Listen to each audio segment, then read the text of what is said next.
Morning, everybody. Make some noise day. I'm very excited, very, very excited, because we have lots to tell you, and we'll do it, and we'll sort of wander through the programme, and then from 6 o'clock, it all changes. At 6 o'clock, certain things come into play, and you can participate as well. So I look forward to telling you all about that. And because we have a theatre show. I did explain to you before that we do have an item, but it's not for sale today. It'll be going on sale after Christmas. Just after Christmas. You will want it. I promise you. Even my friend Rich, who works for our sister station, has to buy 2 of them. One for our friend Ian over in America. In fact, at the moment, he has a shelf at home, he said, groaning with Steve Allen memorabilia, which is quite nice, which he's bought over the years, which I love. Anyway, it's nice to have your company. Welcome to Friday, October the 7th. Today, Kate keeps her cool with another mad person, and low sugar drinks mislead you. I think people misguidedly drink these, zero sugar drinks and all the rest of it because they think that the weight's going to fall off them. It doesn't. I'm here to tell you it doesn't. It really doesn't. But people like to think that because it doesn't have sugar in, that it's okay. And so people will go out and buy it. It was only some years ago that I found out that the word light on things, L-I-T-E, had no indication whatsoever its fat content. It was light in colour. Light in colour. That's how they got away with it. But people bought it thinking, oh, if I have this spread because it's light, there won't be any calories. I can have as much as I like. No, you were hoodwinked over it. I like the story of the dog who made its own way home. It sort of wandered off, do some shopping or something, Poundland, and 5 miles through a busy city centre it made its way home. It got all the way home and nobody stopped it or did anything at all. Poor old Jeremy Clarkson now been told to shut his farm restaurant. What a miserable bunch of old so-and-sos they are down in Oxfordshire. You wouldn't want to live there, would you? Can't do this, can't do that. I mean, the locals around where Clarkson lives and his farm, he's had it for 20 years. It's not like he's only just had the blooming thing, but they just seem to be thwarting him at every turn. And we don't want to encourage traffic down here. We live in the countryside, and we're all retired, of course. We don't actually pay anything. We don't do anything, and we don't want people like him yobbos off the television. You know, now the county council, a right bunch of divots. I mean, seriously, I wouldn't live there if you paid me, thank you. Also, M&S are under fire for a new buy now, pay later plan. You see, I'm not a fan of things like this. I understand how it works. You know, I understand that when you go in and buy something, you say, oh, do you have a so-and-so card or this card? It'll get you 10% off, or you can spread the purchases. No. It's like whenever you see all the shopping channels, QVC, every single one of them. You know, you can do this on budget pay. You know, we take £330 now, and then for the next 3 months we take 330 quid a month. And you think, this is just living on the never. A fatal thing to do. It really is. Mortgage rates set to reach a 20-year high, which is not good. And did Mick Jagger have flings with 2 of the Rolling Stones? Yes, there's a new book out which is insinuating that he was bisexual. Well, David Bowie was bisexual. I'd see no reason why people shouldn't be. Nothing the matter with it. They make it out as a bit, oh, did he have a fling with 2? Listen, when people, you know, what's the difference between a straight man and a gay man? It's around about 15 pints, I reckon. But they were in the rock and roll business. You know, people were sort of, you know, doing dodgy cigarettes where the Alsatian melted and stuff like that. You know, people did all sorts of things. It didn't make any difference. It didn't mean anything. They weren't going out skipping down the road picking out curtains or nothing like that, were they? Ollie Murs has gone 10 months without booze. That's the story. But no, the main story, got to tell you. Do you remember we had the other day on the front page of The Sun? It was the wife of some footballer you've never heard of who was Italian and didn't like any of the Manchester restaurants. Couldn't find any decent food.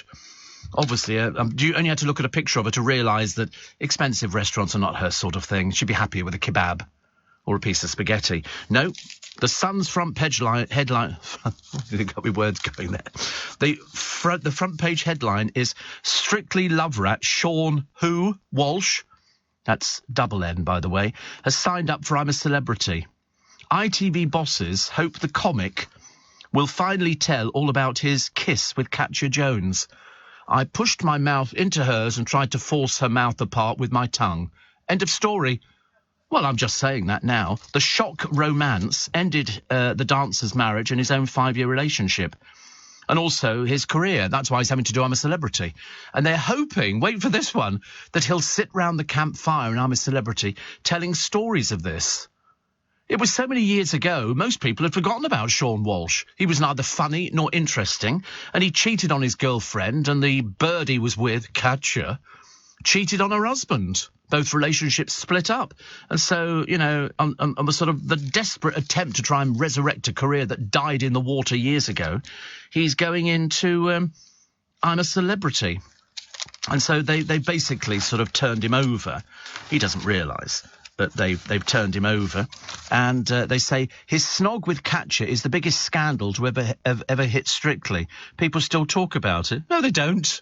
No, he gives us stuff. A source said, this is written by somebody called Oliver Grady. Oliver Grady is obviously a bit of a novice at this kind of thing, and they're excited. They're excited about the fact that this man has been signed, because a source said Sean, double N, is an incredible signing for I'm a Celebrity. It's a coup for ITV. You could have got him for free. It's not a coup. What rubbish these people write. And so they hope it will give him the perfect opportunity to finally tell all. What, he kissed some bird who wasn't his? What, would tell all about what? Some dreary old has-been? What in God's name is going on in the world? Photos showed them snogging in the street, and they later had to appear on Strictly spin-off It Takes Two to talk about what happened. They kissed! They kissed! God in heaven. Poor old Oliver Grady. I should imagine if he breaks wind, he probably writes a full page on it. Dear me, very dreary. I mean, we can't wait to find out more on that story. Do you think they did it? You reckon? What do you reckon? I mean, I wouldn't like to even comment on it, but I was thinking, maybe yes. It wasn't just the... But they kiss in public. You know, if you wanted to keep something secret, you don't kiss in public. But there again, who the hell is he? Nobody. And when he goes on the programme, all the other people are going, so who are you? Sean Walsh, I like kiss Katja. Who? Katja. Who's she? Well, she was on the Strictly Dancing programme, and I kissed her in the street and it went public. Did it? How many years ago? Oh, quite a few years ago now. Oh, right. And you're in here for that reason? Yeah. End of story. There is no story. I don't quite get it. Mind you, over in Ireland, Kate and William made cocktails, and then some old biddy. So, you know, very kindly, Kate goes out there and she smiles and she looks wonderful and she's gracious and she's everything. And she shakes hands, and this woman shakes her hand and goes, very nice to shake your hand. Ireland for the Irish, she goes. And she's filming it on her phone. You only have to look at her to realise she's not the full ticket. She's not the full ticket at all. And so Kate didn't say a word, because they don't. She just smiled very graciously, and the woman was made to look like a complete and utter turnip. Complete and utter turnip. A little bit like Rebecca Vardy. Who's been described as a talentless onion today by one of the TV critics. The teen chess champion accused of cheating got a full body scan before his latest tournament. What did they find? Nothing. I mean, the whole thing could have been made up, I think. Barbara Windsor's husband, Lovely Scott, is double-page spread. His book out is called By Your Side, My Life Loving Barbara Windsor by Scott Mitchell, published on October the 13th, available in e-book. Good-looking boy is our Scott, and it's got pictures of them, and she smiled through her Alzheimer's, but you could see it was taking its toll. And as I say, he emerged, you know, with such grace at the end of it. He'd had to look after somebody. He said, reality has hit me. He said that she's never coming back now. That's the hardest thing at first. Never going to talk again, to see them smile, to argue with them. It's very hard to take in. So he is going out and seeing friends, and he is going out for, you know, he's not dating. That's not really Scott's kind of thing. He said, I lost my fun, brilliant Babs to the cruelty of Alzheimer's, then found her again by reading my old diaries, because he kept a diary. So he was able to tell me that we'd been out, Dale and I, with the two of them on the night that Diana died. That's why the papers were late, and he said, because I found it in the diaries. Amazing, isn't it, really? I think that's good. We should all keep diaries, but we don't. Jane Moore's done this two-page bit, because I used to take Barbara to the Lady Rattlings, and it was, you know, you only appreciate somebody when they're not there anymore. And then you think, oh, I wish I'd talked about this. We never talked about anything like that. She loved a gossip. Don't get me wrong. She loved a gossip. Oh, my goodness me. She'd tell me stuff. I used to go, no. Oh, yes. Oh, but, well, she'd tell me stuff about Danny LaRue, Danny and his drinking. When he was drinking, Danny LaRue turned up at, they were watching something, I forget what it was. It might have been the London Transport Players. It was an opera group, and they did, I think, a show that Danny was looking at to take into the West End. I think it was Hello, Dolly. And apparently Danny got a bit drunk at the theatre. And somebody said to him, so what do you think of it? Amateurs, dear. And that was what Danny was like. Danny could be very, very dismissive. He could be quite charming. And he was a huge, huge star, as anybody. But Barbara, I think, had seen him drunk more times than anybody else. And he only drank champagne. Champagne, dear. That's what it was. Like Scylla. Scylla only drank champagne. But, I used to watch Danny all the time. It was a bit of a treat to see him on the television. We were quite disappointed if ever he came on in a dinner suit. People wanted to see him done up with these beautiful gowns that were made for him. And, but no, Barbara's and Scott's story is great. You should read it. It's because he's gone back into the diaries to find out what they were doing at any one time. And you look at all the early pictures of them. And it was must have been heartbreaking. But I remember, she said to me, they said it wouldn't last. And it lasted for years and years and years and years. They just got on together. I think really because Scott had his problems. He won't mind me telling you, it's well documented. And I think they were basically good for each other. Although Scott never did the showbiz side. They knew loads of showbiz people, but he didn't do the showbiz stuff at all. So the Lady Rattlings, I took her to. So I would turn up in the car. I don't know, he was just that, he wasn't into that kind of thing. They would sit at home, they called themselves the Munchkins. They would sit at home in her Muse cottage, or their Muse cottage. It's a little tiny garden at the back. They'd have something to eat, they'd watch the television, and they'd be quite happy. And that's how life works. She'd go off to work, she'd learn her lines, he'd help her. And just the perfect couple. But that's, you have to think, when he sort of says, you have to get used to the fact that you're not going to see them again. You're not going to laugh, you're not going to argue, you're not going to do all sorts of things that you thought you would. It's not like somebody's getting divorced.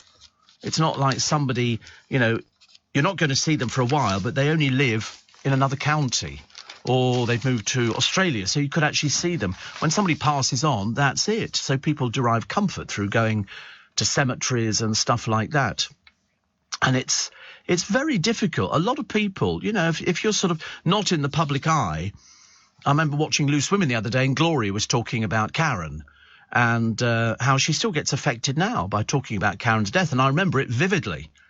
Absolutely vividly, because, I used to see Gloria quite a lot, and her son Michael, and they were on the television, and Gabriel as well, and it was lovely. But talking about it makes it easier, I promise you. Morning, nice to be company. I see that Madeleine McCann's parents were given fresh hope after a girl was reunited with her family 53 years after being snatched. What, they're going to have to wait 53 years? This is Susan Gervais, who was 4, vanished in 1969 when travellers offered to take her on holiday and never returned. They spent ages, and now the 57-year-old has been reunited with 4 of her 6 siblings. Sadly, her mum died 8 years ago. So she was taken to Canada, Australia and New Zealand by her new family, who lied, saying they adopted her. But I see that. I love this. Madeleine McCann's parents were given fresh hope. That's the line in the story. And then later on it says, Madeleine's parents, Jerry and Kate, were not available for comment last night. What a load of old codswallop. What a load of old codswallop. I mean, really, they're not going to find her. Oh, if they're going to have to wait 53 years, I don't think that's very likely, is it? Seeing as they're actually getting on. There was a picture in the paper as well. And I can't find it at the moment. I shall find it, because it's a story about... Well, I've got another one here which is very good. Cats and dogs suffer from anxiety and depression. I know. They went to a house in America the other day. They do this thing where it's a local, like, PDSA kind of thing. And it's a case... Oh, I forgot. I was just distracted by a text. And they went to this house where these cats were. How many cats did they get? Bear in mind, they were all feral. All feral cats. 93. they found, in the end, there was 100 and something, and they most of them had to be put down because they had illnesses and everything else. These people who claim to be cat lovers and dog lovers, they're basically animal haters, but they're too ill, too sick in the mind. They were going in there, they had to wear breathing apparatus, and they had these hooks, you know, like a noose thing to catch these cats, put them in boxes, take them back, and then realise that there was no way that you could reintroduce them to society. They were feral. And, you know, you've got to be very, very careful with them. And so what happened was they put most of them down. I think there was only a handful who actually survived. But I've seen them do it in this country with dogs. You know, the dog breeders, or as I prefer to call them, the perverts of the animal world, the people who go out there and sell dogs. They couldn't care if they die or they don't die. It makes no difference to them, because if they die, they chuck them out. Ghastly. There's a schoolboy in the paper today. He got an ASBO at the age of 10. He was one of those feral children. And he went on to become a teenage drugs boss, you know, because that's your life finished. Absolutely finished. If this had been in Mexico, this boy would have been beheaded by now. That's what they do in Mexico. The drug wars are so bad and so much money is at stake. When you discover 90 million quid's worth of cocaine was washed up on a beach in the middle of nowhere, you can imagine, can't you, what Wales it was. And it's interesting. This guy, Alfie Hodgkin, now 18, was stabbed 27 times. You don't mess in the drugs world, pal. But he's too stupid to realise that. What he'd done is he'd stolen drugs and a graft phone, which is a dedicated dealing mobile, from a county lines ring he'd previously worked for to start his own operation. Big mistake. But there we go. When you're as thick as little Alfie Hodgkin. And so he was stabbed 27 times. He was found slumped on the floor, slashed with machetes, but not dead. He's still alive. He was attacked by 4 men in Ellesmere Port in an act of retribution. He'd worked for the gang to pay off a debt after getting out of custody. And he's now been locked up for 2.5 more years for possession of more than 2 grand's worth of heroin and crack cocaine with intent to supply. When he was 10, he was given a 2-year ASBO, got his first criminal conviction age 13, and a rap sheet including theft, criminal damage, assault and breaching his ASBO. What a waste of space. What a waste of space. How to completely screw your life up. He got further time behind bars when he was caught with contraband in his cell. He really is as thick as they come. You know, next time, you know, knife 27 times. Next time, there won't be a next time. It's as simple as that. You mess with the wrong people. But they all think they're really clever. You see them, don't you, you see pictures on the internet. You can't believe it, that they're flashing money. Flashing money. Look, all this money we've got. It's like that bloke the other day, that complete plank, who was sort of on his mobile phone in his cell in prison. Obviously, prisons now are a little bit cushy. You know, you can sort of get away with just about anything you want in it, because he'd had this thing for ages. Wasn't like he needed to smuggle it in. He just sort of held it and sort of, I'm on the phone now and all that kind of stuff. Ever heard of Molly Gallagher? No, me neither. Me neither. Never heard of her. But apparently she signed up for Dancing on Ice. She's a celebrity. I don't get it either. I don't know whether she's a Gallagher daughter or not, actually. Wait a minute. Host of Corrie stars have been on it. Is she? She's one of the Gallagher's daughters. How embarrassing for her. She plays Nina Lucas. She's taking part despite being useless at skating. I suppose desperate for the publicity, love. Desperate. But they're also looking at other people. Patsy Palmer, John Fashanu, Love Island winner Ekin somebody. Liberty X singer Michelle Heaton. God, Struth, honestly, we've really scraped the barrel on this one. And Olympian Niall Wilson, who the producer had heard of, but I hadn't. Which makes it more interesting, I think, if he's heard of some of the people and I've heard of nobody at all. Stuart and Minty from Weymouth will be booking tickets for the show. We'll go to Joe Allen's before. Can't wait. Ooh, lovely. And Claire in Cruz says, Steve, morning. I wake up every day at 3:45. My brain seems to be trained to wake up for you. I know. I'm the same. Peter the Toastmaster says another reason to visit the Isle of Wight, the Christmas Imaginarium. The Christmas Imaginarium. That sounds fun, doesn't it? Very nice. Steve from Sleepy Southport. I've got 3 hours till I need to get up, so I will be in bed listening. And here it is, the Christmas Imaginarium. That's lovely, isn't it? The Magical Emporium on the Isle of Wight. They're open March to December. Look at that. That's fab, isn't it? Christmas Curiosities. Oh, it's lovely, isn't it? I like that. That's so me, actually. Oh, look at that. That's me. Look, 60 quid. Light up and sweat. That's definitely me. Father Christmas, and it's in one of those things. I've had one before, actually, not unsimilar. And there's a fan in it, and it swirls the snow around in the liquid. It's fab. Brilliant. Barry says, the Harrods Christmas teddies available to purchase. I have a collection of their Christmas bears forever since the year 2002. Yeah, they bring out one every year. They're really nice quality. You know, sometimes you get these things, they're not sort of great quality, but they're really nice. Very, very nice. I like things like that. We like Christmas bears. He's called Louis this year. How lovely. Louis the bear. Where is he? Look at him. He's cute. He's got a lovely little jacket on, and he sells for 35 quid. 35 quid. There you go. And on the bottom of him, on his foot, they do it on all of them, it's got Harrods 2022. Piers Morgan says that Vanessa Feltz is just useless, totally useless. That was what he said. He now praises her to the hilt. You know, he says, who cares what she has to say about anything? We're not running it, says Piers. He fired her from the Mirror when he was the editor. She had a column, you rubbish, get out. Now, of course, he works with her. And so, of course, she's fabulous. She's absolutely fantastic. Honestly, God, wouldn't find me doing anything like that. Not at all. Look who's back with the Doctor, Bonnie Langford, set to reprise her role as the Doctor Who companion Mel Bush from the 1980s, which is lovely.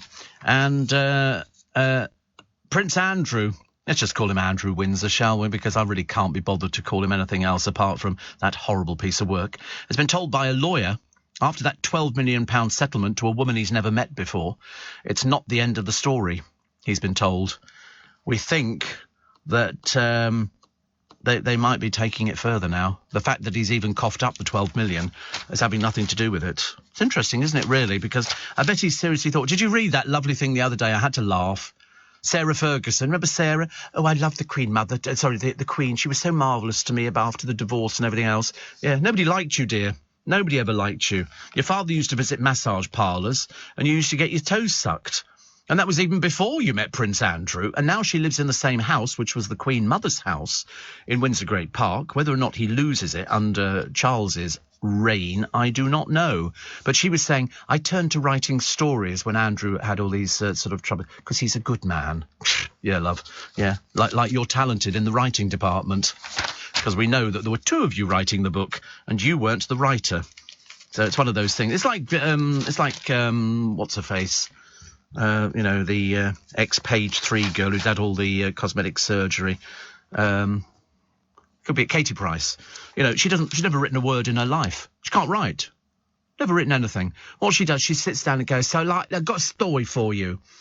Okay, there's this girl, and she grows up with horses, and then she meets a man, and they go off into the sunset together.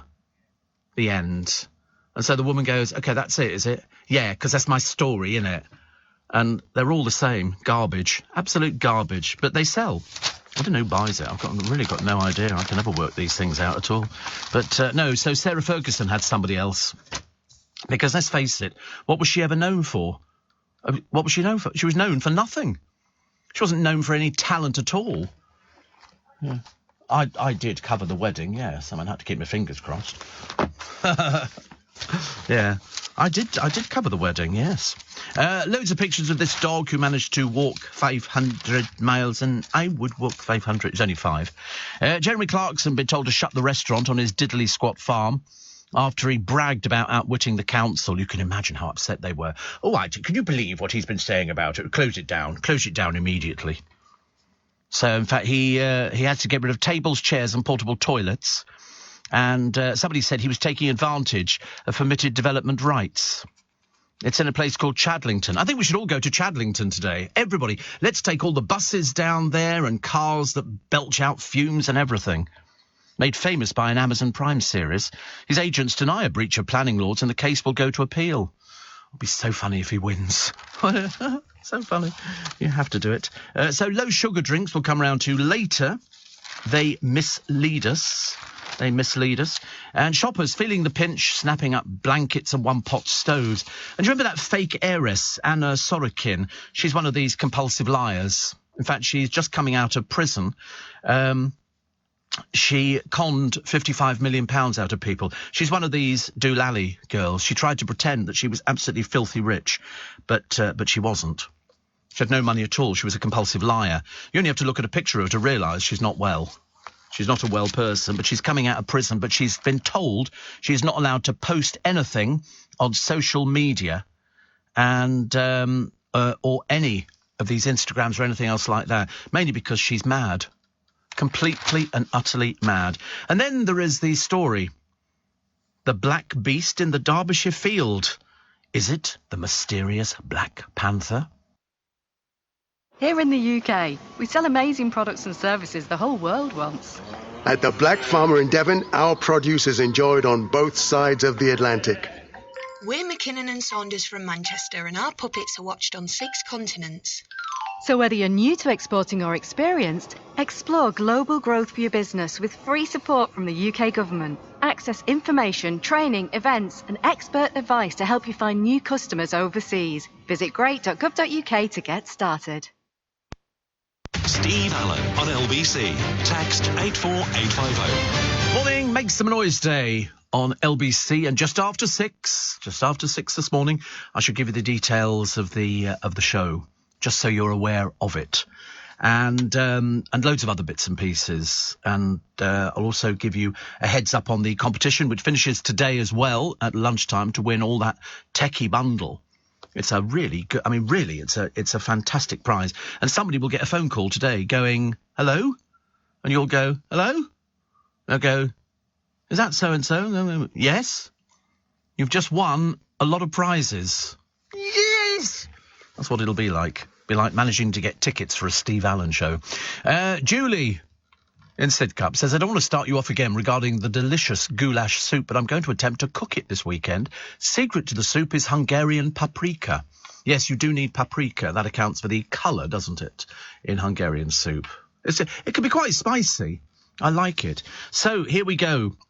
Yet more evidence, ladies and gentlemen, of a black panther stalking the British countryside. Camper Josh...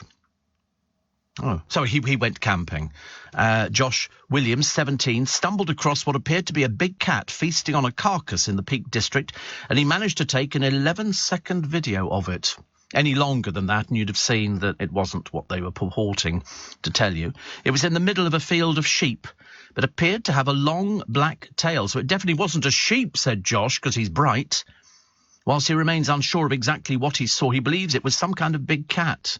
Really, dear, you're more deluded than I thought you were in the first place.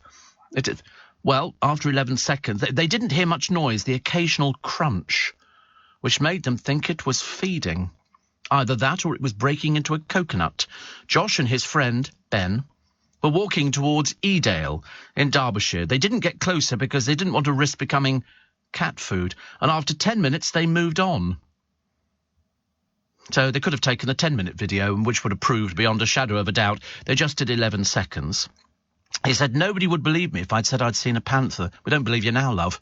We don't believe you now, love. Because this has got to be the worst quality picture I've ever seen in my entire life. It's a bit like, you know, the picture of the Loch Ness Monster. Because there is no Loch Ness Monster, it's just a blatant lie that the people of the district have come up with, so they can flog some sort of stuffed toys made in China.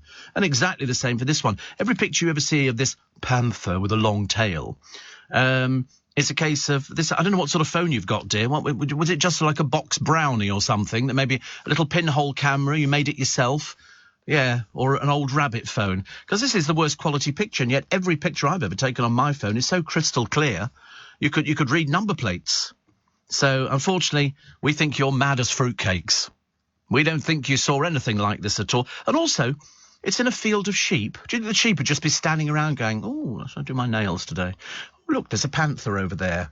Yeah, I mean, obviously, let's just sort of stand around. I mean, really, you must think we fell out of coconut trees or something, mate. Nothing worse than 17-year-old compulsive liars trying to get themselves in the paper, you know, over some fictitious black beast. I mean, it could have been anything. Could have been one of you lot dressed up. Apparently, Since 2007, 15 sightings of big cats. What do they do the rest of the time? Disguise themselves as trees or something. So since 2007, God knows how many years ago, they've only had 15 sightings. The rest of the time, it's hiding. Perhaps it's going to a fancy dress party, dressed as a sheep. You know, it's like, you know, people say the Loch Ness Monster. Oh, it'll come up one day. You think, no, it won't. No, it won't. There was some bloke who did a swimming thing. And no Loch Ness Monster, no nothing. Perhaps this one here only comes out at night, but the picture was taken in daytime. And they said it underlines the fascination we have with the idea of big cats. No, it doesn't. It just means we've got some compulsive lying drunks. That's all it says to me. It doesn't say anything else apart from let's see if we can get in the papers and fool everybody. Listen, 17 years old, and you're out with your friend walking to, where did I say it was? Edale, which is very pretty, dear. Very, very pretty, but no panthers, I'm afraid. It's very sweet of you to make a contribution, and some of the papers will run anything because it makes it more interesting. But no, there are no things like panthers out there. Nothing at all. Nothing at all. OK, just want to tell you that, just in case you try and flog the same dreary story again. Oh, look, unbelievable value at the range for Halloween. There's an LED skeleton with music, $12.99. It's a bargain. And a skeleton treat bowl, $6.49. It's all very good value, isn't it? I don't really do Halloween. Well, I mean, I work with the producer, so that's about as good as we get. You know, after all you've done for me, yeah. All he's done for me. What have you done for me? I think it's all I've done for you, I think. So here it is. Jan Moyer. Are you thinking what she's thinking? No, never. But on this one, she do. Yes, we hope not. We hope that Vardy versus Rooney Part 2, there is stupidity, there is vanity, and then there's Rebecca Vardy, a woman with all the intelligence of a boiled onion. Really one of the stupidest people in the country. Really stupid. Rebecca lost the case and now feels aggrieved. She's got to pay the legal costs, which run into millions, but that's how it works, darling. Did you have any idea of the enormity of what you were doing when you engaged lawyers? Or were you just wrapped up in self-righteous conceit and thought you could brazen it out? I mean, to be honest with you, you're talentless. You know, you were stupid to take this to court. Even the lawyers were saying, bless you, you shouldn't have taken this to court. I mean, it was just an opportunity to put on some very expensive outfits, wasn't it? But unfortunately, it didn't help you, dear. You know, and then she did the fake cry. Yeah, you lost. OK? Now she's found her voice again, has demanded that when she pays Colleen's legal costs, paid by 15th of November, the money should be given to charity. And Jan Moyer says, but why should Mrs. Rooney do that? She repeatedly tried to settle, suggesting that instead of going to court, this pair of rich footballers' wives should give a sum to charity instead of to lawyers. Mrs. Vardy, being as stuck-up as she was, refused, insisting on her day in court. Now she's paid the price. So you have to pay for it, Vardy. And let's see how long your marriage lasts, shall we? When the husband's going, how much? 1,600,000. Don't you ever. She was told by everybody, the lawyers, every single person. Even Colleen said, let's settle out of court. You know, you want to do this. I'm telling you it was you. You're going, you wasn't. You know, so Miss Miserable, old Vardy, all the personality and intelligence of a boiled onion. How embarrassing, honestly. Pitied by the newspapers, because, you know, at the end of the day, when you take something to the High Court, this isn't like talking to a group of farmers or some sort of people who are wags going, you must go for this, Rebecca. You must definitely go for this one. Everybody was saying in the media, don't go for it. This is going to run into hundreds and hundreds of thousands of pounds. And now you've paid the price for it. Good. Good. I'm glad. I hope your husband's pleased with the way you've turned out. But we all know what your game is, dear. And it's not a very nice one. So another own goal. Brilliant. So intelligent. It's 20 minutes to 5. In her latest Archetypes podcast, the Duchess of Sussex has complained about toxic cultural stereotypes in the Austin Power films. I don't think I've ever seen an Austin Power film. In the spoof spy film, comedian Mike Myers remorselessly caricatures Englishmen as pervy freaks with wandering hands and terrible teeth. Oh, I see, says Jan. Meghan was concerned about the portrayal of Asian American women as excessively sexual or violent, not the cruel lampooning of dentally challenged Brits. Examples given of demeaning stereo-ridden movies with the Austin Power films, Quentin Tarantino's Kill Bill, all of them made decades ago. If Meghan wants to depict herself as a feminist saviour helping downtrodden women around the world, why doesn't she raise her eyes towards Iran, where women are tortured and killed for refusing to wear a veil? Start there, not with a silly comedy nobody even took seriously, even a quarter of a century ago. Behave, baby. Yeah, because she won't do Iran, will she? She won't do anything like that. She'll sort of pick up... To be honest with you, she was an average actress. Nobody would be remote... Her career would have finished by now if she'd not met Prince Harry, and that was so lucky she targeted him. But let's see where it goes, shall we? From Welwyn Garden City, Hakim says, I'm a truck driver. I listen to you every morning. Can you try a Moroccan hera soup with nice bread? Is that a make of bread, nice bread, or is it just sort of nice bread? I mean, I've seen what harira looks like. It's tomatoes and lentils, isn't it? I think I might have had it, actually. It's got a bit of sweet potato. I can do sweet potatoes, cinnamon, lentils, stuff like that. I do like a soup. And with some nice bread. Do you mean a nice bread that you can dunk in the soup? Because yesterday I had croissant with little sausages from Marks and Spencer's, but they haven't got their proper little cocktail sausages. They've got the ones which are filled with, I don't know, look like sawdust to me. They used to be really good. They're little pork sausages, little tiny ones, and now you eat them and you think, it's like buying anything off, the station where they go, oh, you can buy a sausage roll, and you look at the filling and you go, what the hell's that? It's not meat, is it? And these ones in Marks and Spencer, they must be filled with loads of sort of what they call filler, because they're just not very good quality. I can understand how they do it for the price, but even so, they do a better one, which comes in the little cardboard box, which is better quality sausages. Because I remember telling you, the moment it changed, I remember saying they've changed the filling on the sausages. Guess who's written? No, not the honey one. This is another one. It's quality one. I don't do honey. Pamela Anderson's written her autobiography. The book will be called Love, Pamela. And it will be raw and intimate. We've seen the intimate bit, Pamela. We don't want to see any more of that, thank you very much indeed. Detty. Not very nice at all. That film with you and whatever his name was in the car doing untold things. Tommy Lee, I believe. Ridiculous, hasn't it? And so she's going, it'll be intimate and raw. Yeah. Bit like your career. What were you famous for, love? Oh, you ran up a beach. That's it. Anything else? Nope. Nothing at all. Couldn't think of anything at all. I love people like that. They sort of try and make out they've got a really interesting life. And they go, oh, I want to tell people all about my life. It'll be raw and hard and marvellous, as opposed to you're just famous for having sex in a car with Tommy Lee. And that was your claim to fame. Oh, running up the beach with David Hasselhoff, who was way too old to be running up anybody's beach. He must have been the oldest man on the beach. Everybody else looked really young. I had seen Baywatch. People just say, poor Pamela Anderson. I thought, yeah, well, everybody stands a chance. She used to run. It was a red costume, wasn't it? But she was C.J. Parker, a lifeguard. I mean, it didn't involve very much acting. It just involved sort of basically sticking your boobs out and running up the beach, which she did without fail every week. And then they put it into slow motion. It looked even more ridiculous. But we all watched it, didn't we? We all watched it. Birthday, there they are. Look at that, running up the beach. And here's David Hasselhoff, the oldest man in the world. Run up the beach. I preferred him with Kit, the talking car. Oh, hello, David. But no, I mean, he looked as though he was about able to sort of run about 6 paces and then rest.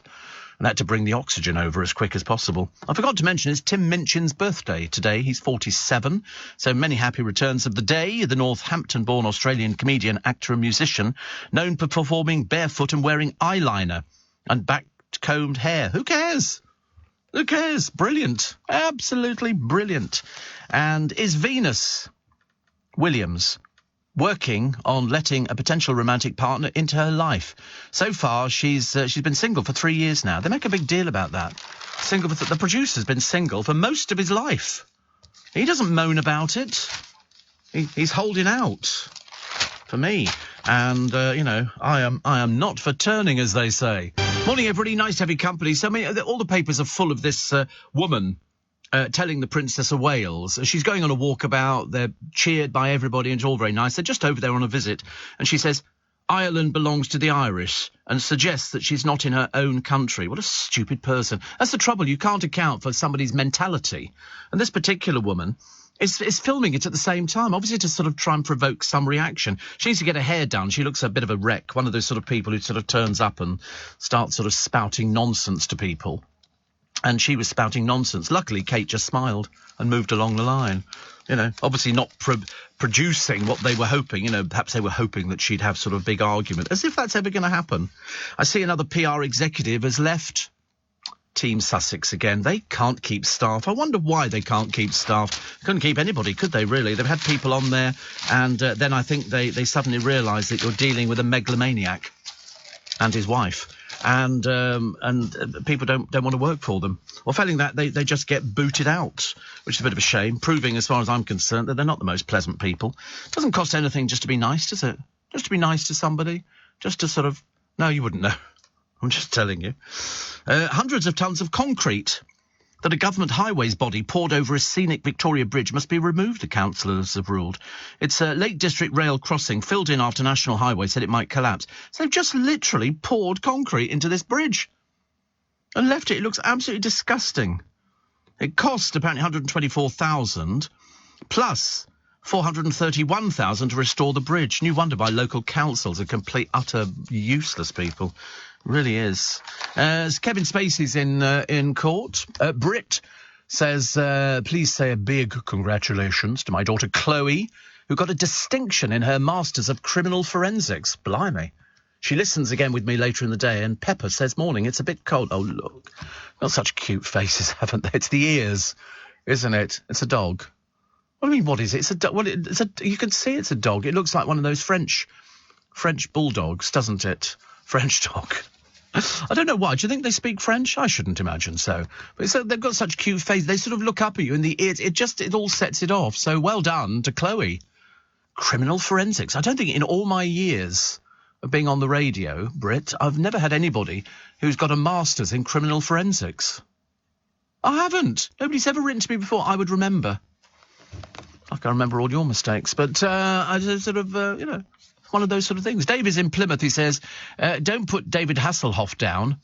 Don't forget he liberated Berlin by bringing down the wall.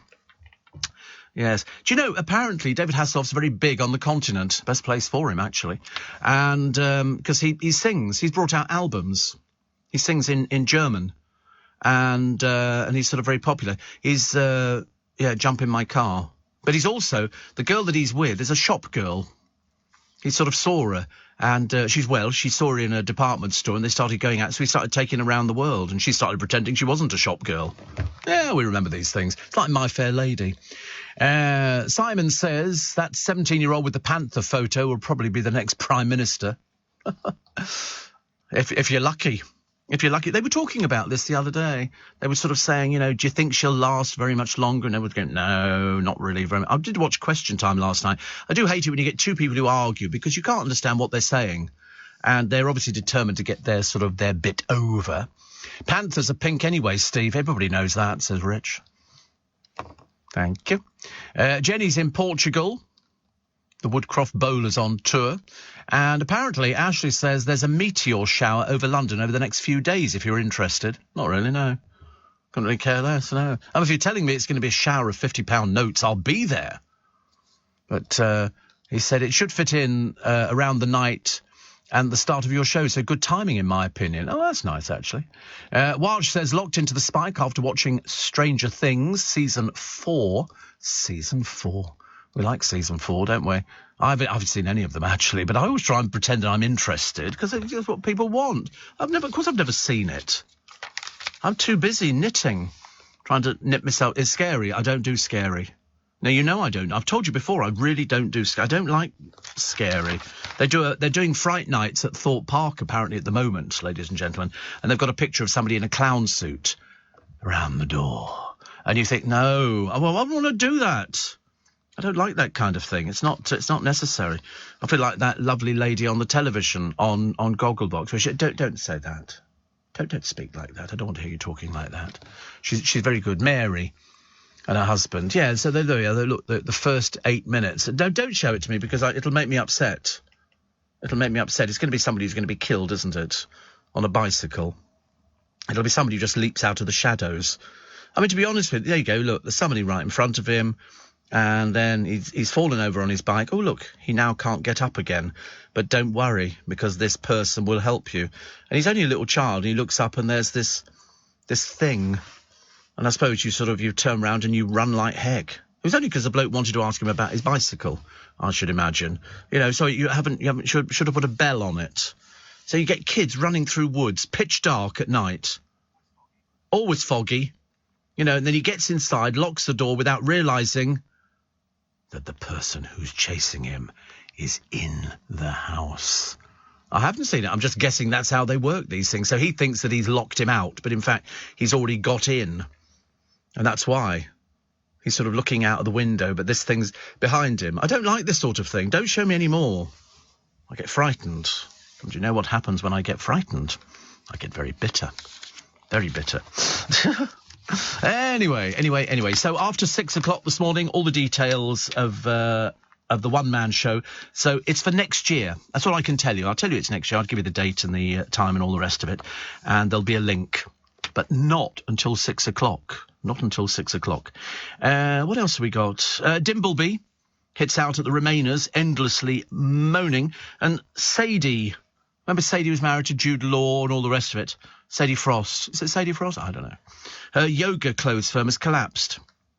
£200,000 she owes. £200,000. And then when they try and contact her, she then just bought a £925,000 house. But if it's a limited company, you do all sorts of interesting things. And it's a case of, so what about all the people who are owed money? No comment. No comment. Shame in it, really. Paul says, with everybody trying to get their £10 electric discount for using off-peak, your early breakfast listeners are going to skyrocket, says Paul. You think? So they're going to be... So Liz has refused to rule out blackouts this winter as Brits could be handed £10 a day to cut electricity usage at peak times.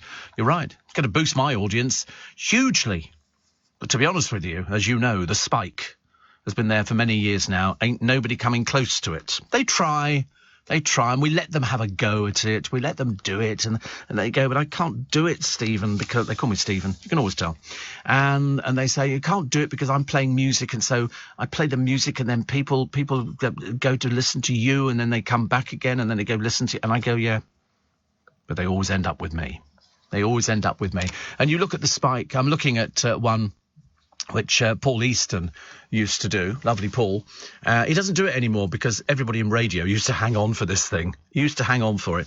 And you look at the spike, from when we started on the programme, and then you look around and then it rises, and then at the end of the programme, whoosh, takes over everything, which is very, very appealing. It's very nice. I don't know what the secret is. Over the years, we've had sort of people say, I listened to you. I mean, it's got a bit bad, isn't it, when your brother wants tickets to come and see your one-man show, and you think, well, wait a minute, you're my brother.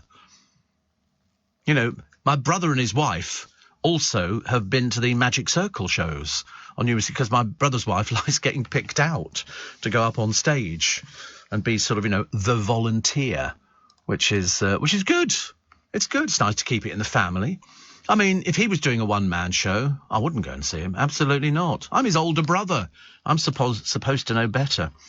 So what do we got? Charlotte Church is opening up a wellness retreat. But she's been doing this for ages. This isn't a new story. I remember reading about this a long, long time ago. It's a big place because they made a programme about it on the television. And Colleen's son, Jake.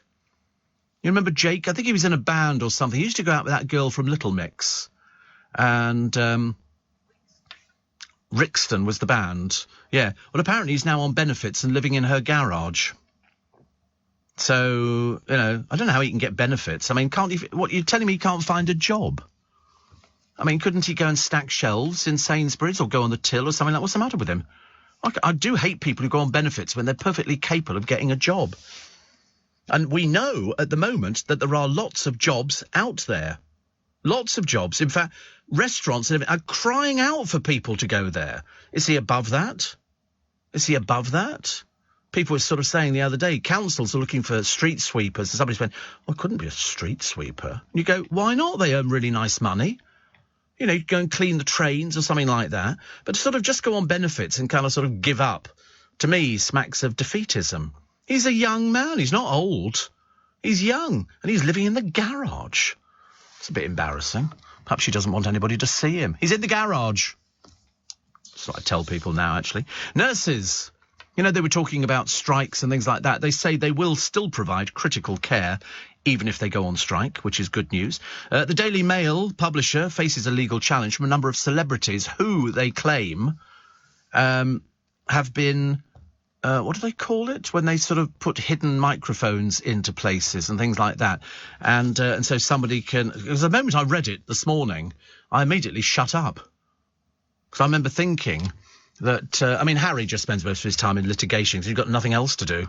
And so they think that they've been bugged. That was the word. And also the accessing of... They claim bank accounts, also putting...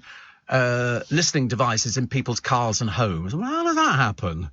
Well, you just break into somebody's house. Oh, I don't believe it. Also, they want to obtain medical information from private hospitals, clinics and treatment centres. The impersonation of individuals. Hello, Prince Harry here. Do you have my medical records to hand? As if. Ollie Murs claims he's gone 10 months without booze. That's good news, isn't it, really? And what was the other one? Oh, Ozzy Osbourne is launching a beauty collection for men and women. Ozzy Osbourne? Dear me, honestly. That's a bit odd, isn't it? And a portrait of Margaret Thatcher, very good one, has just sold for £44,000. All good news this morning, isn't it? Especially as it's Global's Make Some Noise Day. We're hoping by the end of today to have raised a lot of money. With your help. Here in the UK, we sell amazing products and services the whole world wants. At the Black Farmer in Devon, our produce is enjoyed on both sides of the Atlantic. We're McKinnon and Saunders from Manchester, and our puppets are watched on 6 continents. So whether you're new to exporting or experienced, explore global growth for your business with free support from the UK government. Access information, training, events and expert advice to help you find new customers overseas. Visit great.gov.uk to get started. This is LBC from Global, leading Britain's conversation with Steve Allen.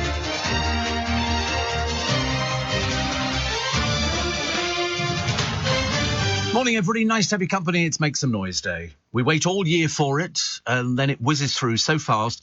But after 6, so I've already explained that the item that we normally have for you, which is a collectible, we're not going to do till just after Christmas. There is a reason for it. I don't want to tell you the reason just now. You'll know when I tell you after Christmas. You'll go, right, all right.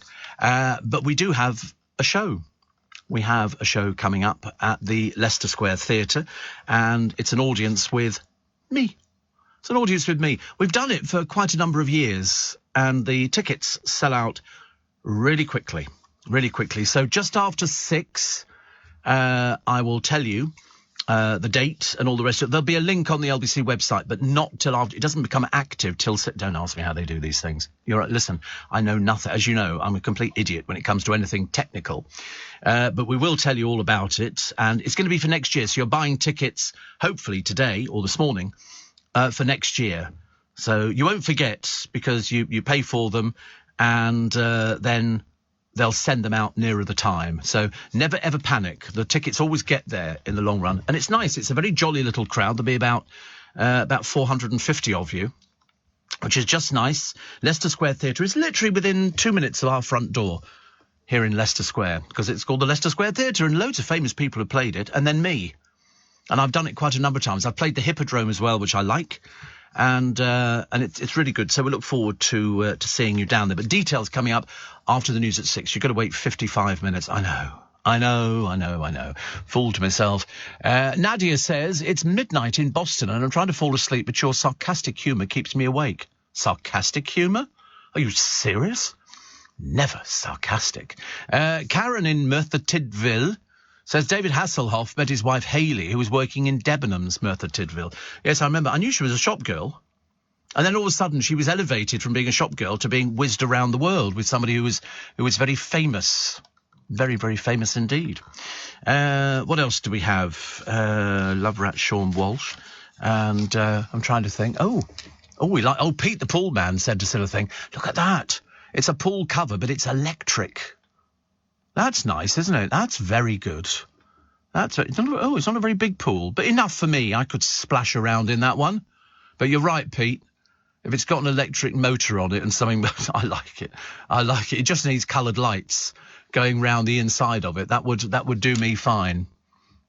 Pete is a pool man, a pilot, runner, and a radio lover, which is good news because you're in good company. Actually, it's not a bad pool at all, is it? Really, I'm quite. It's only if there's loads of you jumping into it.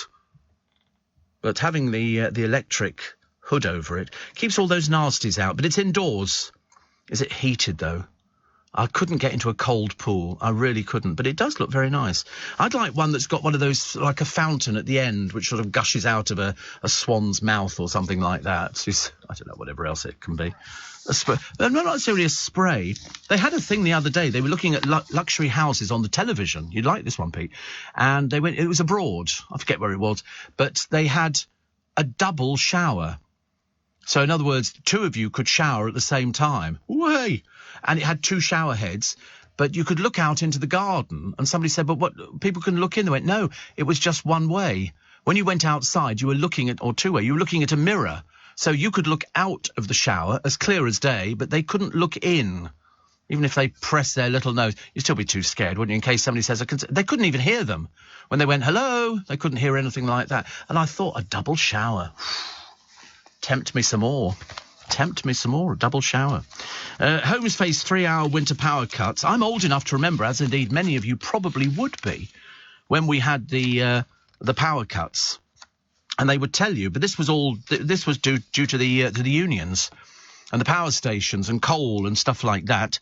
And so they would go off at a certain time. They'd say on Thursday in this area, the power goes off at 6 o'clock. So you had to make sure that you got everything ready before that. If you're going to do cooking, then you would have to sort of get the cooking done and make sure, because there was no way you could cook anything at all because the power went off, and it would go off for quite a few hours. And so literally, I'd be blow drying my hair, as it were. And yeah, in the 70s, trying to make myself look interesting. And then all of a sudden it goes off at 6 o'clock, and bang, right on 6. Off it went. You'd have to go around turning off all the plug sockets and everything else. And, of course, that's why there was a boost in the child population, because there was nothing to do. People went to bed. What was the point? You're sitting there in pitch darkness with a candle on. What are you going to do, read a book? No, you're going to go to bed. So people went to bed. And that's why there were more and more children. People obviously never heard of contraception, I suppose. But, no, there was nothing to do. Bearing in mind, there were no street lamps. There was nothing. It was just pitch black. And so what you had to remember to do was don't open the fridge. And if your freezer, don't open the freezer. You just leave it closed and it will keep cold for quite a long while till the power comes back on again. But no, it went on for, seemed to be ages. And also, if you were sort of trying to have a bath, you couldn't have a bath. You had to get everything done before the certain time. It was really inconvenient. They reckon it could happen again this year. That really would be a disaster, wouldn't it? That really would be a disaster. Yeah, at least you have the radio, because we're only battery. Well, in fact, we might not be battery. We might be. My one in the bathroom is battery. Also, you could go and sit in the car and listen, couldn't you? You could also just remember you've got to charge your phone before the power goes off. We haven't got as far as this yet. I'm just warning you that there might be power cuts this year. Neil says, how are you able to speak on your own for 3 hours, 5 days a week with no musical phone calls? It's an art. Is it? I don't know. They tell me it is. But to be honest with you, I've been doing it so long, I've got no idea. Can you not speak by yourself for 3 hours? It's like, I always liken it to having a dinner party round, and you've got friends, and you're sitting around the dinner table, and everybody goes, what would you like to talk about? You don't do that. You just automatically start a comment. You don't look at your hand and go, I've written down tube strike, miners, buses, and you read that. You don't do that. All I have to do is do a programme for 3 hours, and it's not difficult. It's really, I promise you, it really isn't difficult. And also, I wouldn't want music on it, because even when I did work for a music station years ago over in Vienna, I used to cut the record short. Because I used to feel guilty. If we'd had more than a minute and a half's worth of music, I used to think, oh no, I need to talk. I need to say something. Not that I thought I had anything worthwhile to say. I just thought it was. And phone calls, I just thought held up the proceedings. It's ridiculous. Some people thrive on them. I've worked with presenters over the years. If somebody said there aren't any phone calls coming in, they went to pieces. Literally, it was a case of, what do you mean we haven't got any phone calls? Put anything up there. They used to get panicky over it, whereas me, it didn't panic me in the slightest. I just didn't want to go to the phone calls. Mainly because I like to get people texting in and emailing and stuff like that, and it's served me quite well, so I can't complain about it. But whether or not it's an art, Neil, or skilled, I've got no idea, because there must be loads of people across the world who do exactly the same as I do. I don't personally know anybody, but I'm sure they must be out there somewhere. Currently, Kieran and Barbara in Minorca, just woken up by an electrical storm. Thankfully, we got your show to turn to. An electrical storm. They look fantastic. Pictures of electrical storms look great when you get the lightning that snakes down, which I love. And sorry, what's the difference between what? Well, that and a normal storm. You get the lightning snaking down. It's an electrical storm. That's why it goes crackles. It crackles. The lightning crack. And I'm talking to myself here. Well, you find a video. It'll show you an electrical storm. You'll love it. It'll probably frighten you, but no, you just have to grow up. And you get the lightning that crashes down, and it comes with the crack of thunder and all the rest of it. Don't you know? So that's an electrical storm there. Don't you think it looks so pretty? And the clouds, I mean, it makes it look, you know what it looks like? It looks like the scene from Independence Day, where the clouds all of a sudden start crackling with a thing, and then this huge spaceship emerges from the cloud. It looks like that. Producer's frightened already. He's cowering on the floor with his coat over his head. The founder of Odeon Cinemas died today, which is very sad. His funeral is next Wednesday at 2:30, 3:30 and 4:35. I love it. What was the other one? The other one that I quite liked as well was sort of Marvo the Chameleon Man. Today died as he crawled across a rug. And I remember thinking about that one, which is quite good. Dennis, the Grantham Insomniac, says, enjoying the show. Not knowing London well, would it be possible to get back to King's Cross after your evening show? It's not an evening show. So, yes, you will be able to get back to King's Cross because it's not an evening show. It's very easy. Very, very easy indeed. London's very accessible. We're open Monday to Friday, half day on Wednesday. Pop in. Seriously, we're very, very amenable. And just for my show, they're opening London up. The barriers will be lifted. People will wave you through. And I still look at the pictures from the other year where somebody took a picture of the queue, which was, people must have wondered what the dickens was going on. It was people queuing. I think Noreen sent it in to me. And she was going, I'm here in the front and here's so-and-so and here's so-and-so, which was great. And they're a nice bunch of people. Nice. I mean, some of them are on medication and some people have had a drink, but I mean, apart from that, we get through it quite well. That's just me. So, yes, you're all right, actually. You will be able to get back, Dennis. Fear not, said he with mighty dread. Alarm as home loan rates expected to hit a 20-year high. Do you know, I think the best thing I ever did was sort of pay off my mortgage. Cost something, but if the rates do jump to 7.4%, it will mean an extra £326 a month, which means £3,912 a year in payments compared with before the mini budget. You know, I mean, yesterday there were 2,430 mortgages on the market. That's still 1,500 fewer than before Mr. Kwarteng delivered his fiscal event. People arguing about it on the television the other day. You know, is this good? Is this going to be great? Diane Abbott has blasted Sir Keir Starmer for failing to back striking workers enough. You sometimes worry about Diane Abbott, don't you? You sort of think, wait a minute, you're in the same party, dear. Why are you arguing with him? You know, she blasted him after he dodged giving his full support to the strikers. Yep, well, there you go, Diane. That's why he's the leader and you're not. OK, he can make the decisions. It's so much easier. Eileen says, closest I'll ever get to having a pool in my back garden is a paddling pool. Even if money was no object, I don't think I'd want one with all the hassle.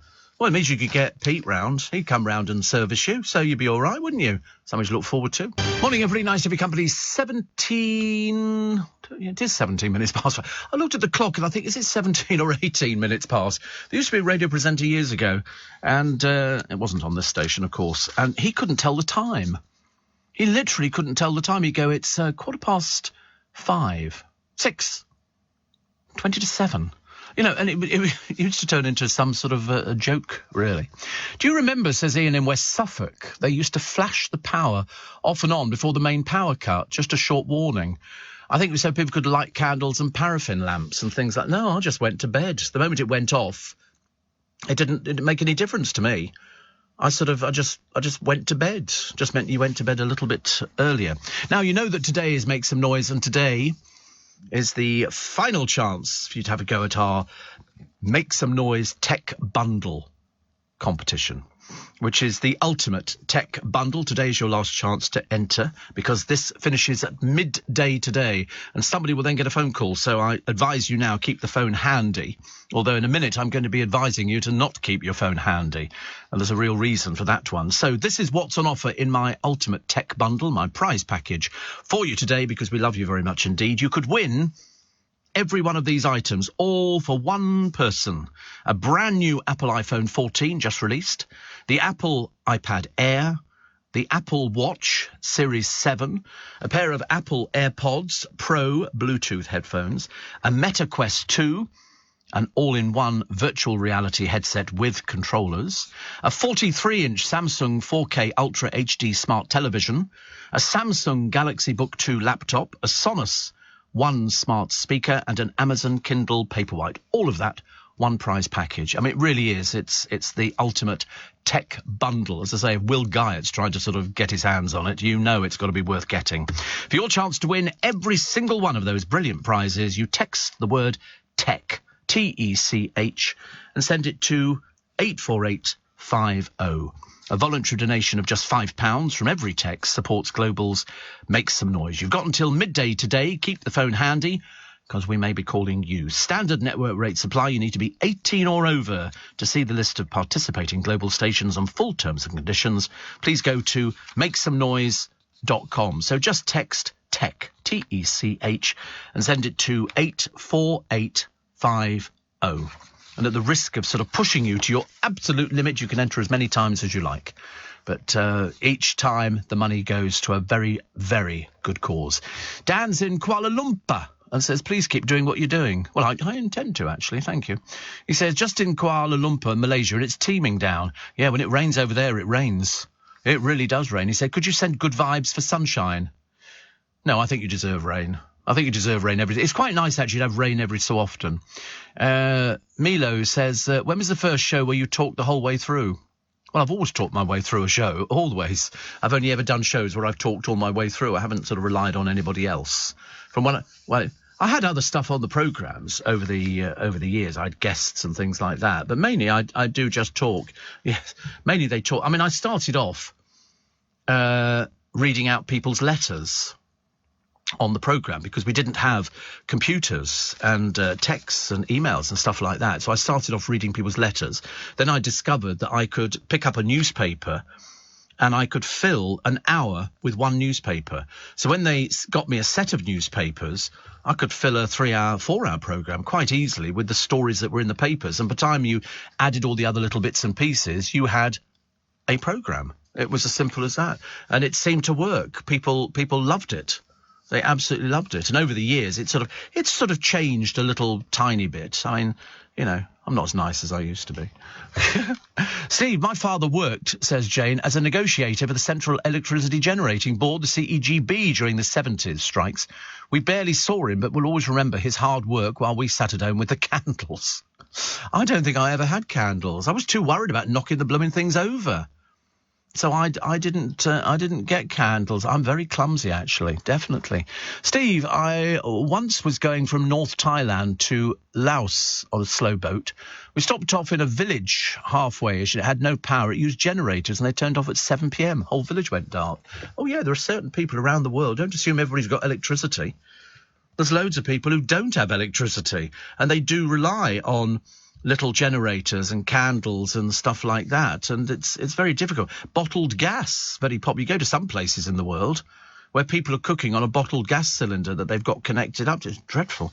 The reason I talked about having your phone handy today is because somebody's going to get that call to get that complete tech bundle. And the reason I then said I would rather you didn't have your phones on display is yesterday somebody tried to snatch a city worker's phone in the city. This was at 9:45 in the morning. Forget anything about nighttime, although we had an experience here the other day with one of our members of staff.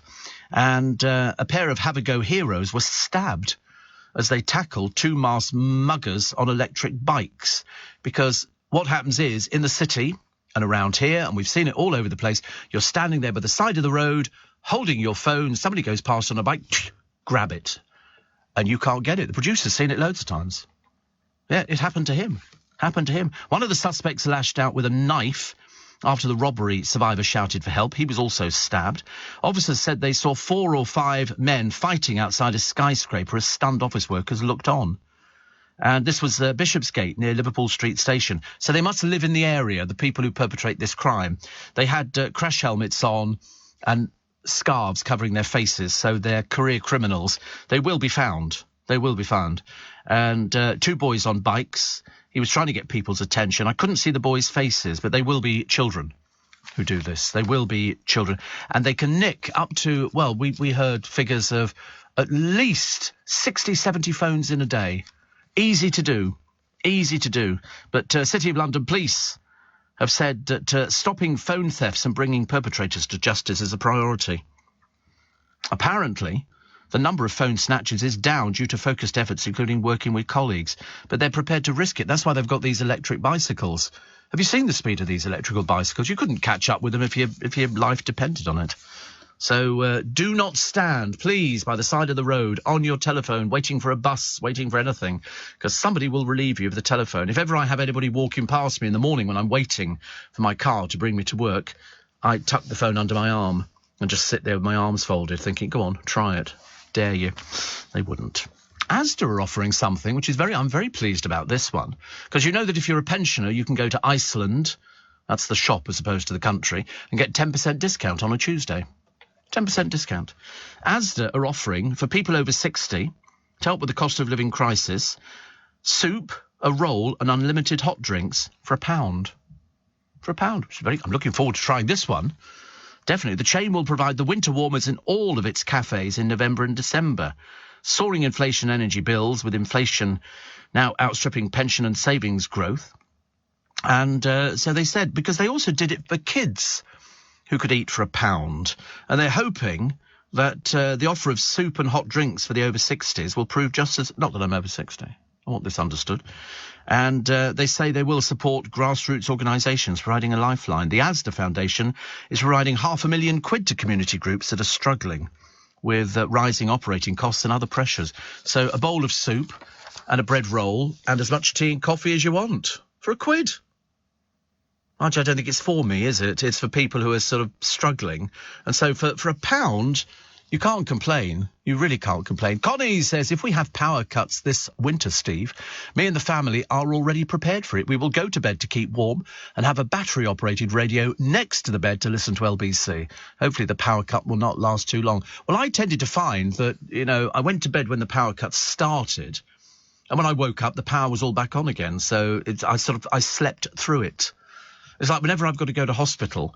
And I can go because I finish at 7 a.m, so I'm able to, because I have to go to the hospital today, because I've been booked in for something I wasn't even aware of, which I think, as somebody pointed out the other day, it's the follow-on from the endoscopy and the colonoscopy. Dad bought a box, says Russ, in Carshalton, a box of 144 candles in the 70s, but we never used them. They're under the stairs now, ready for use. I think they cost about £1. £1 for all those candles. How lovely. Yeah, I mean, I think candles are very nice. If you go to church, but, bear in mind you can't cook anything, you can't do anything, can't have a bath, a shower, nothing at all. So you might not, that might not be as much of false economy as we think, stockpiling candles or tea lights or something like that, making sure you don't have... I think you can stockpile. I nearly bought 144 tea lights the other day for £24. They were on sale on Amazon. I didn't buy them because I thought I don't really use tea lights very often now. I use the bigger candles. Yeah, they are dangerous in my hands. I'm completely useless. But I always put them inside. I don't have them just sitting out. I'm not a church. I'm not a Catholic church. He likes going to Catholic churches. He lights a candle just to atone for all his sins, I should imagine. Unfortunately, so far, yeah, he's atoning for my sins, which of course I don't have any sins. I'm very lucky as a person. I am a paragon of virtue. I am almost too good to be true. I've also got a dreadful pain in my stomach today. I don't know what it is, actually, but it hurts when I cough. So the answer is don't cough. Makes perfect sense, doesn't it, really? What else we got? Oh, this man in his 60s, arrested yesterday by ex-Met police officers, allegedly shared racist content online, including, is it memes? Memes. memes about the Duke and Duchess of Sussex. The arrested man was held under suspicion of offences under the Communications Act and misconduct in a public office. That's good, isn't it? Because anybody who writes anybody offensive on tweets and things like that, you can get them into court really quickly. Destroy them. It's fantastic. Simon Thomas praised the incredible NHS, who delivered his daughter 8 weeks early after his wife fell rapidly ill. He's the former Blue Peter and Sky Sports presenter. Remember, his wife died about 4 years ago, and he wrote a book about it because he's got a son, Ethan. He lost his wife to myeloid leukemia, and then he married Darina, who developed the pregnancy blood pressure condition preeclampsia. So he thanks them very much indeed. And he said, I've got a very tiny but hugely precious baby girl. I quite like looking at babies, actually. It doesn't make me feel paternal or anything like that. I just quite thinking, and they grow so fast. They really do. Honestly, breaking news, babies grow. Don't feed them. You know, it's ridiculous. If you give them food, they grow. And they all grow in different ways. I told you my middle godson for ages was sort of not short, but he certainly wasn't tall. He gets to 15, 16, and all of a sudden, whoosh, 10 foot tall. 10 foot tall. He's absolutely enormous. He's playing Jack the Giant Killer and Jack and the Beanstalk. And no, he's gone enormous. And yet when he was younger, you didn't think that. You thought he won't grow, perhaps he won't grow at all. But he did. I didn't have a growth spurt. I am exactly the same size as I was when I was born. Yes, I was still 4'2". Mother had a terrible birth. It was one of those ghastly days, honestly. The screams you could hear down the road. Here in the UK, we sell amazing products and services the whole world wants. At the Black Farmer in Devon, our produce is enjoyed on both sides of the Atlantic. We're McKinnon and Saunders from Manchester, and our puppets are watched on 6 continents. So whether you're new to exporting or experienced, explore global growth for your business with free support from the UK government. Access information, training, events and expert advice to help you find new customers overseas. Visit great.gov.uk to get started. Leading Britain's conversation, LBC, with Steve Allen. Morning, everybody. Nice to have your company. 27 minutes to 6, 27 minutes away from the details of my one-man show for next year. For next year, we always have to do these in advance because it just makes it a lot easier, actually. And the idea is to raise, as you know, an awful lot of money. And I'll be playing you some heartbreaking stories about where your money's going to. Because if anybody can tug at your heartstrings, I can tug at your heartstrings and make you, hopefully buy a ticket or 2 tickets. And because it's going to be at the time it is, you can go for lunch or go for dinner or do whatever you want afterwards. And somebody's already said they're going to buy a ticket and then go to Joe Allen's, which I think is quite a nice thing to do, or Little Italy, which is great.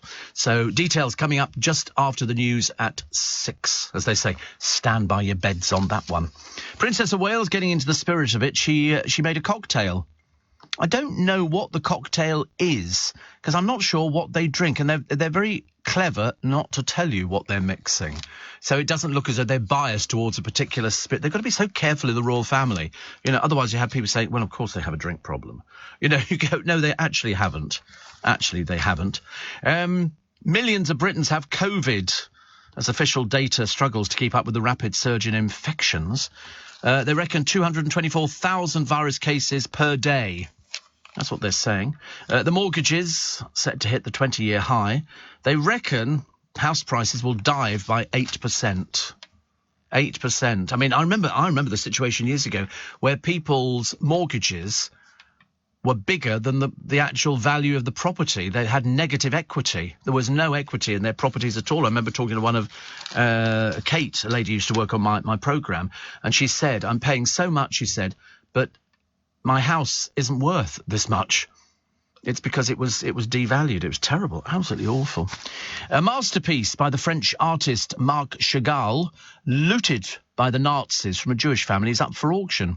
The 1911 portrait, called Le Père, belonged to David Sender, who is a Polish violin maker who was sent to Auschwitz with his wife and daughter in 1940, stolen by the Gestapo and remained lost until 1966, when it was bought by a 79-year-old by a 79-year-old, Chagall, who'd drawn the portrait of his father. After his death, the painting was donated to museums in Paris. The French government re-gifted it back to Mr. Sender's family, who've now put it up for sale.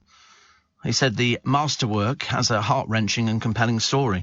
I bet they couldn't believe their luck. We've got the Chagall back. How much is it worth? They reckon about 7 million. We wouldn't have got this when it was first looted back in 1940, so they'll sell it. Because, there's a very good reason for it. It doesn't come down to greed. It comes down to the fact they never get insurance on their place to keep a masterpiece like this. That's why you see a lot of famous people who have very expensive jewellery, they have copies made. Elizabeth Taylor had lots of copies made of her jewellery so that, she didn't lose the actual stuff, because every time she wore it, they practically had to have an armed guard with her because it was worth so much money. I like that idea of wearing... It's when you look at the Queen, and she was doing all of her appearances around the world, and you look at the jewellery and you go, wow. I mean, hers were real, yes. Hers, I mean, literally dripping in diamonds. Huge diamonds. Absolutely amazing. Harry Styles has both the biggest selling single and album of the year to date. His song, As It Was Spent... As it was spent... I don't know what planet I'm on this morning. I tell you, every time they ever make some noise day, I go a bit gaga. I can't help it. As It Was spent 10 weeks at the top of the official singles charts, with more than 1.3 million combined chart units so far, driven by 149 million streams. It's also the most streamed track of 2022. Wow. His third solo album, Harry's House, has amassed 370,000 chart units. No other 2022 release has sold more physical copies. The Ed Sheeran album is at number 2 with 346,000 chart units. Ed Sheeran, terribly successful. But Harry Styles, terribly successful. The last motorbike to be ridden to victory by the late world champion Barry Sheene is tipped to fetch £75,000 at auction. Barry Sheene used to pop up on television programmes, very good-looking young man. And he rode the Manx Norton 500 in the 2002 Goodwood Revival Lennox Cup before he died of cancer, aged 52. Just 6 months later, the Cup was renamed in his honour. It's fitted with the original race fairing with Sheen's number 7. So it could fetch £75,000. It'd probably fetch more, actually, because it's got provenance. If they've got provenance, that's what people like, isn't it? And one here, Kevin the Milkman says, of course you couldn't take phone calls or texts when you started on the radio. Communication was done by Morse code. It's not nice, is it? It's unnecessary. He says, happy Friday. He said, I'm showing myself out now. I think exit stage left. Absolutely outrageous. Beep, beep, beep, beep, beep, beep, beep, beep, beep, beep, beep, beep, beep, beep, beep, beep, beep, beep, beep. I never understood how they formed words out of that. I always wanted to be able to do... I know that ... is SOS. But I've never used that in this studio. I don't know how I know it. I think because they did it on the Titanic, didn't they? I think that was the first person to transmit ... I'm pretty certain that was it was first transmitted for the Titanic, which was a waste of time because the bloody thing sunk. I mean, honestly, given it was called Titanic, there you go. The wireless telegraphy used Morse code, and for brevity, the Titanic was represented by MGY, the Virginian, MGM, and the Olympic, MKC. So, I don't know what it means. I'm just reading it out. I'm just reading off the internet. I don't know what it means. What are you asking me for? I'm trying to sell tickets to my one-man show here. This is not easy. They always say to you in the blurb, they say, Steve will tell you all sorts of stories. I've got loads of stories. It's just that some of them aren't repeatable. So I might repeat them this time round. I don't know. We'll have to wait and see. But just after 6, I'll give you the details, and then we keep our fingers crossed. Do you remember when we did the first showing? We didn't realise that the tickets were going to sell so fast, and they sold unbelievably quickly. And I remember getting a little bit I was like an overexcited schoolgirl, because we were watching when we were selling the tea towels, the very first tea towels that we ever sold. We had a counter in the studio on the computer, and we could see that they were selling in batches of 100. And I can remember, because Corey was here and Thomas, and Thomas was getting more excited than everybody else. And we were sort of watching, and he was going backwards and forwards. We just sold another 500. We've sold, and I remember thinking, this is All I kept thinking was, we're raising money for Make Some Noise. And because we've been so blown away by some of the little charities, I think this year, more than 100 little charities will benefit from your generosity. Whether you buy an item from us, or you have a go for some of the competitions, or you buy tickets to come and see my show. I mean, this year, crucial services at 100 small charities, including food banks, mental health, domestic violence helplines, carer support, community projects and employment programmes. 100 little charities can be helped out by the millions that we raise with your help. It's you that do it. We just point you in the right direction to say, would you like to buy this to help us out? Because, we can do so much with the money. I know we can all do with the money at this particular time in our life. But when you will hear between 6 and 7 this morning some of the things that we're going to be doing with it, I think you'd have to be a very hardened person not to buy into it, because we can do so much good with the money. And the team behind it are absolutely fantastic. Mike in Cornwall says we're going to have boiled eggs for breakfast. What's the ideal width for toy soldiers? My partner is sure you'll know. 17 inches. 17 inches, yes, that's it. And you know that you don't have to take the top off the boiled egg. You just eat the whole thing with the shell at the same time. Yeah, 17 inches. And you don't so much dip the soldier into the egg. You basically throw it up in the air. What you do is go into the garden, get the 17-inch strip of your soldier, put it on a flower pot. You stand the wife on one end and you jump off the fence onto it. She will go up in the air, double somersault, and come down and land, if all things go well, in the egg. Okay, there you go. Like to be helpful. Happy days, says Nick. Going to a microbrewery in Worthing. Have you seen it? Everything's about 2 inches tall. It's ridiculous. These microbreweries, I don't think people realise you can't actually get in to see anything because it's all done in a doll's house. They're very, very tiny. You've got to be a tiny person. It's only people who are not doing pantomime this year. But bacon sandwiches first thing, beer and lunch included. Ooh. See, actually, I'm not particularly into microbreweries because I'm not, as you know, I hardly drink anything, really. Spill most of it. But, no, you'll have a nice time, actually. Steve, I like Harry Styles' song, but it sounds a little bit like a-ha's Take On Me. That's when I go, Take On Me. Well, there's loads of things that sound like other songs. Because I often wonder, people keep coming up with all... I'm sure that somewhere I've heard green, green grass, blue, blue sky, something on the day that I die. Because there must be somebody else who has used that particular riff. There must be. Green, green grass, blue, blue sky. And they might not have used those particular words, but it might have been something... It's very difficult to come up with things. I can't tell you who it is, but there's a well-known composer, and a lot of his hits are based on classical music. And I knew somebody who made a programme playing the hit and then saying, does it sound like this? And then they played you the bit of the classical music. You went, wait a minute, that sounds nearly identical. Very interesting, very interesting. Lots of people do it. It must be very difficult to come up with original songs. I can't write songs. I wish I'd written Green, Green Grass, Blue, Blue Sky, because I find myself singing along to it now anyway. I know it annoys the heck out of anybody, but it's so simple, and yet it's so effective. It's infectious. You might not know the words to the rest of the song, but you know, green, green grass, blue, blue sky, you better hold a party on the day that I die. And you watch little children singing it, and I think that's cute. We don't do enough singing. That's why Gareth Malone is such a star. We go together, Adam and Eve, but the girl is so much more than just another apple thief. Yeah, she's a genius. Watch and learn how she sets the world on fire just to watch the sucker burn. It's a nice little song, isn't it, really? God. Is that Green, Green Grass? It's a very dark song. I think, but the trouble is you do sing things, don't you, when you learn the words to something, you suddenly realise what you're singing. I always think it's quite funny, actually, really. Well, it's not really that funny, is it? Andy Peters. He says, hola. He's still in Barcelona. Barcelona. He said, octopus for dinner last night. Won't be selling that on QVC UK on Sunday. I remember going to a restaurant once in Chinatown, Andy, and Chinese restaurant, surprisingly, and I thought I'd have the mixed soup. I don't know why it was called mix-up. Anyway, whatever it was. And it came with little octopus tentacles in it. And I remember thinking, I couldn't eat it. I couldn't eat it at all. I thought, oh, no.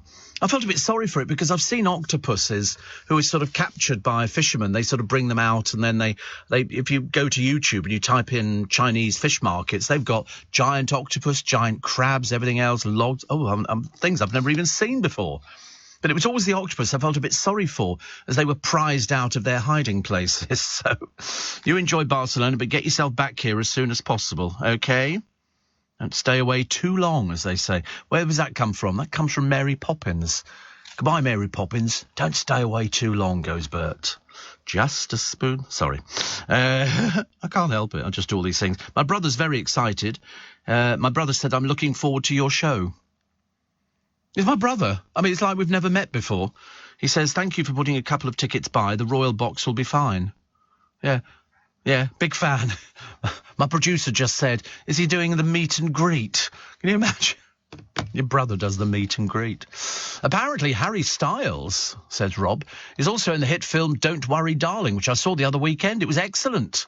Wow. Andy in Sheffield, where they make cutlery, says, I've only just found your show for the first time. It's great. Where have I been? I have no idea. I'm not psychic. I'm not Sally Morgan. You have twigged to that, have you? Can't wait to hear the rest of the show on LBC Catch-Up. Ooh, well, look at you. Well, 1 million people downloading a month cannot be wrong. We like people to download the programmes. You can do it. It's very easy. It doesn't cost anything. Some places charge. I'm not that sort of person. I couldn't justify it. So what we always say to somebody is, if you want to download or get the LBC app, which is the important thing, is just go to the LBC website, lbc.co.uk, and you download the Global Player app. That will then put LBC on your telephone. Wherever you are in the world, you can pick up LBC. Even in China, we've discovered. And you can then download. You can go into the LBC archives and download all these podcasts, which go back about 6 years. I think I've got about 7,000 podcasts to download. If you've downloaded even half of them, well done. And they go back. We've got the In Conversations with all the celebrities, Steve Allen's a little bit extra, and Steve Allen, the whole show. And the more you download, the more my standing goes up in the company. They like me a lot. You've had a lot of podcast downloads. And I go, thank you very much indeed. Listen, if Andy in Sheffield's only... How do you just discover a programme? Do you sort of wander through the dial? Because I remember when I first heard LBC, I wandered through the dial. And who did I discover? Jeremy Beadle. Jeremy Beadle was the first person that I ever listened to on LBC. And it was on a Sunday night. I don't know why. I was in bed and I had a little transistor radio and I was going through it and I heard this man and I thought, he sounded like an overgrown schoolboy. And I remember listening to him and he used to go, it's Anthony James something, Beadlebum. And he had all these mad callers on, and he'd say, he used to play games, but I didn't know at the time he was playing games. He'd get people to put their foot in a bucket and things like that. Can you hear it? Can you hear doing this and all the rest of it? And he used to play pranks on people on the radio, and people used to just fall over themselves to get on the programme. And so when I got a job at LBC, I'd completely forgotten about that. But one of my first jobs, was news reading over the weekend. And of course, Beadlebum had a show on a Sunday night and he would have a celebrity guest, and I used to do the overnight programme as well. So I would interview, he would do them and people would phone up and guess who it was. Tommy Boyd did the same thing. And I would then interview them afterwards. The only problem was when I came into the business, I was quite not sort of nervous or anything like that. But when you read the news, you're just reading the news. So there'd be somebody in the studio. Generally speaking, the person in the studio, the presenter, they don't even care whether you're reading the news, whether you're not. You sit the other side of the studio, you read your little news bulletin, and you know, it's 3 minutes past 10 or whatever it happened to be. When I walked in for the first night on Jeremy Beadle's programme, there were 30 people in the studio. Not only were his audience, they used to literally fall over themselves to come in, and the producer would let them come in. They'd be sitting on the floor in the studio. They'd be sitting at we used to have like a big rotunda. They'd be out in the corridor listening on their radios outside in the square. They'd be all over in the control room. They were everywhere. And so Jeremy used to say, right now, shh, in the studio, Steve Allen's going to read the news. I was thinking, oh, my God, fathers. As you'd sit there having to read the news while all these people were looking at you. I found it really quite disconcerting. Quite disconcerting. Because it was just really bizarre. Oh, somebody's just tweeted a picture. Have they? Oh, coincidentally, yesterday. Oh, my goodness me. And there is the picture of, Lummy. All these different people. My dad, says Graham, used to listen to Bob and Doug. I think he was surprised when Bob turned up as the host of Blockbusters. Well, I can tell you now that, yes, there's Jeremy and Colin Turner and Douglas Moffat and Jenny Lacey and Tara Jeffries and Alan Clark.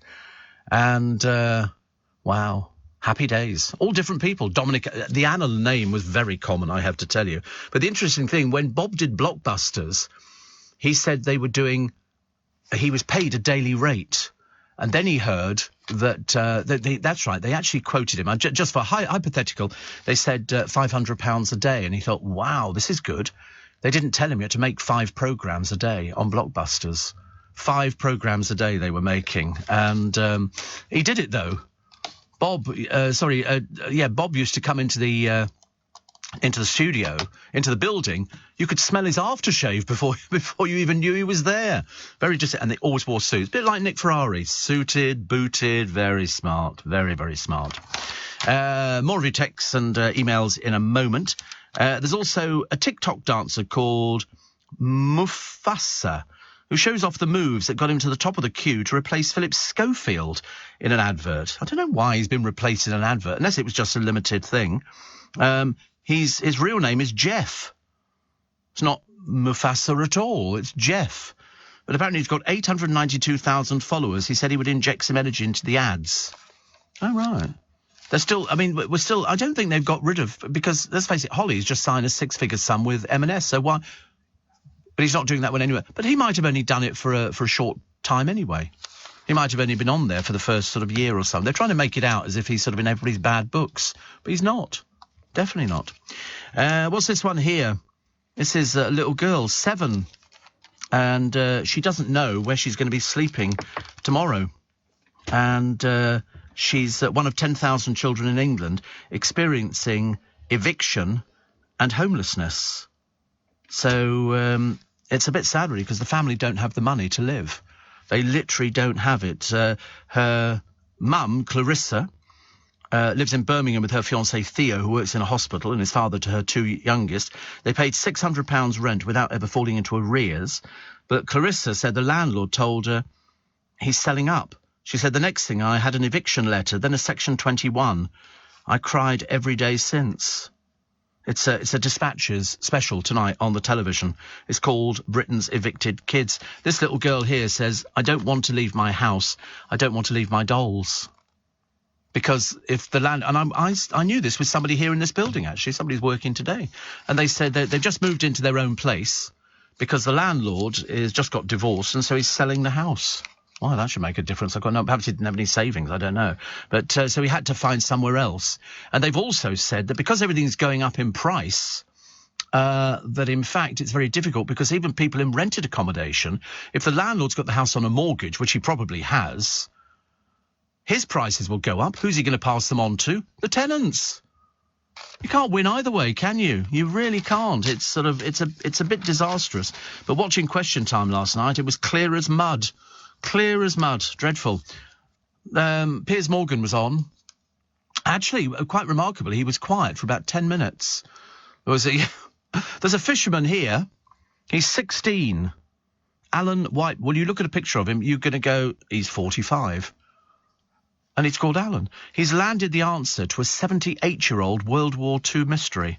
He's found the wreck of a plane crash. And they brought up the instrument panel and stuff like that. He was fishing for Dover Sole, and he landed part of a cockpit in the instrument panel. But it's the fact he's 16. He doesn't look 16. Aren't they still at school at 16? Are they not supposed to be at school? Something like that. Sorry? I can't hear you. Alan Whiteman. Wightman, fishing for Dover Sole. And you'll probably see a picture of... Oh, I don't know, actually. It might No, see, it hasn't got you. Yeah, no, I haven't made it up. So it's in the paper today. Honestly, nothing worse than being picked on, is there? Just as we're coming up to the news at 6, and then I shall give you the details of why my one-man show. I hope you're bracing yourself for this. I do hope you're bracing yourself, because we do it most years, and every year we're always absolutely thrilled to bits to have sell-out shows. Let's keep our fingers crossed that today is another one like that. So we'll take a short break. Clarkson is in all the papers today. I don't know why I'm pausing, actually. There's no particular... I don't know why I thought I was coming to the end of the show for some reason. I've got ages to go. Like I'm going to worry about running out of things to talk about. It's ridiculous. So Clarkson has been told to shut up squat dinner tables. I think this is an ongoing planet. They just don't like him. They just don't like him. Why can there not be any leeway on this? He's in the middle of nowhere. He's not building it in the middle of the town. Steve, am I remembering Jeremy Beadle correctly? He has a book on his grave in Highgate Cemetery and was a very cultured man. Oh, he was very cultured. Yeah. What did you have for tea last night, says Ben? Fruit salad. Fruit salad. I didn't... Oh, and a couple of Edam rolls. And that was... I don't know why. Wasn't the sort of thing I really wanted. So Edam, cheese. It's a cheese. It's a bit expensive for you, Joe. You won't be able to afford that. I'll bring in pictures of it next time. And I bought some soft rolls, Dairy Lee. I used to love a Dairy Lee spread. That was a good thing. If somebody had said to me, those little triangular things, you couldn't get the blasted silver paper off. Do you remember? Now they do it in a squirty tube. And I've yet to find it, but somebody said it's in Waitrose, squirty peanut butter. Squirty peanut... Have you ever heard of such a thing? And you just literally take the cap off... I can put it on Ritz crackers and everything. I'm going to. Whether you like it or not, I don't care. My life. If I want to eat peanut butter, perhaps I should put it on a croissant. I don't know what they've done with the croissant in Marks and Spencer's by the station. They've obviously given up. It's too complicated. News. Attention all passengers.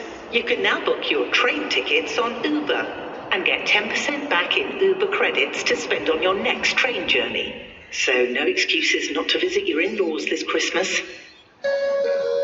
Trains, now on Uber. T's and C's apply. Check the Uber app. This is LBC from Global, leading Britain's conversation with Steve Allen.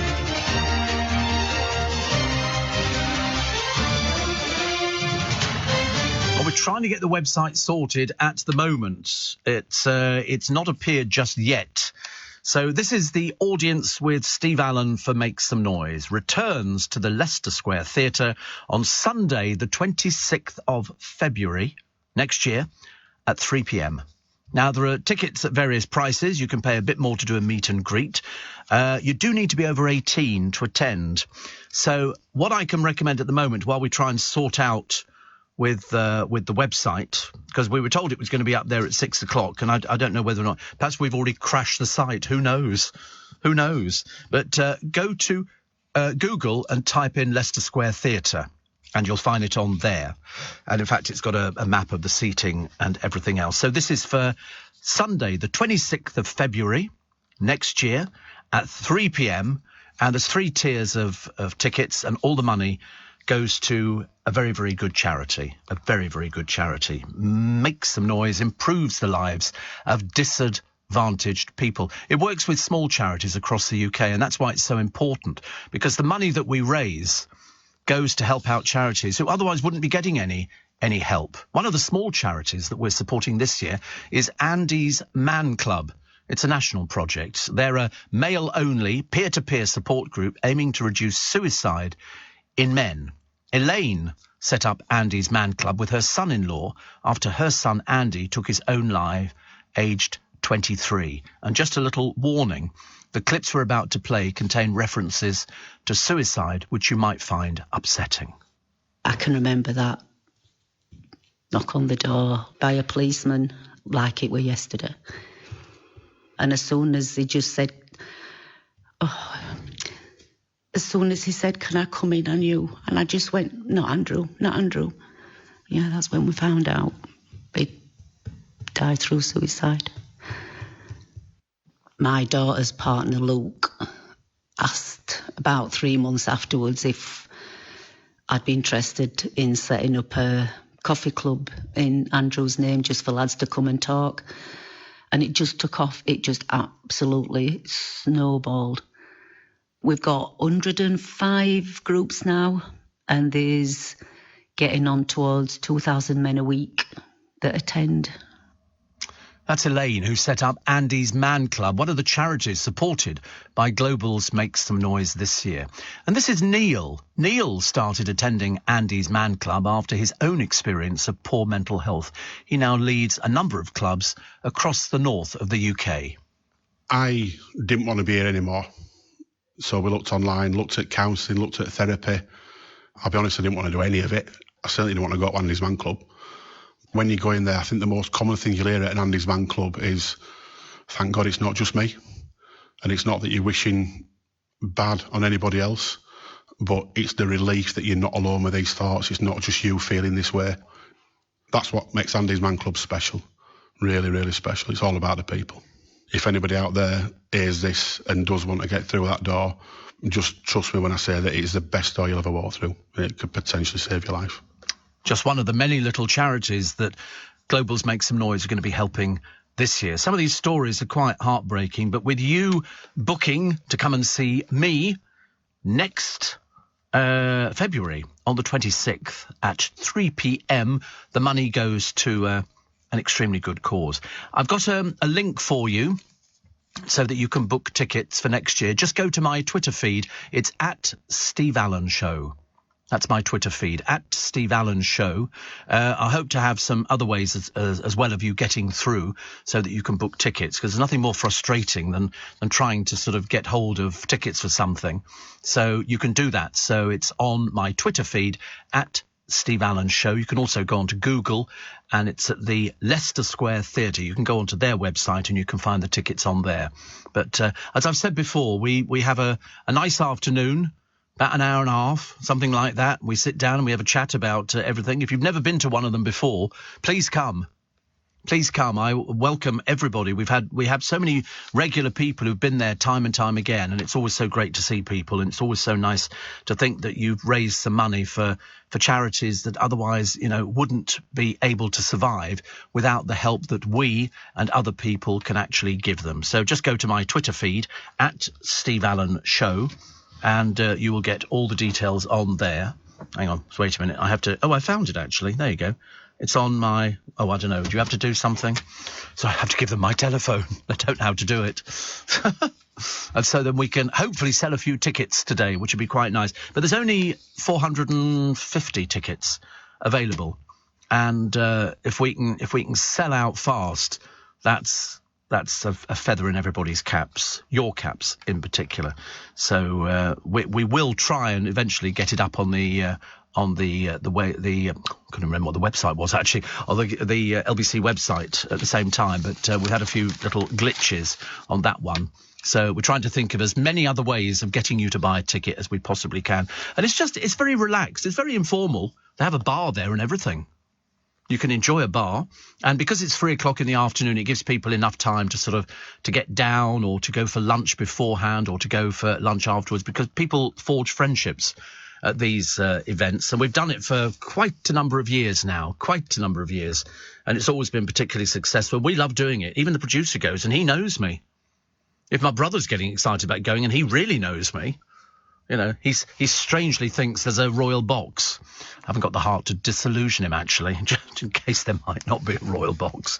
But it's nice. You can have a look and you can see what the theatre looks like inside. It's really lovely.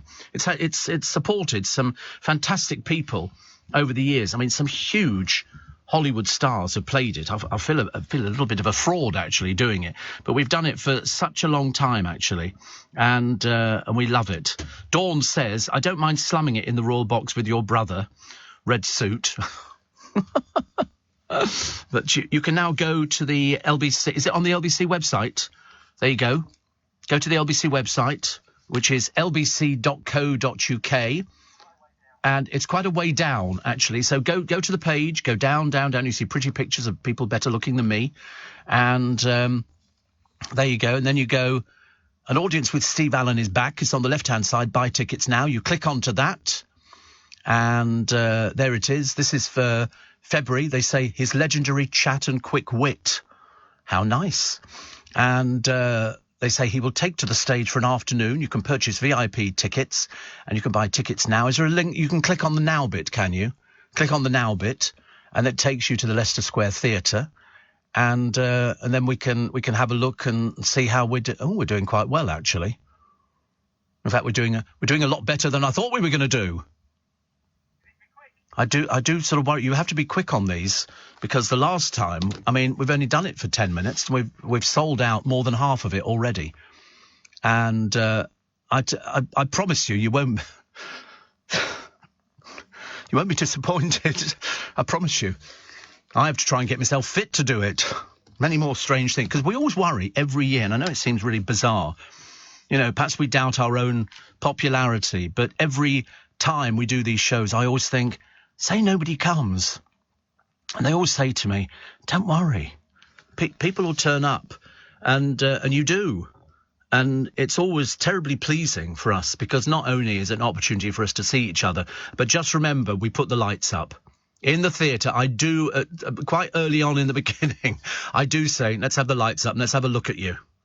I like to have a look and say, you better look smart. And if you're sitting next to anybody you shouldn't be careful. Sometimes they actually podcast these shows, but they haven't mentioned the podcasting to me at all at the moment.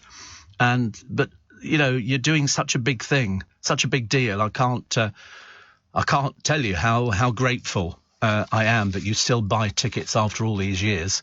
Let's make loads of money, says Tim. He says, I've got my seat, B2. Right near the front. Some bad news, though. I was going for lunch at Joe Allen's, but it's closed. Yes, it's Sunday. It's Sunday. You might have to go to Little Italy. So the money I would have spent on lunch, I'll donate to Make Some Noise. He said, let's make loads of money. Yes, absolutely. Let's make loads of money. Thank you so much. I can't... makes me cry. Every time I get a bit emotional about the whole thing, because I'm always so pleased that people...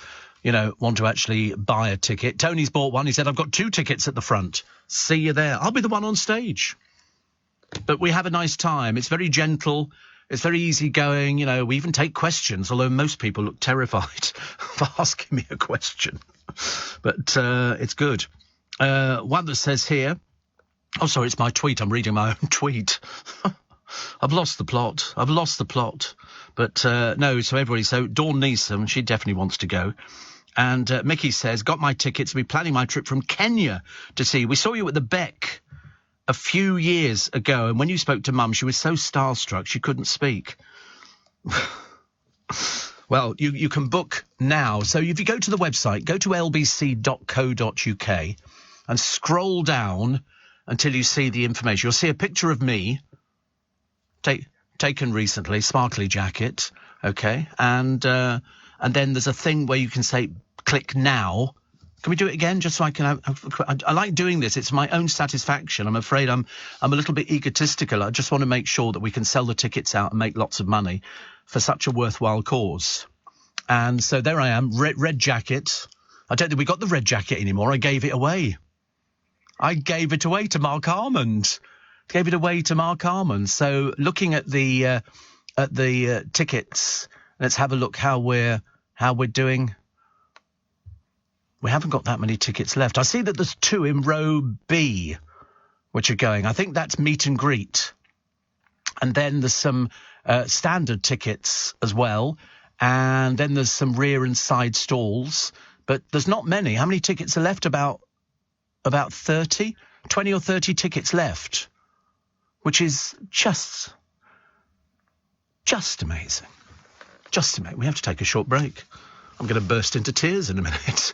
Can't believe we've only been going 20 minutes on this, and it's practically sold out. There's only a few tickets left, which you can imagine. I mean, it's, if you don't see it for yourself, you can't kind of believe it when you look at the seating plan and you see that they've been sold. So if you would love to come along, and we'd love to see you on the 26th of February next year at 3 p.m. It's a Sunday. Just go to the LBC website, lbc.co.uk, scroll down, and then you'll see a lovely picture of me sitting on a stool. They always have to give me a seat. I think I'm super glued to it. And I've got a red sparkly jacket on, which we gave to Mark Armand. I dragged him up on stage. And you just go there and you click on that, and that will then take you to the Leicester Square Theatre. And then you can see what seats are left. It would be lovely to sell out before past. It would be the miracle of all, which means that the last time that we did this, we sold out in an hour. This time we might sell out in 25 minutes. I can't believe it either. Listen, I mean, you'll hear loads of people on all the global radio stations over the day today thanking you for your generosity, but it's heartfelt, absolutely heartfelt, because Globals Make Some Noise improves the lives of disadvantaged people by working with small charities across the UK. One of those small charities we're supporting this year is Aching Arms. This is a national charity. It offers comfort and support to bereaved families following the loss of their baby during pregnancy, at birth or shortly after. Just to warn you, what we're about to play you contains references to baby loss and bereavement, which you might find upsetting. After the loss of his son Joel, Adam and his wife Ilana were supported by Aching Arms. Here, Adam explains the comfort the charity provided. Ilana said she had some pains, and the two midwives that were checking Ilana said, "Adam, can you come closer?" And I could see the seriousness on their face. And even then, they were saying things to me, and I was like, what are you telling me? What's going on? And then just said, nothing we're going to be able to do. You're going to have to deliver your baby and just hold him. So we just held him for, I think it was 15 minutes, and just loved him as much as we could. You never expect it's going to happen to you. You hear about it. And actually, before it happened, I don't think we knew anybody that had lost a baby. So for us, it was like, we've got no one to talk to about this. No one understands. No one gets it. We stayed in for 3 days. And that's when they said about Aching Arms. They said, we've got this bear that you can take home with you. And for us, it's literally having that thing to hold in your arms, because you know you can't take your baby home. I just remember having Charlie, who's our bear, and disappearing with Charlie and just holding him. I remember going to the bathroom a few times and just crying. I think if I didn't have the bear to hold, it would have been so much harder. And I thought, if Charlie's done this for me, I want to be able to do this for other people as well. And when I see on Facebook someone's tagged us saying thank you for Joel Bear, seeing that bear and just thinking of the comfort that we've given those parents, we're helping them on their journey, and it's a great feeling. And that's what your money goes to. Just one of 100 little charities across the UK. That was Adam. And that's Aching Arms. And we will endeavour to give them as much money as we possibly can. That's why this year I think it's the most charities that we've ever helped out. I think there's going to be about 100 charities that will benefit. Charities that probably you've never heard of. Certainly I've never heard of many of them. And that's why it's so useful that when we do our show, we raise money and it goes to people like that. People who you just tend to not think about it. You know, we tend to just accept things, say, oh, it happens to somebody else, but it might happen to you one day. And that's why it's so important. And I can't thank you enough for buying a ticket to come and see me. I'll try and lose weight before we get there, actually. I think this stool might not hold me. But Catherine wrote to me and said, Steve, I'm trying to buy 2 tickets, but there's 199 people in the queue ahead of me. Dear. Well, I can't help but be thrilled, Catherine. I really can't. I mean, I don't think we've ever sold out a show as fast. You know, this has got to be the fastest of all the shows that we've sold out. And it's not till next year, so I might have improved by next year. You never know. I might have grown hair. I might have lost about 2 stone or something. Actually, not that I need to lose 2 stone, but I mean, I might actually try between now and February not to become ill. So literally a very small handful of tickets left. Go to the LBC website, LBC, I have to keep mentioning it. I know there's people queuing to buy them. It's on the LBC website, lbc.co.uk. Scroll down, left-hand side, you'll see a nice picture of me wearing a red sparkly jacket, which I don't have anymore, but don't worry, I have others. And there's a few back on, so you can get some meet and greets. And it's not bad, actually, so go for that. Is there a queue then as well? People buying tickets? I don't know, actually. But just go to the LBC website. Could be the fastest sellout in living memory, I think, this one. Especially for the Leicester Square Theatre. So scroll down on the LBC website till you see the information, me in the red jacket, and then there's a link and it will take you directly to the Leicester Square Theatre. And this is for the 26th of February next year at 3 p.m. Thank you for that. I've got one more clip to play you, which I'll do the other side of the news. The other story which they were talking about in the papers today is, well, in fact, actually, there's quite a number of stories. Some of them are very, very depressing. There's a very depressing story about a dad's illness, which has inspired his son to find a cure. And this student, he vowed to find a cure for his father's terminal heart disorder when he was 11. And he's going to start next week a PhD on cardiac disease. He'll be researching heart treatment in memory of his dad, who died last year, because it's a big illness for an awful lot of people. And he lives in Texas. And he's doing his PhD, strangely enough, in Melbourne, which is where he grew up. So we wish him the best there. But imagine thinking at the age of 11 you could do something like that. I think that's really, really fantastic. Pauline says, got my ticket, Steve. Meet and greet again. We will be another year older. And Bronze says, oh my, managed to get 2 tickets in the nick of time. Oh dear, I'm sorry. Mike says, well done, Steve. Shows how much people love you. I think they just want to make sure that I'm still going. I think that's what they're checking on. Is it really him, or will it be a looky-likey? And April in Carshalton says, that was very stressful, as the seats I was trying to select kept selling out, but finally success. Well done. Marie in Watford says, got the ticket, meet and greet. So looking forward to meeting you after so many years of listening. I can't wait. And Steve, that teaches me for eating my toast and thinking I'll buy the ticket in a minute. Just shows, though, you could fill out Wembley, says Catherine. And Steve in Sheffield now waiting for advance rail tickets to London in February to become available. Mick Lynch better not step in my way. Oh, no, I've forgotten about that. Let's not think about something that might upset the apple cart. Let's not think about that. But literally just a little handful left on the LBC website, which will take you to the Leicester Square Theatre. So lbc.co.uk, left-hand side, go all the way down till you see me in a red jacket, sitting on a stool. The red jacket we don't have anymore, but we'll have another one for you, which we might give away on stage like we did last time. You never know. You never know. We could give away a jacket every time we do it, which is amazing. Somebody just sent me in here and says, Steve, I just heard Aching Arms Charity. They're amazing. I lost my son a year ago this month at Great Ormond Street. If it wasn't for some of these charities, I wouldn't be here myself today. So I want to thank all of you for your support, because I never thought it would happen to me. That day, part of me died. But through these charities and their support, I've learnt to smile again. And that's what you do. We help a lot of charities, and it's all due to your fantastic generosity. So thank you very much indeed. So lbc.co.uk. There's a couple of meet and greets left, I think. You'll see them on the website. You can have a check. And there's a little bit of a queue. So can you just be patient? Please be... Look at me telling you to be patient. I'm the last person to be patient. I'll be going, I don't want to be patient. I can't be patient. It's too stressful.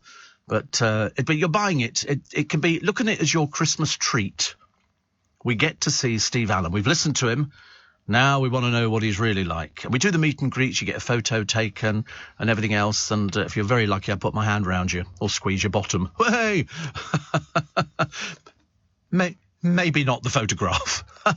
You don't want to put people off. Can you imagine? Can you imagine? What do you get when you mix fashion designers, financial advisors, and dance studio? No, not a catwalk of strutting accountants. No, not a ballet piece about balance sheets. I'm actually just talking about Workspace. With 4,000 of London's most original businesses already calling Workspace home, whatever it is you do, there's a space for you here. It all happens at Workspace. Search workspace.co.uk. Leading Britain's conversation, LBC, with Steve Allen. Morning, everybody. If you've just joined us, You missed the start of the one-man show tickets for February of next year. There's a little bit of a queue at the moment, so just bear with it. Just bear with it. You will hopefully be able to get through and get something. So somebody says, I've got my seats, Steve. This is Sevenoaks Sarah. They're selling so fast I couldn't type the details in quick enough. And somebody says, I've been counting down since last year for tickets, which I now have for me and my much-loved Auntie Rose, who's listening in Turkey. It's a pleasure to give support and looking forward to seeing you and the sparkly jacket. I think you'll be sold out shortly. Yes, I'm of no doubt now that we are going to sell out shortly, which is fantastic, absolutely fantastic. Steve, I'm so excited. I've got my tickets, says Emma. See you there. Think you'll still remember me by the time we get to February of next year. 25 minutes to 7. Now, Globals makes some noise. As you know, improves the lives of disadvantaged people, of which there are so many. And we work with small charities across the UK. One of these small charities we're supporting this year is the Grace Kelly Childhood Cancer Trust, which is a national project based in Worcestershire. And they provide financial, practical and emotional support to families affected by childhood cancer, as well as funding vital research. The trust was set up by Jen Kelly, the mother of 4-year-old Grace, who passed away in 2014 from a rare cancer. Just a warning, what we're about to play contains references to loss of life, which you might find upsetting. This is Jen. Grace, she was a very happy, healthy 4-year-old. She was a kind, caring little girl. Within a few weeks of starting school, she became very tired and pale and became very unwell and was taken into hospital. Over the next few days, we realised we were dealing with far more than a normal childhood illness, and she was found to have a tumour on her kidney. Very sadly, just 19 days after she was diagnosed, Grace suddenly passed away. Grace was a really caring little girl. We decided to set up the charity in Grace's memory. When a child is diagnosed with cancer locally, they're immediately referred to us from the hospital. We provide emotional, practical and financial support for families. We fund research into rare aggressive cancers, and we also work with medical clinicians. We really do understand. We've actually been there. We follow them through every step of their journey, give them as much or as little support as they want, and really just provide the support that they all desperately need. We grew initially from a team of just some volunteers to we now have 6 staff, but we know we need far more to meet the needs of our families.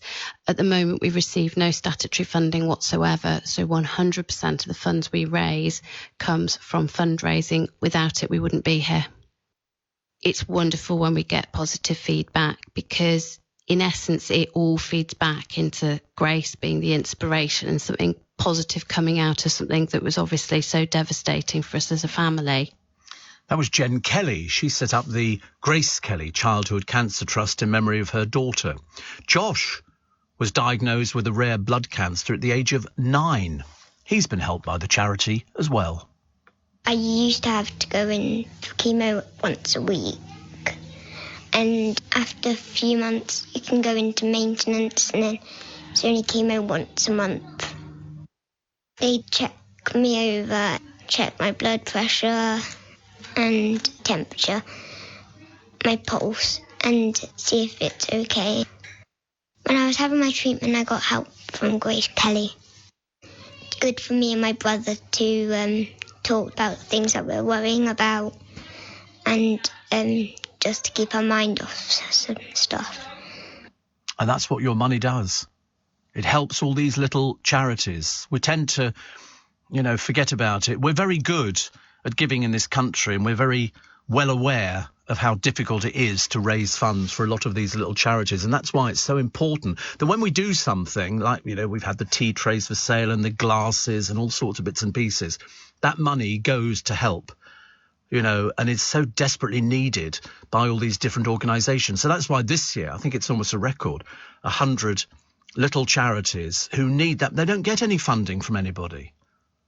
They rely very much on having to go out there and appeal to people. But we can do it through the radio, and to say to you, thank you so much for buying a ticket, either for my show or any one of the other ways that they're raising money today on global stations. All the stations in the building are taking part in it, Capital and everybody else. And it's so important. And every year we sort of do it. And every year it never ceases to amaze me. No matter how many problems people have got, they always manage to put their hands in their pocket and buy something. And I quite like the idea of sort of saying, listen, please, can you give us some money? And we'll give you something back in return. Unfortunately, the thing you're getting back in return is me, which isn't, you'd expect a nice car, wouldn't you, or something like that, or a bar of chocolate. That would be quite nice. But we're very grateful. We're very grateful. You'll have a nice time if you're coming along to it. There's still a little bit of a queue as people are trying to sort of process things as fast as possible. So we've beaten last year when it took us an hour to sell the tickets out. I always worry about it every year, and people keep saying to me, why do you get worried about it? I said, well, I don't know. I just always think people are so generous, and they're always sort of, very, very nice. So if you are waiting to get through, keep trying. If you're stuck in the queue at the moment, keep trying, because you will get through. It's just trying to process everything at the same time. And remember, if you have put the tickets in the basket, then check out. So that so we can then say, I'd like to say by the end of the programme, we're completely sold out of everything. And but it is a queue at the moment. So just wait for it. Keith says, I've managed to get 2 tickets. My wife, Mo, will be so excited when she wakes up. Oh, I do hope so. I do hope so. And Alison says, I'm in a queue to buy tickets. Even if you did 5 shows that day, I'm sure it would still be a sellout. Well, when I looked at the photographs of the queue the other year, it did look really impressive, actually. And it's so nice for me, because I'm always sitting in there waiting, thinking, is it going to fill up?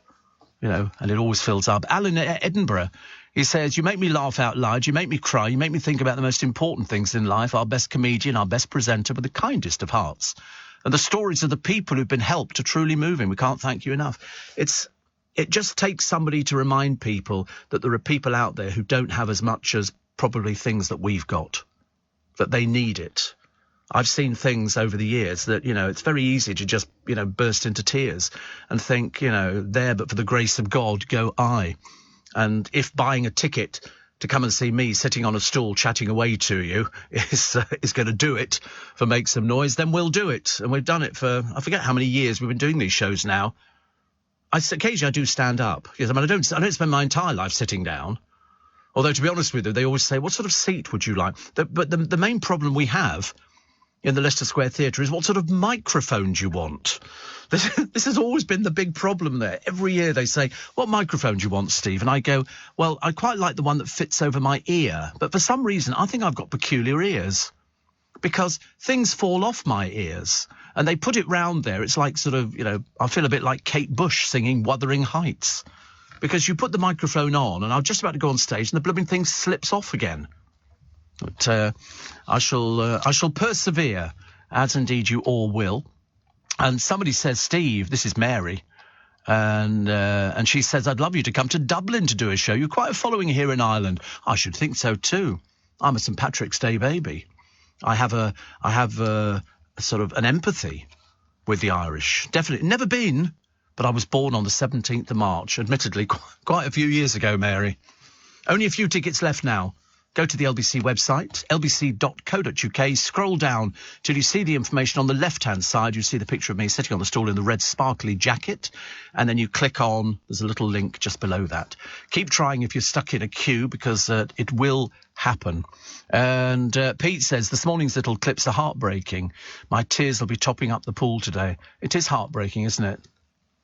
I find it terribly heartbreaking. I get quite affected by things. But mind you, you know me, I get affected by watching a film. So when I'm actually dealing with real life and I'm dealing with situations that we can help with, we can go somewhere. We can't solve all the problems.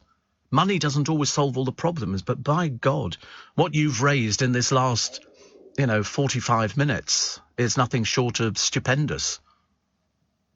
Everybody's going to be absolutely thrilled with the charity. Stephen Peterborough says, I've got 2 tickets in the middle half, way back. My other half will be absolutely over the moon with this, and I won't tell her till next month when it's her birthday. Hope to God you're not listening to the programme at the moment. One of those things. But do persevere. There's a few people in front of you in the queues, and then once they've sort of tiddled about, then hopefully you can get your tickets as well, and we look forward to seeing you in February. Just remember that you have booked that show for that particular day. Don't sort of do something else like, we were going to go to a car boot sale, Steve. Don't do that, please. Still to come, the doggy who made his way home. 5 miles he crossed a main road. He crossed a bridge. He went on the Clifton Suspension Bridge all by himself, and they know it was him because they've caught him on CCTV.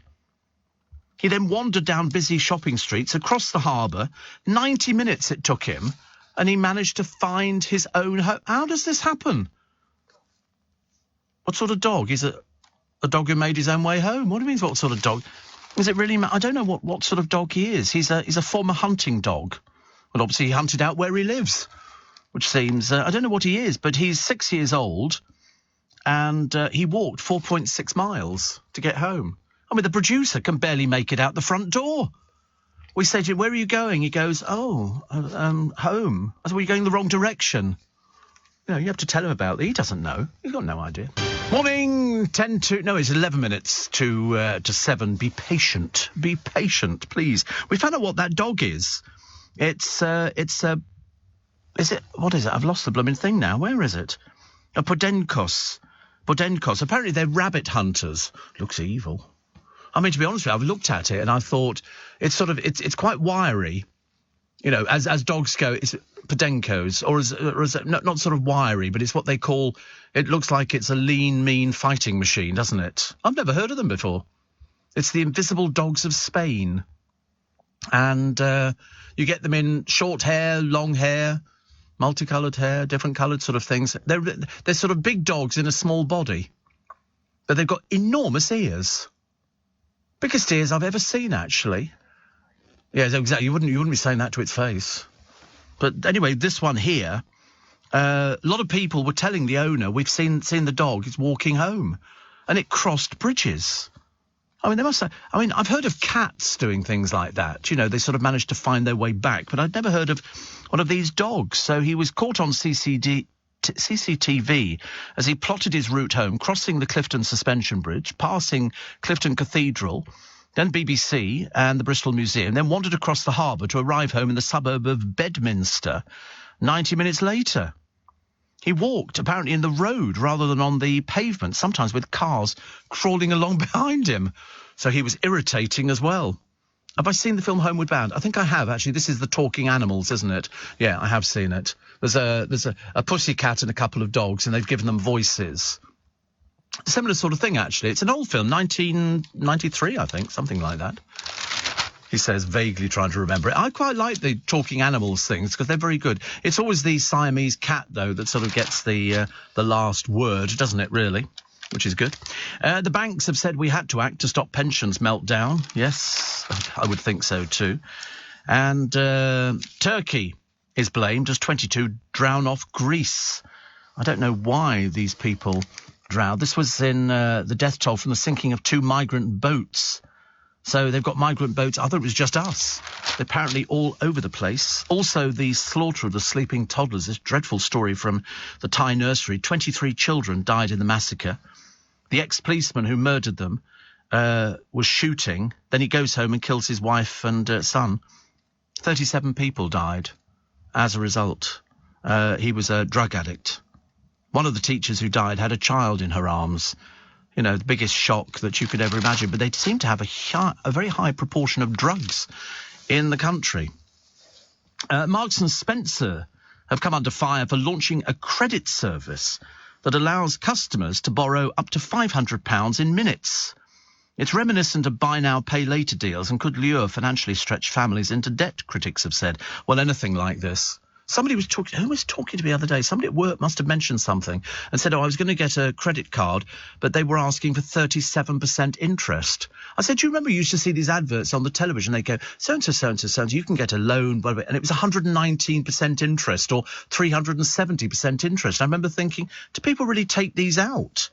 And also how desperate you have to be to take out something when you're actually looking at at sort of something that's so expensive. If you've been turned down by everybody, I suppose it's the poor people who suffer as a result. If you really need the money, then you end up having to pay it. My friend Ant has also retweeted. He's done the link. He said you can now book tickets to an audience with Steve Allen on the 26th of February. Bless his heart. Bless his heart. Thank you. And not many left, Steve, says Annabelle. Can't wait to see you. Sam and Jerry in Hampshire, long-time listeners. Can't wait to support such a great cause, which is always very good news. Shoppers feeling the pinch are snapping up, wait for this, blankets and one-pot stoves. What's a one-pot? I don't know what a one-pot stove is. A one-pot stove. I mean, is that just, why don't you just, it's just a stove with what? Yeah, but surely on your cooker. Oh, right. Oh, there it is, electric mini stove. I've never seen them before. But then, surely, isn't that the same as just putting a saucepan on one of the rings on your cooker? Why would you want to carry it around? I wouldn't want to carry, me, anything that's got the word sort of heat and electricity and stuff. I'm just fated. I'm fated. You see that camping gas, Camp Bistro? I've got one of those. £29 on Amazon, and it works on one of those things that you fill up your lighter with. And you put the gas cylinder in there, and it lights. I used it when I did a car boot sale in the car once. And I took it along, and we put a kettle on the top. No, we just made a nice hot cup of tea. I mean, in theory, I should have basically taken bacon sandwiches along and started cooking things like that, but I didn't. Lakeland's top 10 Christmas gifts. What do you think number one is? It's a heated throw. Have you seen throws? They're so cheap. They're great. There's also a Gonk hot chocolate melt. Lakeland digital stand mixer. That's £300 though. And they've got Northern Lights coloured fir cones. Have you ever seen these? These are great. If you have they're really nice. You'd like something like that, Joe. It'd be very good for you. Christmas is coming up. There you go. Look at that, eh? Woo! Lovely. And, yes, so it could be quite good. There's a multi-fuel pizza oven. Why are pizza ovens so expensive? This is £300, and all it is just a piece of tin, presumably that heats up, and you stick your pizza in there. But it's very expensive. Very expensive. I'm not sure about that at all, actually. Also, Britain's favourite cocktail. You see, is R1 in there? No. I used to be able to make whiskey sours years ago. I was pretty good at making whiskey sours. But Britain's favourite cocktails, number one is the mojito, followed by the pina colada, passion fruit martini, margarita, whiskey sour and a martini, and a rum punch. Or a daiquiri. Have you got a strawberry daiquiri? The answer is yes. And which of the following do you think you'll use in the next 6 months? Most people said electric heater, hot water bottle, wearable blanket, open fire, heated throw, or a blanket. Usual sorts of things which everybody else goes for. Portrait of Margaret Thatcher bought at a fundraising event for the Conservative Party 18 years ago has just sold for £43,000. They were only expecting it to fetch 800, which is odd, isn't it, really? It does look very good, actually. Fetched more than 54 times that amount. And it's lovely. It was in the contents of the Chilham Casti, which is the Kent home of the late financier and Tory donor Stuart Wheeler. The portrait only measures 23.5 inches by 19.5 inches, produced by Royal portrait artist Richard Stone, an earlier version of the work painted for the collection of Downing Street. He did 6 portraits of her in total. Mr. Wheeler died in July, aged 85, and in his will he put his £15 million home on the market, with the profits going to charity. It's nice, isn't it? But it's a very good portrait. For a lot of money, awful lot of money. But we quite like the heated throws. They're actually very, very good. 84850 steve@lbc.co.uk. Got to get in quick. There you go. Look, it's a good picture, isn't it? Not bad at all. Not bad at all. And what's Richard Littlejohn talking about today? And yes, you know that man the other day, he was the naval engineer. He's been acquitted by the court-martial of sexually assaulting a male colleague because he's demisexual. We didn't know what demisexual was. Now we know what it is. We're very much the wiser. And what am I doing? Oh, what am I doing? Why did... I've got to go. Oh, one more time to go to the LBC website. One more time. Can I have a look at the LBC website? Just so we go to... Not the LBC website, the theatre. There's a little bit of a bottleneck at the moment. Just a little bit. But if you go to lbc.co.uk for an audience with Steve Allen 2023, which supports Global's Make Some Noise, you scroll down till you see the picture of me in a sparkly jacket. You keep trying if you're stuck in the queue. And you also mustn't forget to download my free Little Bit Extra podcast. There's a brand new episode for you every single day, exclusively on the Global Player app. And if you missed any of this morning's programme, there's a podcast of the whole show available on there very shortly. What you have to do, if you're on the website, just be a little bit patient. There's sort of it's built up as a little bit of a bottleneck. Sunday morning on LBC, trying to work out exactly why. I've suddenly realised I'm not at all surprised that paper boys and paper girls do their backs in. Lifting the amount of paper is so much easier during the week when they don't weigh too much. On Sunday, I mean, you know, if you bought every single newspaper and you bought the colour supplements, you're going to be in hospital inside a fortnight. The rugby league stars suing for brain damage. Saira Khan. ITV tried to make me join OnlyFans, so I quit. We're wondering what dreary story she was going to come up with, and this is the dreary story, that apparently they were looking for publicity for loose women, which is quite normal. I don't see any problem with anything coming up with it, but of course, Saira, who thought she was going to be somebody special, turned out not to be somebody special at all. The serial killer, Peter Tobin's ex-wife, says she's happy he's dead. We're all happy he's dead. The only problem was he took a lot of his secrets to the grave, and that we can never forgive him for. And what about Mel B? And what about the GC? I heard from my spies the other day, I was quite excited actually, because it was a story I hadn't heard before, that the GC was seen at a market the other day pushing a pram. It wasn't her baby, as you can well imagine, and apparently she hadn't made any effort to do herself up, and she was pushing it, but she was being very loud and vulgar, you know, until people realised, oh my God, we wondered who it was, and it's the GC pushing a pram. And so there was only one person who said, oh, I'm a big fan of yours, can I have a picture taken? So she said, yeah, but you can't photograph the baby. So she didn't photograph the baby. It was obviously somebody else's. But poor old, we don't know what she does for a living now. Can't work it out. It's all getting a little bit embarrassing, really. You know, sometimes you go on a reality show and it works out. Then other times because you can't put her on Love Island, can you? I mean, you know, it just wouldn't be fair on the other people on Love Island. And then Saira Khan, the real reason she left Loose Women. Nobody gives a stuff, dear. Nobody cares. I don't know why you would think, you know, apparently the toxic request left her feeling humiliated. So she decided to leave and then go, I can't talk about it. But then all of a sudden, obviously, somebody said, do you want to talk about it? Yeah, I'll talk about it. So she did.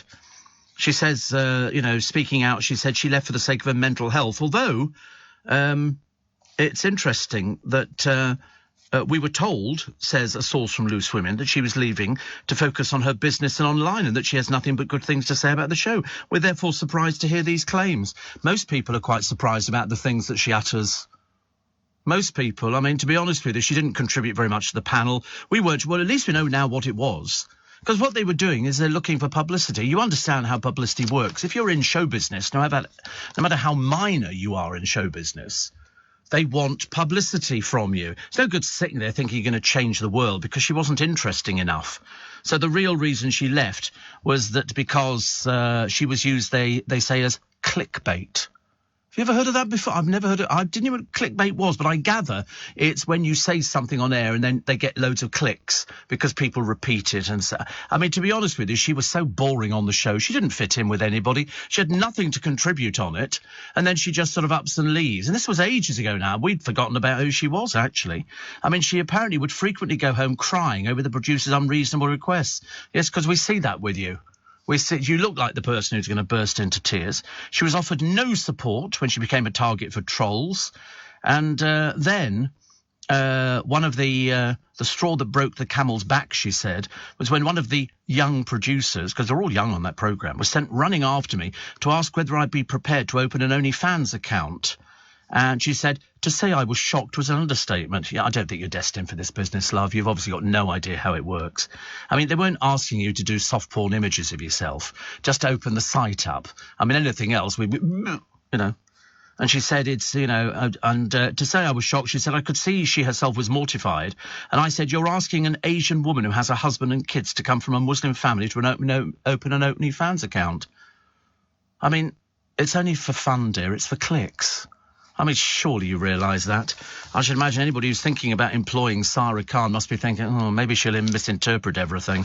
Maybe she'll misinterpret. I missed the other day. I was a bit disappointed. I missed Strictly Come Dancing. I couldn't work out who they were going to kick out. Was it going to be boring old Matt Goss, or was it going to be somebody equally dull? But I haven't actually found anybody as dull as him on the programme, so I've got no idea. I did watch the panel. They did have a number of people on there who did, who I thought did quite well, actually. And there was Fleur and Vito and Ellie and Johannes and other people. I think there was a Viennese waltz for Matt and Nadia, but the trouble is he's so old. I don't want to be rude about it, but he just looks as though he's sort of well past it, really, which is a little bit embarrassing. Peter Kay's been performing stand-up in secret, sparking rumours that he's planning a comeback tour next year, because he did do a one tour and it sold out, and then he decided that they weren't going to do it, and so he did some low keys in Salford last week. I must be the only person on the planet who just doesn't find him funny. I just don't get it. But there again, it would be ridiculous if we all liked every single comedian. They all do different things that you sort of go, oh, that'd be nice to see that sort of person, and then other people sort of come along and say they're really funny. I think the thing for me was when I saw him on, who was he on? He was on somebody's programme, and he sort of came on stage and went, here he is, it's Peter Kay, and he came on, and then he just ran round the set 3 times. And he obviously thought, where he comes from, that's hilarious. Seriously, where he comes from, they're sewing their sides up. They can't believe their luck. And when we watch it in London, we go, I'm sorry, do you have anything funny stuff to say? And he didn't.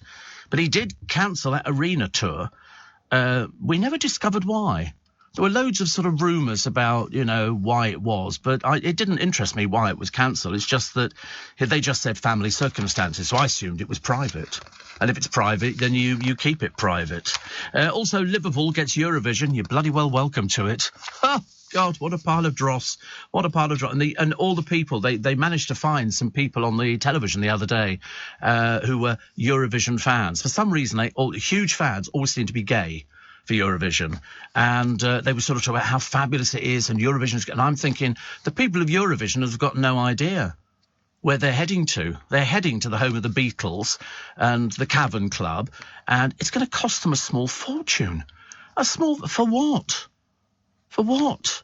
At the end of the day, we don't stand a cat in hell's chance of ever winning Eurovision. They hate us. They don't. Every hotel sold out. Well, it would be.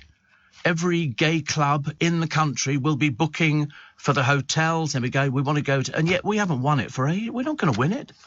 We're never going to win it. You know why? Because the sort of people who go in for it. I mean, who did they cite as the ex-contestant? Sonia. There'll be people listening who've got no idea who this poor old woman is. But apparently they say, what could people expect? And they went, it'll be covered in sequins and glitter. Liverpool goes gay, ladies and gentlemen, for the Eurovision Song Contest. I can't get it at all. And the only reason they're holding it there is because Ukraine won it. They kind of got the sympathy vote, and but they can't hold it there, which is a shame, really. But no, it doesn't really matter, does it? It doesn't really matter. And the Merseyside city was chosen on behalf of this year's winner, Ukraine. It could have gone to all sorts of people, but it ended up going to Liverpool. I mean, I will watch it. I will watch it just out of curiosity. Mainly because they come up with some of the balmiest people you've ever seen in your entire life. I don't know where they get them all. I used to be a big fan of it years and years ago. Strange enough, I was the only one who voted for Germany. Nobody ever voted for Germany except me. I was the only person who thought the German entry is very good, but because of the war, we never voted for Germany, and they never voted for us either. So that was a bit of a pointless thing. And then we had various sort of freaky acts. Can't remember the last time we won. Can't remember. Might have been Love Shine a Light, I suppose. Katrina and the Waves, was that the last entry for Eurovision? I mean, to be honest with you, you sort of look at it and you kind of forget. Cliff Richard said he was done out of the prize. He only came third when he did Congratulations, although he found a filmmaker who'd said she thought he'd been robbed of the title. I thought Congratulations was a great song. All of the songs that they had for Eurovision had to sort of, I mean, I think, which one was it? A little hope, a little peace, a little, and that was Nicole. And then she sang it when she won in every different language. And I thought that was brilliant. I thought that was the nicest thing ever. I thought it was so good. So good. You've got to make some sort of effort. But then I didn't rate our last year's entry. And everybody's going, oh, it's a really good song, Steve. It's a really good song. And I said, I just don't get it. Somebody who looks like Jesus of Nazareth ain't going to win Eurovision Song Contest. And the Ukraine, it came second. Yeah, but I mean, there was no chance. The trouble is, it's a competition to win. There is no place in the Eurovision for coming second or third. You either win it or you don't win it. And if you don't win it, you're a loser. And so they have tried with Sam to try and turn him into a sort of a popsicle star, and it's not really working. It's not really working. It's okay. He's quite sweet. You know, I'd have put on that George Ezra. He could have sang, you know, green, green grass, blue, blue sky, better hold a party on the day that I die. You know, that's the crowd winner. That's the one that everybody sings to. Although, actually, I quite like Lordi with Hard Rock Hallelujah, one of my personal favourites. Only because a friend of mine said, you've got to see Lordi. And we looked at them and I thought, wow, that's like pushing the bounds of Eurovision. Everybody else standing there singing. Because I've discovered, actually, all the European entries, they're all over-made-up people. Did you ever remember seeing the guy? And he was a drag queen, but he sang wearing a complete silver suit. 1, 2, 3, 4. And then he sort of goes into this sort of song, dun, dun, dun, dun, dun, dun, dun, and there's him, 2 of the campest male dancers you've ever seen, and a little backing band. And I thought it was brilliant. And he was saying, oh, my name is so-and-so, so-and-so. But it was so out of the kilter. It was so off trend that, you know. Steve, we did win Eurovision, says Tracy in Basingstoke, as if we're going to take notice of somebody in Basingstoke. I ask you, the town that's famous for roundabouts. That's all it is. She said it was given to Ukraine as a gift. Well, we didn't stand a cat in Hades chance of winning up against Ukraine. They were always going to get the sympathy vote. Always. And it's, you know, I mean, it was nice for them, but they can't hold it there. So they've got Liverpool, which is lovely. So, Tracy, you know, I mean, I'm probably siding with you. I think we probably did win. It's just that because of the war and how quickly we forget. How quickly that we actually forget that there is a war over in Ukraine. Because it seems to me, and it probably seems to you as well, that when you open up the newspapers, they don't write about the current situation. The latest thing from Ukraine is they've opened 3 more McDonald's. And I'm thinking, I'm sorry, they're in the middle of a war, which could turn toxic, and they're opening McDonald's. And there's pictures of people queuing in Ukraine in the middle of a war. It was like, you know, when we were at war with Germany, you know, I wonder whether or not the German cities were going, well, we're still going to be selling the bratwurst, you know, it's very busy here and everything else. And you sort of look at it, and I started thinking, is that the main thing in Ukraine? Open the McDonald's. Because what we're doing in Russia is we're closing them left, right and centre. But unfortunately, old Putin's as mad as a barrel load of frogs. I mean, he could go any which way but. He's 70 now. He doesn't appear to be winning the war, whichever way you look at it. Ukraine, little piddly country, what are they doing? They're clinging on. They're clinging on, but we don't seem to have all the people raising money for them as we used to have. We have in Twickenham a Ukrainian restaurant, and I kid you not, at the height of the war, whatever you call the height of the war, they had stuff piled up outside their shop, you know, as high as a van. There was tons of it. People were turning up, donating. Vans were turning up, donating. And we were told they want water, they want blankets, they want children's clothing, they want all sorts of bits and pieces. And so, as we do, if you listen to LBC on Friday, when we did the Make Some Noise, you'll realise just how successful we were. 2.7 million in a day was raised for all those charities, because when the call goes out, you react. We'll talk about that in a moment, because it's 17 minutes past 4. Here in the UK, we sell amazing products and services the whole world wants. At the Black Farmer in Devon, our produce is enjoyed on both sides of the Atlantic. We're McKinnon and Saunders from Manchester, and our puppets are watched on 6 continents. So whether you're new to exporting or experienced, explore global growth for your business with free support from the UK government. Access information, training, events and expert advice to help you find new customers overseas. Visit great.gov.uk to get started. Leading Britain's conversation. LBC with Steve Allen. So Friday was Make Some Noise Day. We do it every year at Global. All of the radio stations come together. They all do different bits and pieces. Some people scale mountains. Some people knit. Some people make things. Some people sell pictures of themselves. Everybody does something and they try and get involved. And we do every year. Well, we do two things, but this year we only did the one thing. And so we've shelved the one item. You know, we've had in the past all the different items on sale, including the Groovy Gang champagne glasses. We've done tea trays. We've done tea towels. We've done all sorts of things. And this year we came up with a really good item. But because I can't tell you what it is, but we've had to shelve it for the moment. After Christmas, we will be selling this particular item.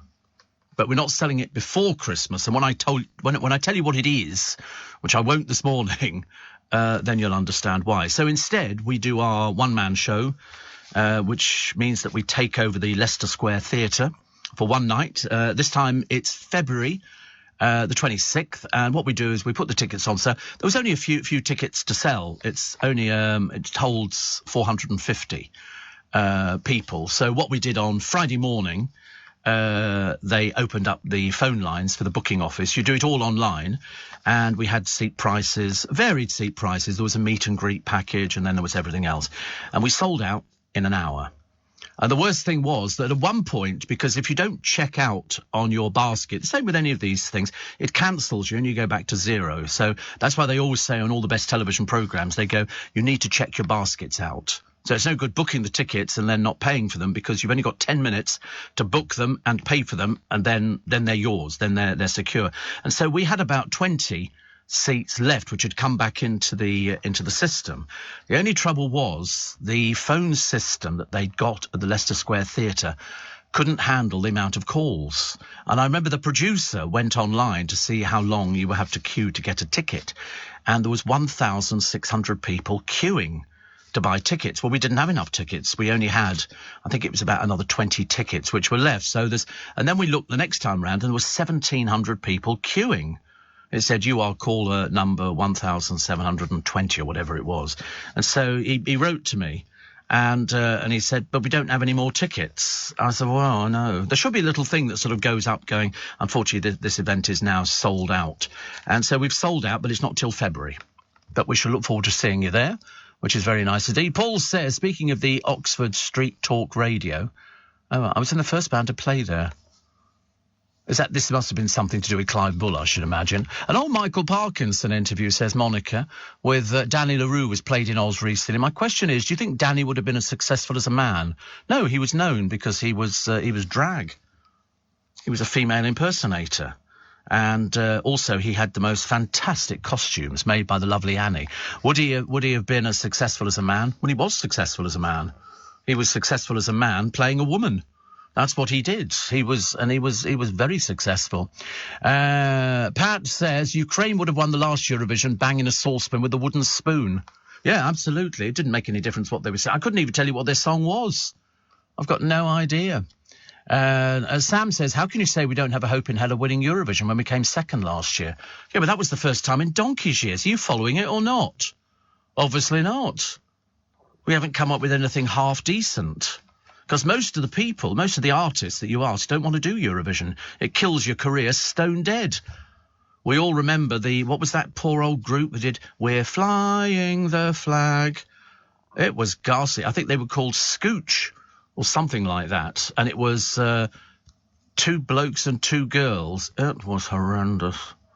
It was, but obviously somebody somewhere, because it was Scooch. The worst thing is, for Eurovision, you've got to be a member, I think, of the Songwriters Guild. You can't just enter. You've got to be a member of the Guild, and then they find a group to sing your song, because anybody who's successful won't want to go in for it. In the early days, yes, we had the Sandy Shaws, and we had the Cliff Richards, and we had loads of people like that. And then all of a sudden it sort of changed. The goalpost moved, and then it suddenly became political. And Eurovision became very political. That's why Ukraine won. It becomes political. You know, a lot of people didn't vote for us because they didn't like us. They don't mind coming here. They just don't want to vote for us with any of our songs, which is a shame. Jimmy in Fulham says hiring somebody as sensitive as Saira Khan is very employer's nightmare. She'd have you in an employment tribunal. Well, the trouble is, it's funny that she's come up with this story now. I couldn't work out why she's left it all this time. You know, when she sort of walked off, we assumed that she'd fallen out with people who didn't like her and she didn't like them. But she sort of said, I don't want to talk about it. And then for some reason, obviously, some dearth of publicity later, you know, it's because I'm an Asian woman and this and that. I don't think anybody's ever doubted what that is. But at the end of the day, you're looking to get publicity. OK, that's what you're there for. You're not there because you look pretty with your makeup on and you're talking about your funny little stories. Nobody's interested in that. You're there to get an audience. There's no point in keeping somebody either on a radio or a TV programme if they don't rate. If you don't rate, out the door you go. And they find somebody else who can rate. The whole thing is based on audience figures. Never used to be. Never used to be, as LBC celebrates, 49 years of being on air. Never used to be. First commercial radio station on air, hotly followed by our sister station, Capital Radio. And it was based, not in the early days on audience figures, but as more stations came online, you then have to work out, can I get an audience? If you can get an audience, can you survive? And they then pay you accordingly, which is very nice. When I first started, my first yearly salary at LBC was $8,900. That's what I earned, 8,000. I thought I'd arrived. I couldn't believe it. I'm sorry. I bought a wheelbarrow to take the money home in. Give me the money, £8,900. I thought I was really doing well. I seriously thought I was doing extremely well. I didn't want to bite the hand. You know, if they said, can you do this? I'd say yes. I've always said to anybody who comes into the business, be they presenters or whatever else, if somebody says, can you do this? You say yes. Lie through your teeth. Because then you just learn how to do it. It's a case of, you know, they used to say to me, can you do politics? Yep. Can you do sport? Yep. So I had a political programme. I had, I've had all sorts. I had a sport programme, a 2-hour sport programme. Me. I know nothing about sport. I did it all based on the back pages of the papers. I could sit down there and go, you know, amazing, really, Cristiano Ronaldo being offered this escape route from his Manchester City nightmare by David Beckham's into Miami, you know, and I'd talk about that for 5 minutes. People say, oh, he knows about sport. No diddly squat about it. I covered the budget. You know, I think I've covered three budgets, because all you had to know was how much cigarettes are going up, how much booze is going up, and whether your mortgage is affected. Everything else, you just bring in an expert and they sit there and run through all the figures. Not difficult. Always say yes.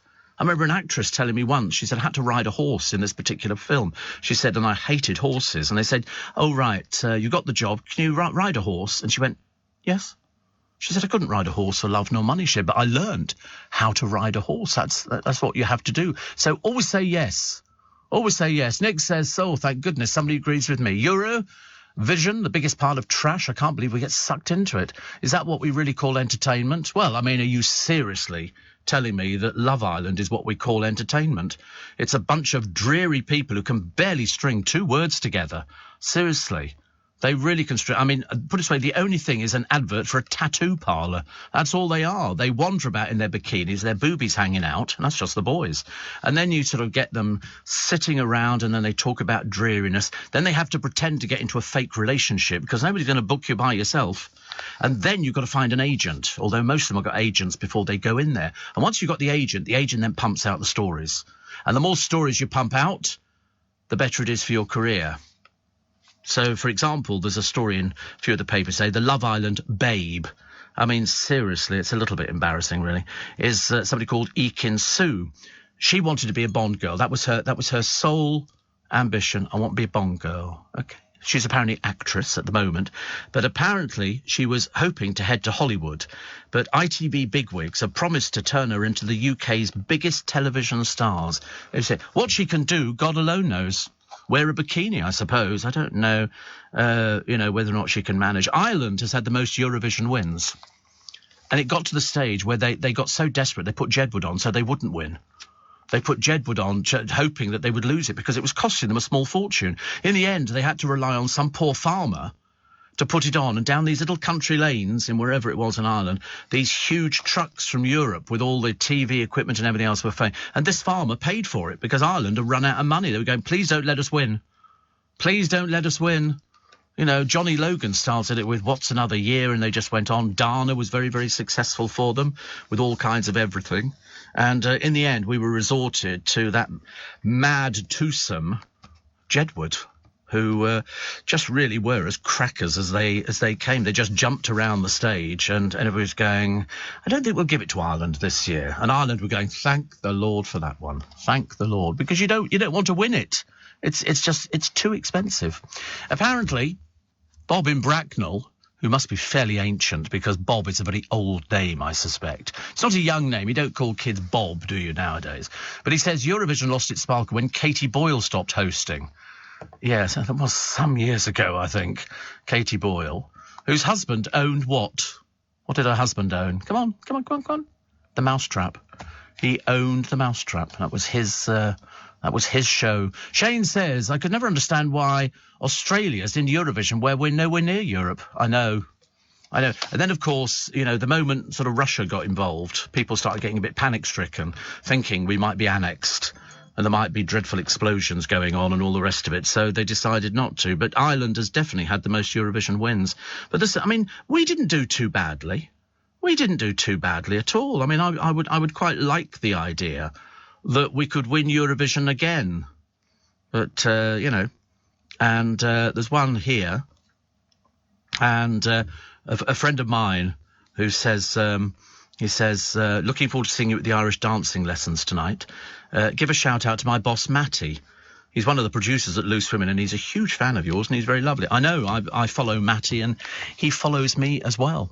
Apparently, back then, Steve, £9,000 was a lot of money. Equivalent to 50,000 today. Is it? Wow. I love it when people sort of equate things. They go, you know, when you were earning £8,900. I mean, that was before tax. Before tax, 8,900. And I can't remember what I did with it all. I don't think I did anything, actually. Let's get the news headline, shall we? At 4:31 with Tim Daly. Are you receiving tax credits? If so, this message is for you. Tax credits are coming to an end, and most people will be asked to apply for universal credit instead. The Department for Work and Pensions is writing to tax credit claimants. You won't be moved automatically, so look out for your letter explaining what you'll need to do and by when. And there's also lots of support to help you make the move. Get ready for your universal credit switchover. Search Understanding Universal Credit today. Eligibility criteria apply. Steve Allen on LBC. Text 84850. Interesting, there's a whole piece, we were talking about the Mousetrap a second ago, and there's a whole piece in the paper today on how long it's been running. It is the West End's longest running show, but you'll never meet anybody who's ever seen it. Why? It's sold to Japanese tourists. The Japanese tourists come to London, and with your ticket to London, they give you a ticket to a West End show. They hope for Phantom of the Opera or any of the other shows, and they get the Mousetrap.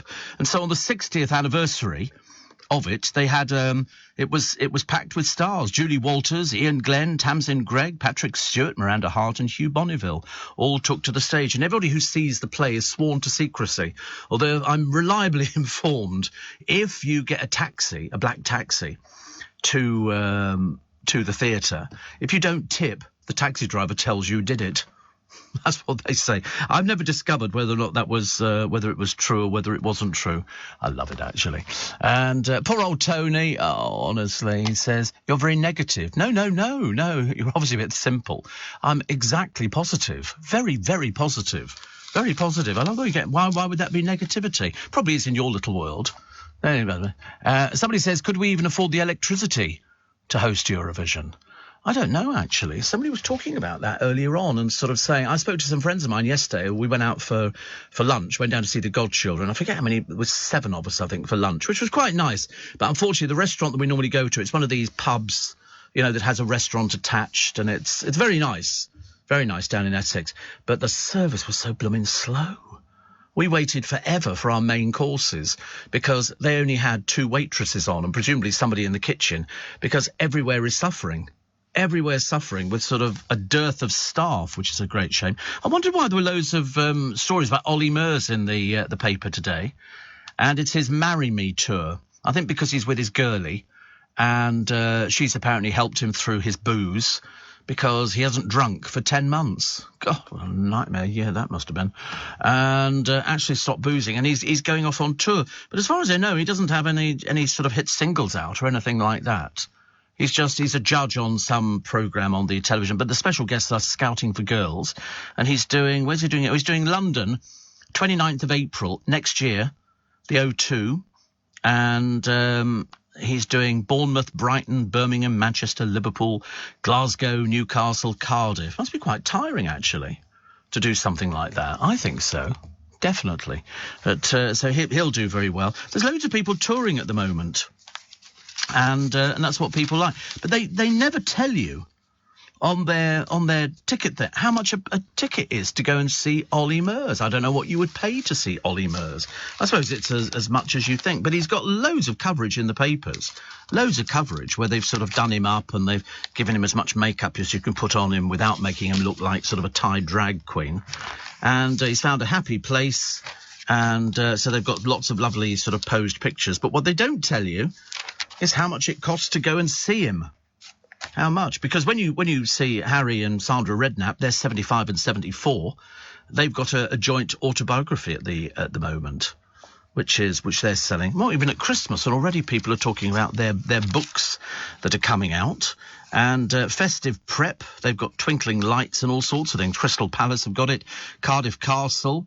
And you can also watch the movie play out on the big screen. That's Home Alone in concert, and it's playing all over the country, so just check local press for details, because people like going out there. I do like Susie Dent from Countdown. She has to suffer with the most amazing amount of rudeness on the programme, but absolutely hilarious.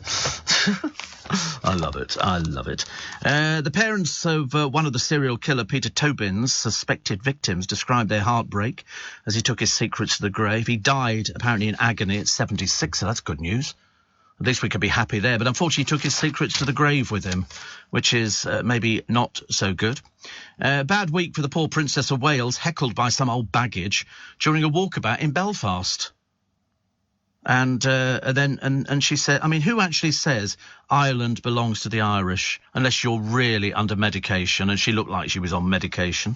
Britain's warned about these 3-hour power blackouts this winter if the gas supply's fail, and everybody getting all panic-stricken and going, oh, we've only got gas for a day and we can't survive and we can't... I've never heard so much negativity in my life. A bit like Tony. They're about as negative as poor old Tony. It's not his fault. He can't help it.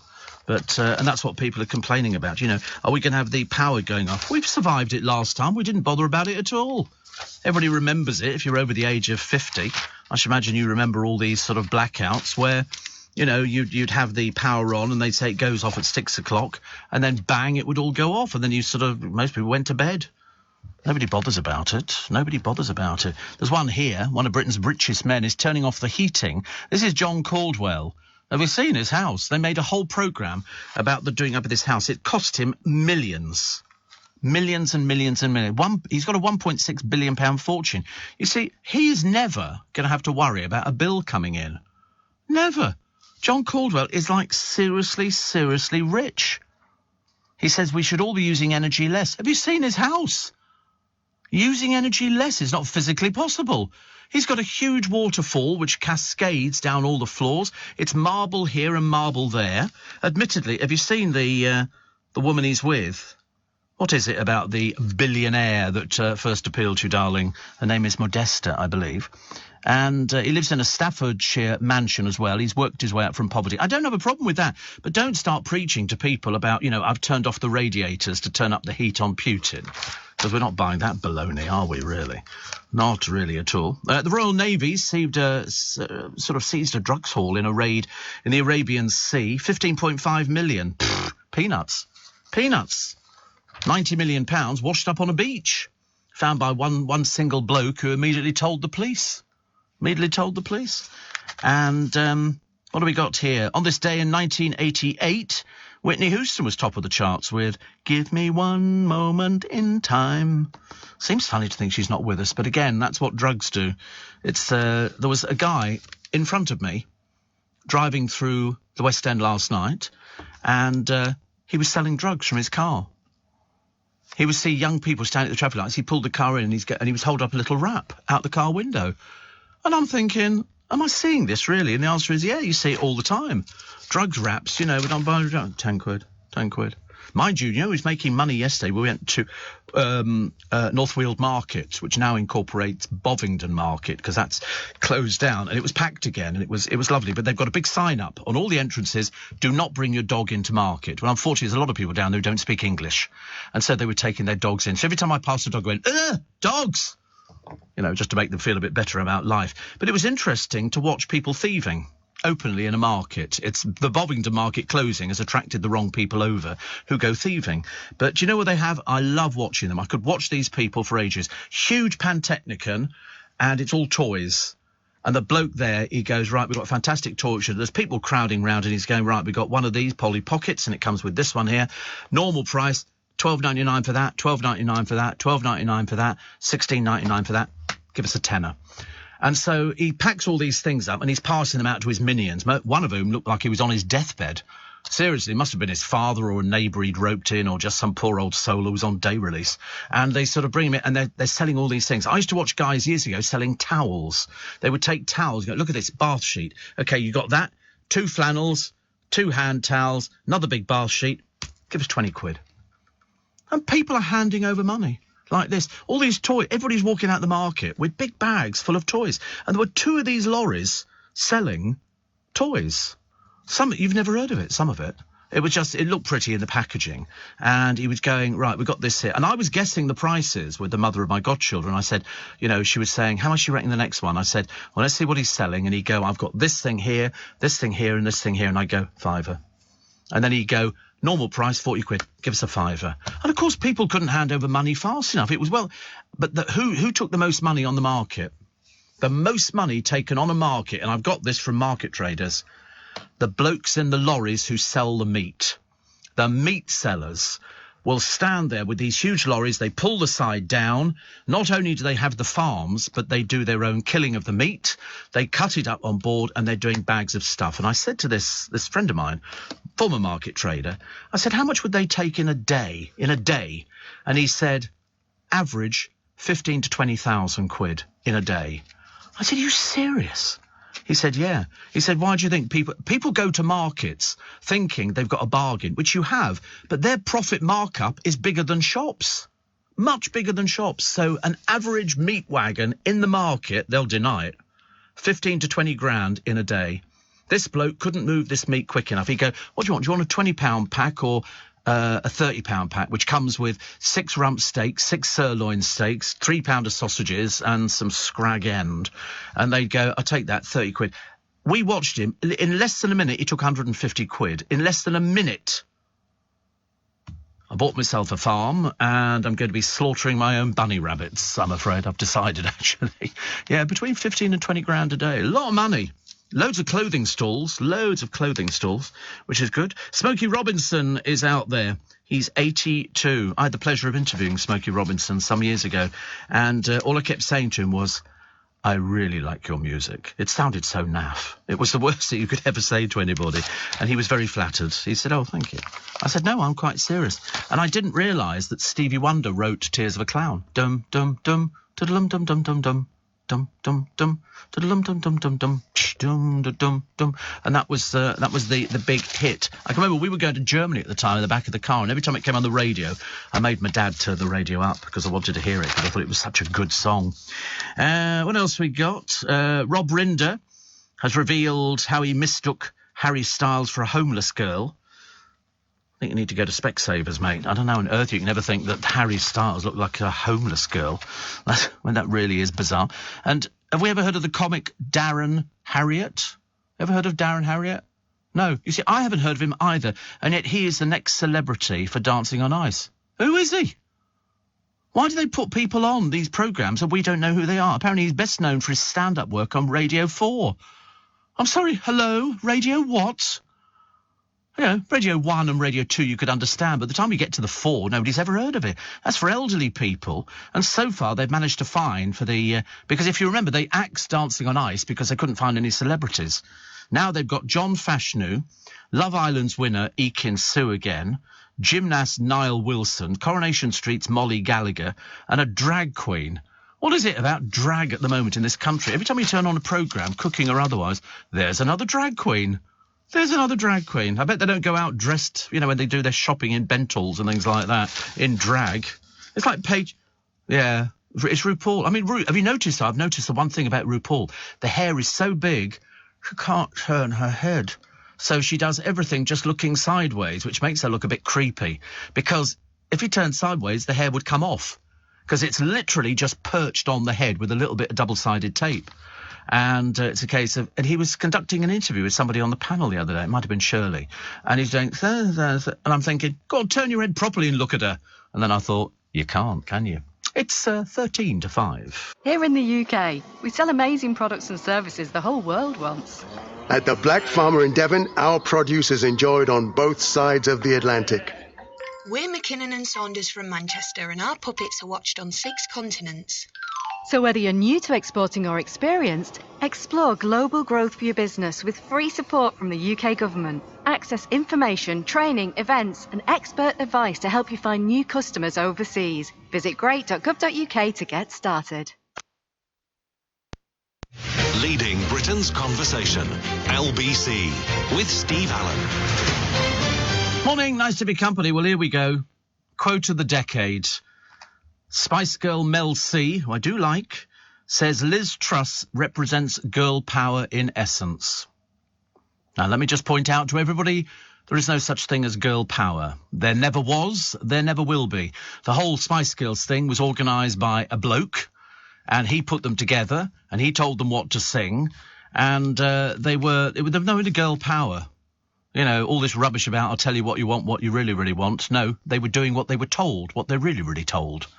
It was as simple as that.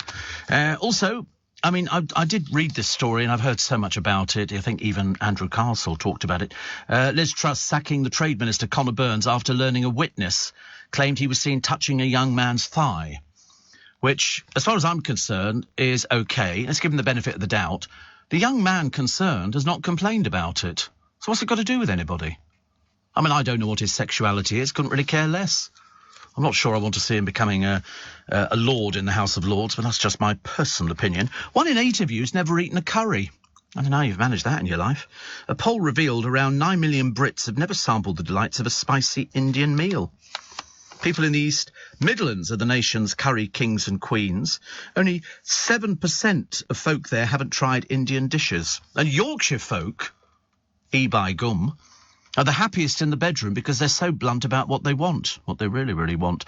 A third of tykes have a good sex life because they tell their partner exactly what they fantasize about. What a load of codswallop. What a load of... Listen, in Yorkshire, nobody speaks during things like that. It doesn't last long enough to have a conversation. It's over and done with. It's got to walk whippet in the morning, and they don't worry about things like that. I mean, honestly, Nora Batty and Seth Armstrong... together in the Woolpack. That would have been interesting. Perhaps it's to do with the Yorkshire brewed tea they drink.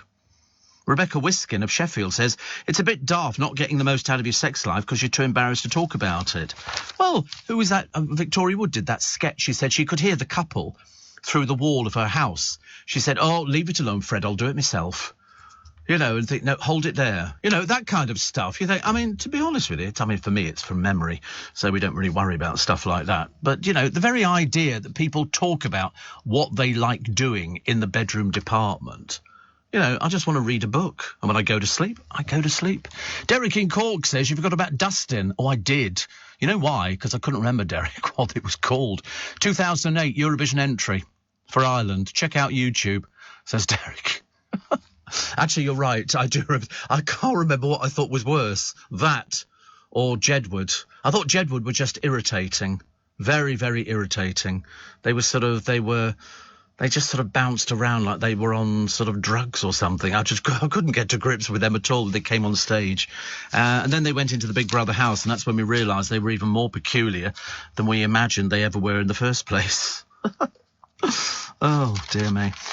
So apparently people weren't very happy about Liz Truss using the moving on up, which I thought was great. Listen, if you write a song and you put it out to tender, people can use it and then they just pay you royalties. I know what you're complaining about. Did you put stipulations on it saying do not, use for any Tory party conference?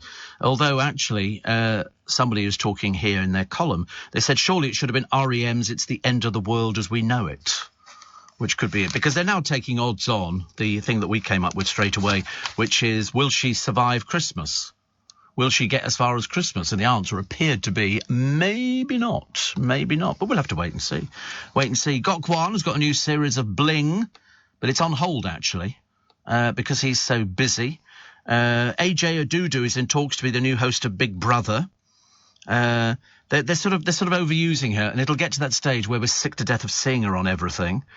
And what was I watching the other day? Oh, I was watching the Jeremy Clarkson version of what's that quiz called? What does he do? It's called, that's right, Who Wants to Be a Millionaire? And they had a very, very good guy on there, and then at the last minute he fell on what was considered a fish. And they had an octopus, various other things. The answer was a seahorse is a fish, but he didn't know that. He phoned a friend, and his friend said, I think it's the Portuguese man of war, which is a jellyfish. And so he said, I'll ask the audience. And the audience also put the jellyfish at number 1, and it turned out to be the seahorse. And he went from 32,000 to 1,000. You could see he was gutted. I was fairly gutted because he'd been really good up until then. Really, really good. But it was not to be, I'm afraid. 84850 steve@lbc.co.uk. What have we got here? Trying to find people I've heard of is very difficult in the papers. I mean, I've heard of people like Ollie Murs, but then I've never heard of Anne Marie. But she writes about her dark side. Have you noticed? Everybody's got dark sides. Every single person. I don't think I've met a person in the show business world who doesn't have a dark side. They've all got dark, and I'm thinking, I've missed out on this. I've not got a dark side. The only time I got close to a dark side was when I was in London, when I first moved up to London, and there were 3 of us living in this sort of flat in Harlesden. And I can remember the girls at the time were listening to Barclay James Harvest, who were a very popular group from Manchester, I think, from Burnage. And they had an album out, and it had this hit single called Mockingbird. And it was very atmospheric. It was of the time. It was of the generation. I can remember sitting there. I didn't have a job. Didn't have any money. I don't know how I survived on money. But I was slim. I could fit into the girls' jeans, admittedly a little bit tight. You could see religion. But I mean, apart from that, it was okay. And I can remember looking out the window, and it was raining. And London can be very depressing. And I remember thinking, because you don't want to admit that you're wrong and go home to your parents, because my parents lived in Berkshire, and I remember thinking, can't go home, because then your parents would turn around and go, told you. So I didn't. I persevered. So I went for a job. The girls kept saying, why don't you get up and go for a job? And in the morning I go, I'm definitely going today. The moment they walked out the front door, I'm back asleep again. I couldn't be bothered to do anything. There was no point in getting up. I had nothing to do. But I went to Paddington Station and I tried to get a job selling tickets. And I failed the exam. I failed to sell tickets. How bloody difficult can it be? And so I didn't get the job. And I remember thinking at the time, actually, what am I going to do now? And I went back and they said, so did you get the job? And I went, oh, they're going to write to me. I strung it out as long as I could, actually, before I admitted that there was no chance I was ever going to get the job. And then I sort of fell on my feet and I found somebody who helped me up the ladder. You always need somebody who helps you up the ladder, because that's always a good thing to have. But at the time, I remember thinking, how do you survive on nothing? On air. We didn't eat any food. I don't know what we ate. That's the only thing I can't remember. We didn't drink, couldn't afford to drink. But we seemed to live in a flat, and I could tell you how long ago it was. It was £9 a week, this flat. 2 bedrooms and a sitting room which had a settee in it, and that was it. And the girls used to dry their hair on a fan heater. Couldn't even afford a blow dryer. How desperate were times. But then, I remember a friend of mine, he lost his job. He worked for a radio station, and I remember going to see him one day, and he said, they've dropped me. And I said, don't worry. I said, it'll be fine. You say that to people, even though you don't know yourself. And I said, listen, I promise you. And he was really down. He went into the depths. He knows who he is because he listens. And I said, I promise you, in less than a year's time, you'll look back on this and go, why did I worry about it? And luckily, The day before he lost his job, he was about to sign a mortgage on a property. He'd have been completely screwed because he would have committed himself, but yet wouldn't have a job to pay for it. And he didn't have any savings, and he was divorced, so he was paying for the kids and all the rest of it. So life looked a bit bleak. And I said to him, you will find something, and blow me down. In 3 months, he found something. He just had to survive that 3-month period to actually get out there. And I said, you've just got to be positive. I said, work on the assumption people like you. People like you. There will be a job. You know, it's like Steve Wright. You know, there will be a job out there. People will be wanting to put. Look at the audience he brings with him. Definitely. Somebody says you brighten up my Sunday. Well, I've only just. Well, listen. It's not my Sunday. It's Richard Spur's Sunday. I'm definitely not brightening up your day. I'm just here as a substitute for today. I would have been here yesterday, but I just couldn't manage it. I don't think my little body would have managed it at all. But quite nice to be here with you on a Sunday morning. It's definitely cold this morning and definitely busy in London town. I don't know where these people get their money from.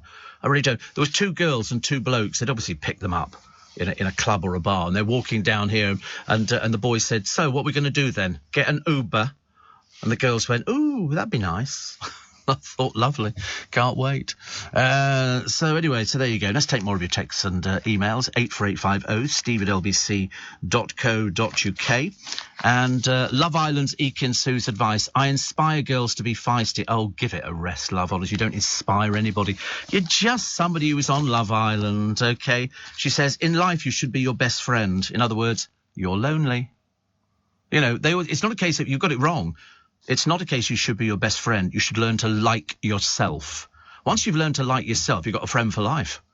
Seriously, it's as simple as that. You shouldn't need to impress people. You shouldn't need to go, oh, I'm really disappointed. I didn't impress that person enough.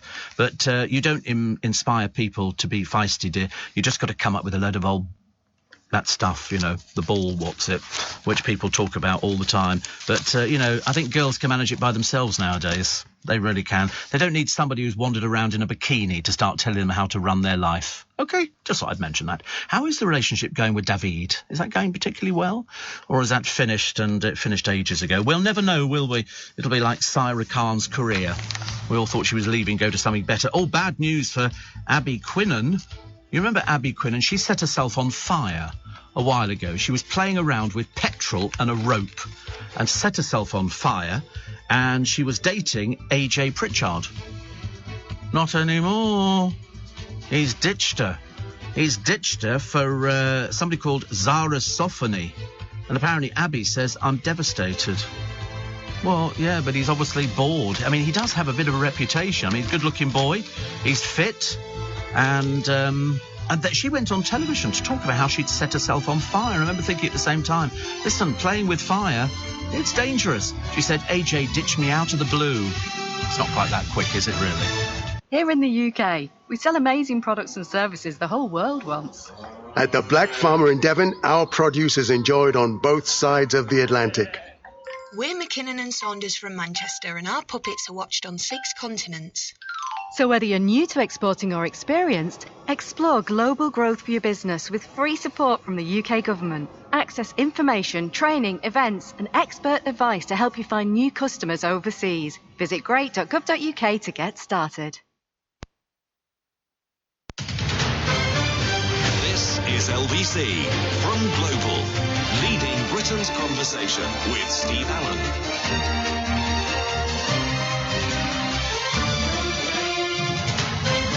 Morning, everybody. Nice to be company. Welcome to Sunday morning. I know I'm not Richard Spur. In fact, actually, I don't know if Richard's on holiday or anything. I just know that they phoned me up and said, you know, could you see, you know, if you're not busy, you can pop in or something. And I said yes. And so I hope Richard, if he's not very well, I hope he's okay. And he'll be back with you next week. Otherwise, it could be me again. I'm so sorry. Somebody says, have I missed a day, Steve? Is it Monday? No, I am here tomorrow as well, actually. I'm here all week. And Shane says, did you keep in touch with the girls you lived with? One of them, but only for a few years. And because all of the girls were students at Arts Educational. which is still going, used to be based at the Barbican, it's now in Chiswick, and you go there to learn ballet, jazz, tap, things like that, and they all went on to be dancers. And one of the girls, Diane, went out to work with the Bluebell Girls in Barcelona. Amanda went to work at the Crazy Horse in Paris, all nude dancing. But the trouble is, because it's all jewellery, they don't look as though they're nude. And I always remember Diane saying to me, I said, what's it like? She was working at the Lido in Paris, and she said the winter's the worst because they're showgirls. So they're all 6-footers with heels on, takes them to about 6'6".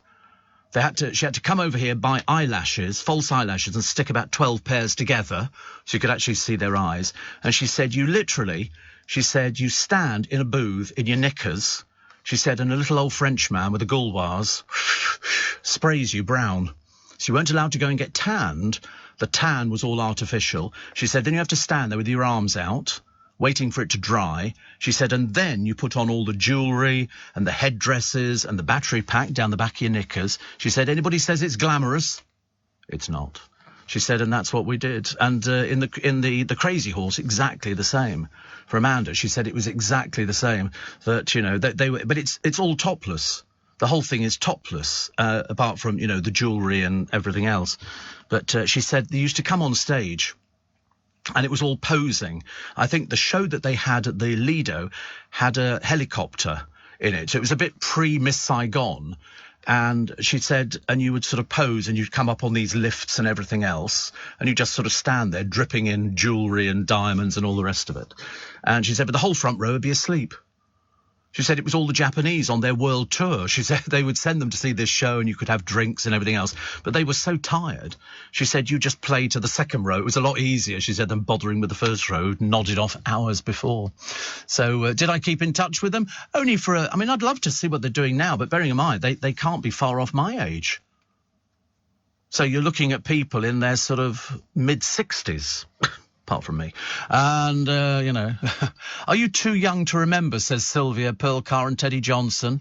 Absolutely not too young to remember. I remember because they were in the show Follies. And I remember seeing them coming out of stage door one night. Big stars, Pearl Carr, Teddy Johnson. And so that was why. Colin, living in Germany, says, I think we all get withdrawal symptoms at the weekend. You'll just have to do 7 days. It's not physically possible. I had to stop doing 6 days because I became ill. Because it's very easy to kind of forget. Although I was explaining actually earlier on to the... because I always explain to the newsreaders, because they always go, how do you cope? When do you eat? How do you do things like this? And I said, well, there's a routine that you get yourself into. So every time I sort of finish doing the programme, I go home and I might have like an hour just lying down. I watch a bit of television, fall asleep for an hour, then I get up because I need to go out and get some fruit and bits and pieces. And that's how it works. And once you've done it for a fair amount of time, I remember talking to somebody who took over the Big Breakfast from Chris Evans, and she said, oh, it'll be really good. I said, you're going to find it tough, I promise you. I said, television's even more unforgiving because you've got to be made up, you've got to look good. I said, you've got to be alert because people spot if you're not actually alert. Chris says, you're Richard Spare. Well, I don't know about that. That's pushing it a little bit too far, actually, although he might probably agree with you. And because he's based up in Nottingham. He comes all the way down from Nottingham. One time, he actually took a taxi home after he finished doing the programme. I remember saying to him, how much did that cost, for goodness sake? Because I'm quite mean. I had my 60th birthday party at the Hippodrome, and we had a load of people, and it was nice. It was food and drink and everything else. And then in the end, somebody said, how are you getting home? Because I didn't drink very much. I deliberately didn't on that particular night. And I said, I'll just go and get the bus. And they said, no, you get a taxi home. And so I said, yeah, OK. I walked down to Trafalgar Square, got on the bus and went home. Simple as that, as opposed to spending like 45 quid. So anyway, going back to poor AJ Pritchard, who dumped his girlfriend after she caught him texting another woman. The trouble is, people think they own somebody now. If you go out with somebody, if you're not married to them, you know, they might have moved into your house and you might be having relations and things like that. Then if you want to finish with them, you're more than entitled. Nowadays, they go straight to the newspapers. I was ditched. And you go, listen, he got bored with you. He found the grass the other side of the fence was a little greener and a little fresher. And so that's where they go. And also, if you're not committed to somebody, why not? And I have to be honest, when I saw Abby on television, she spent several days in intensive care because she was playing around with this petrol and a rope or something, and whatever it was, it sort of caught, and it's dangerous. Don't talk to me about burns. I'm the expert on burns. I've spent time in hospital for burns. I've still got the scars to prove it. Although, strange enough, I don't bother looking at them now. But I often wonder if I'm wearing a short-sleeved shirt in the summer and somebody looks at my burns, that they must be sort of going, I wonder what that is. Is that a sort of, skin grafting? Yep, that's skin grafting. But she says, told me to quit the house, my world fell apart. But this is what you have to do, actually. You have to pick yourself up, Abby, dust yourself down and go off on the hunt again. It's just that you got the publicity through AJ, who was a Strictly professional. You weren't a Strictly professional.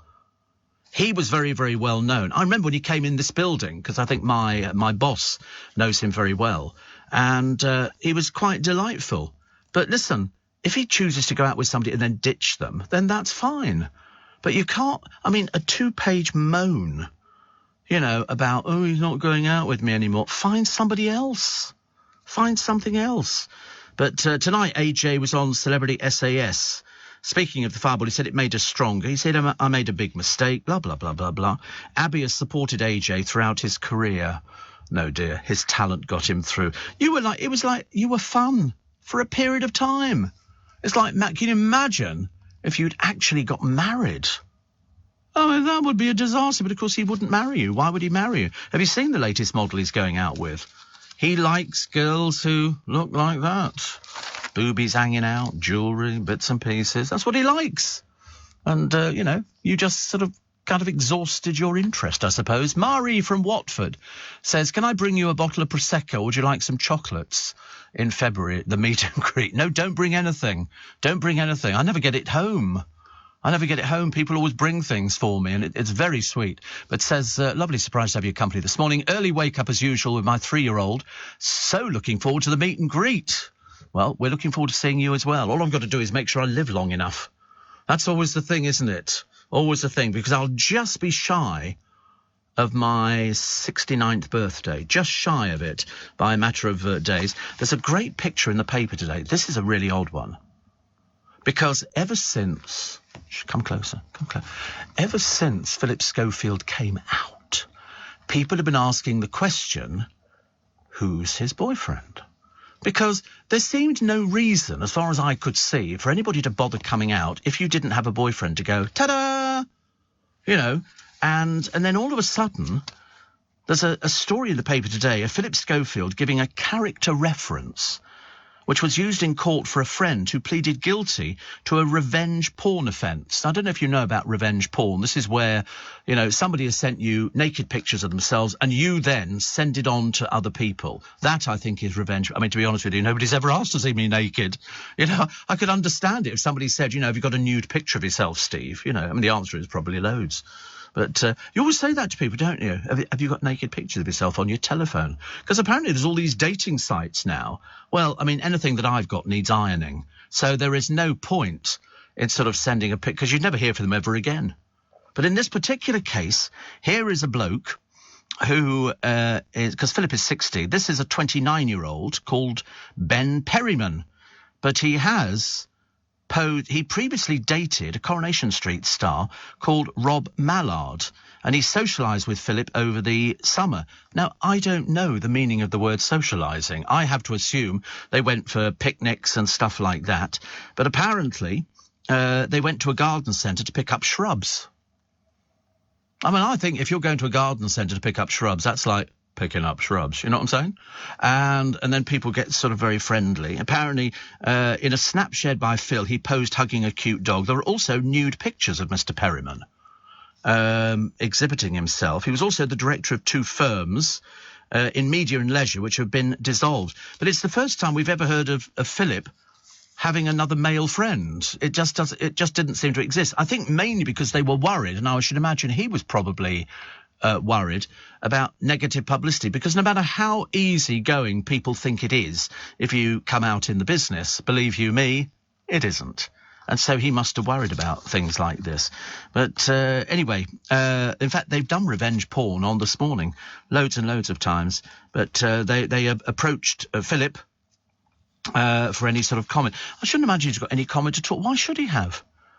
You know, it's not like he's going out with a 17-year-old. This is a 30-year-old bloke that he went out and picked out some shrubs in a garden centre.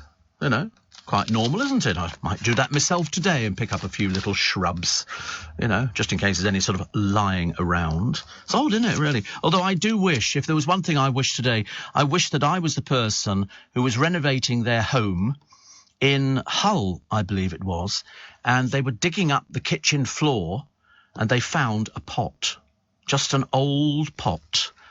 And in the pot were 260 coins dating from the year 1610, originally belonging to the Fernley Maesters, who were a Hull family of Baltic traders. And they got sold the other day. And they got sold for £750,000. Can you imagine? Now, that's the exciting thing. Oh, and by the way, I've got a story in a moment, which you know part of, and I'm not going to fill in the other bit of it. I'm just going to remind you, because there's an added piece which went on to this story. This is about the much-loved presenter of a primetime show on the BBC who has a catchphrase, getting a girl pregnant who is a stripper, and then when he used to go back to wherever town it was, they would have... And anyway, she got pregnant, and he made her, the woman, stripper, sign an affidavit saying she would not be mentioning this again. But, of course, the daughter, when she turns 16, is more than entitled to say, that's my father. And nobody knows who the person is. Well, I say nobody knows who the person is. The internet appears to be alive with stories like this, which explains an awful lot of other bits to a story which I can't mention because it's nothing to do with me. 16 minutes past 5. This is LBC with Steve Allen. Morning. So anyway, there was this story that appeared in the papers the other week about a BBC star's secret love child. This is a well-known presenter who apparently has a catchphrase, but then I thought every well-known presenter appears to have catchphrases. This particular one had a fling. He went off to film something and he had a fling with a stripper. And she came to his room in a hotel and he wrote his catchphrase on her boobs, as you do, you know. And anyway, then nothing was said. But when he went back next time, he phoned her and she went to the hotel. And I think she saw him on about 6 different occasions. Anyway, she managed to get herself pregnant and she managed to have a child. This child is, I think, about 14, 15 at the moment. So this is going back, this story. Anyway, the stripper had to sign this non-disclosure, agreement, which meant that she couldn't talk about it. She's never received any money for the child that they fathered together, which happens on an awful lot of cases. And it was a little bit embarrassing, really. And I said, but wait a minute, this young girl, who is the daughter of this BBC star, she can go to the papers and go, I know exactly who my dad is. Anyway, it turns out, according to the paper today, she knows who her dad is and that he scrawled his famous catchphrase across her mum's boobs, and she says she doesn't want to meet him. She doesn't want anything to do with him, which, you know, you can understand because you're meeting a stranger. It's happened on a lot of occasions. It's like Jordan. She doesn't accept any money for her son from the father. Why? I've got no idea. I would have thought that would make things, you know, a little bit better. But it was a case of she doesn't want anything to do with him. But I bet you the name comes out. It's going to come out, definitely.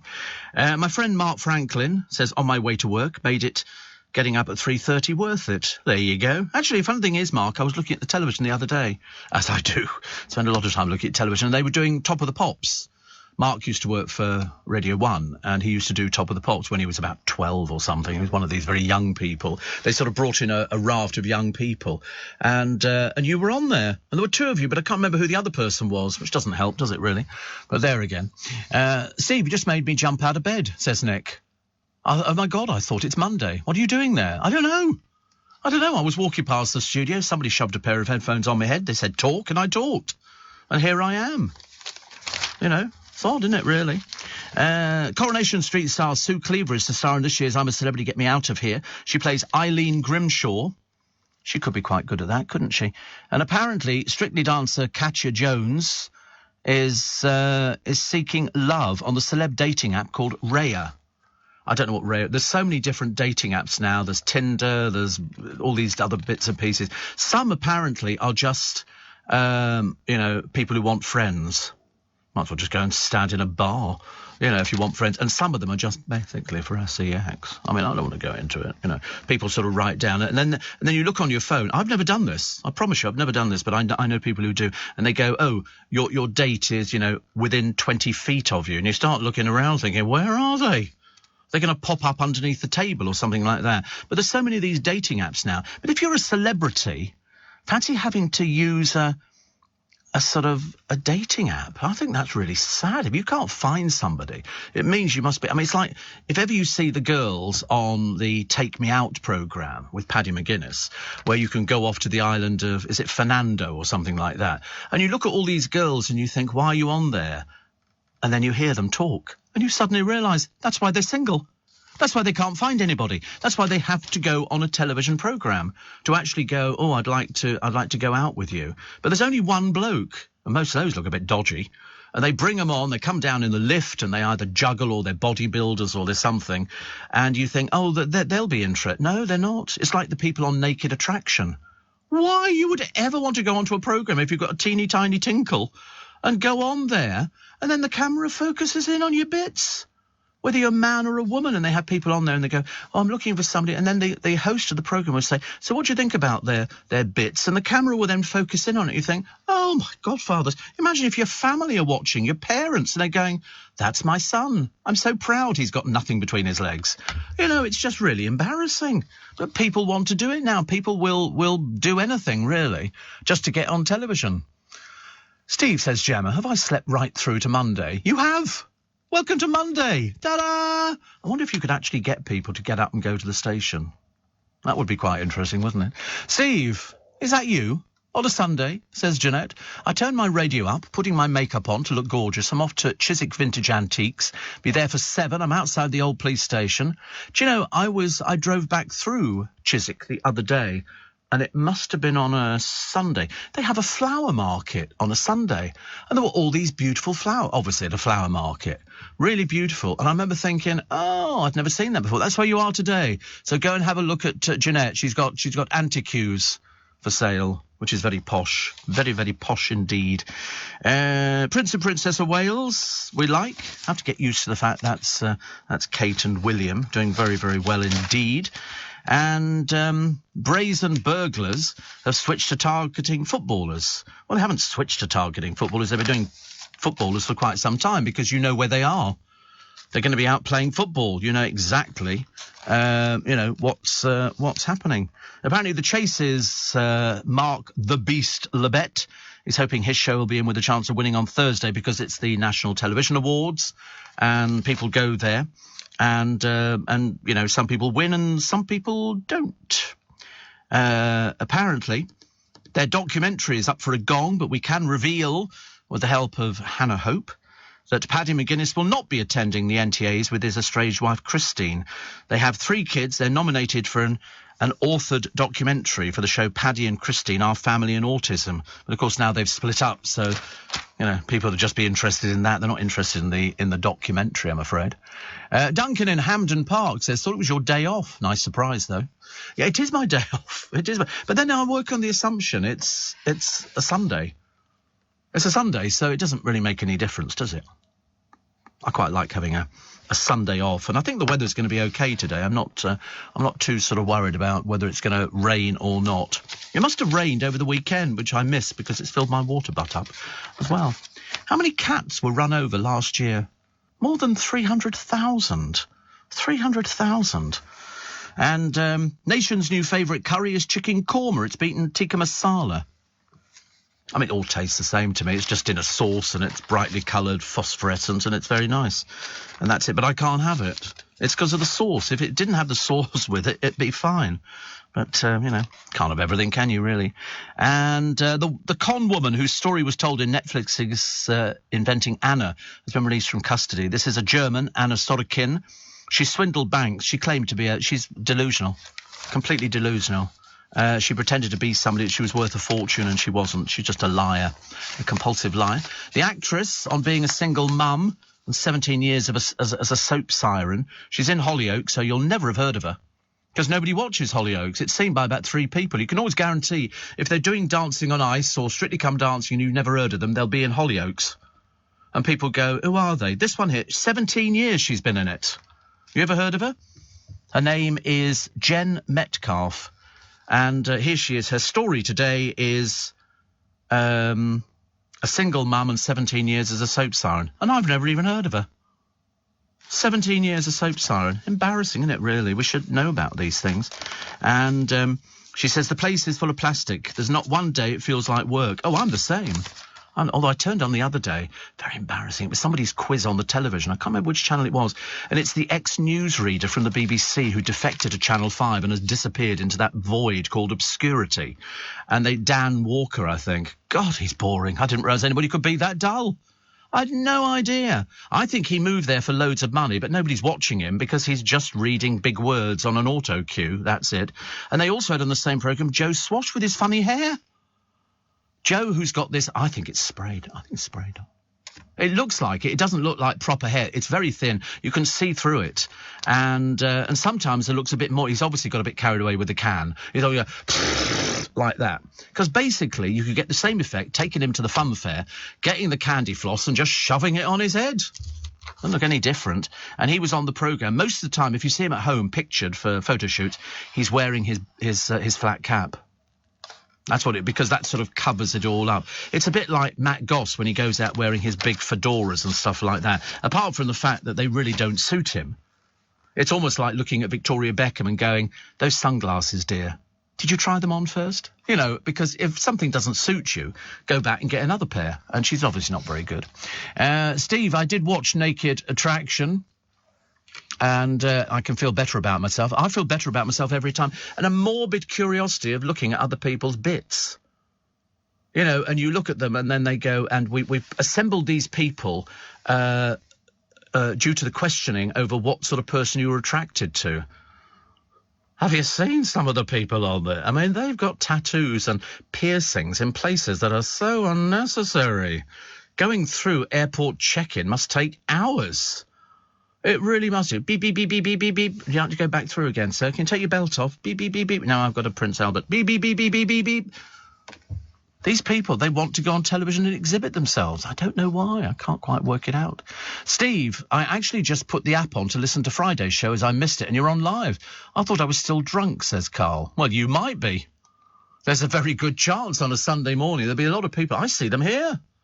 You can always tell the drunks, can't you? Hey, they make no sense whatsoever. Girls, and people don't wear clothes anymore. Have you noticed? I don't know what it's like in your part of the country, but as I say, they're in for a shock at Eurovision. But the girls' skirts are getting shorter and shorter and shorter, and this is schoolgirls. Seriously, in Twickenham, you look at them and you think, shouldn't you be wearing something a little bit bigger? I'm only just saying. I reckon what they do is they sort of put them on normally at home, and the parents go, yeah, that looks okay. They walk outside the front door and hoist them up. So they're basically, they walk up the stairs in front of you. I have to look at the ceiling. It's really embarrassing. I don't want to look at things like that. In my day, it wasn't at all the same. My skirts were always down to my knees. It was so much better. Still to come, Liz Truss. Telling her battle-weary MPs to quit navel-gazing and gear up for a year of hard graft, if indeed it goes for a year. Let's take the news headline, shall we? It's 5:30, and with the news for you this morning, Lottie Morley. Steve Allen on LBC. Text 84850. My friend Chris is a big, big fan of Tony Adams. I don't know if you saw him dancing on Strictly yesterday. He was doing I don't think he was doing the dance they wanted him to do, but he took his shirt off and then he took his trousers off and he had a little pair of shorts on. And for sheer entertainment value, it was brilliant. Unfortunately, the dancing side of it, and it is a dancing competition, was almost non-existent. Almost non-existent. But my friend Chris says, let's see him through to the final. Yeah, I mean, it's anybody's game, isn't it, really? I couldn't tell you who was actually left in it. I tried to find out who was voted out. If anybody remembers who was voted out, or do we have to keep it quiet? Because they sometimes do the voting out, then they show it on the Sunday. But in fact, they filmed it on the Saturday. So I don't know who was voted out of Strictly yesterday. I mean, the other week I was expecting Matt Goss to go, as indeed was everybody. And he sort of clung on through thick and thin, and that was about as good as it got. So I don't think it was him that was kicked out. In fact, I'm pretty certain it wasn't, but we shall find out. Kay Adams was the first one out. So there should have been another one. So there was somebody else the other day. So Kay Adams was kicked out. She was dance off with Matt Goss, and even though Matt was about as wooden as Sherwood Forest. There must have been somebody last night who was kicked out. We can't... If anybody knows, drop me a text, 84850, steve@lbc.co.uk. How do you solve a problem like Harry? You don't, you just ignore him. We were talking about him yesterday, actually, at lunch. And we've all come to the conclusion that there's a bit of a problem here for Charles to resolve. The king has a tough choice, Mr. Nice or Mr. Nasty. The trouble is, the one who is desperate for fame is Meghan. Absolutely downright, scratch your eyes out, desperate for the fame. And Harry, I think, is just going along with it. I think it's going to end badly. We've got a sneaking £5 out on that one. Also, I suddenly realised, actually, with the Queen dying, everything's got to be changed. I picked up a bag the other day of something, and it was Waitrose, by appointment, Her Majesty the Queen. Well, not anymore. I think there's 600 warrants that they have to change. Jenny in Farringdon says, lovely treat, I'm drunk. Pina colada drunk, and you're the best. We're very blessed. Did you see on QV? You wouldn't have seen it. On QVC the other day, they had, what was it? A box of cocktails, all different drinks, from mojitos to, coffee espressos or whatever they are, and Sex on the Beach and things like that, already done in the bottles, and it was 42 quid for a case of all these, and I thought, what a brilliant idea. And then you just shake these things up, keep them in the fridge ice cold, pour them into a glass, and then, people think you've made cocktails, stick them in with some ice.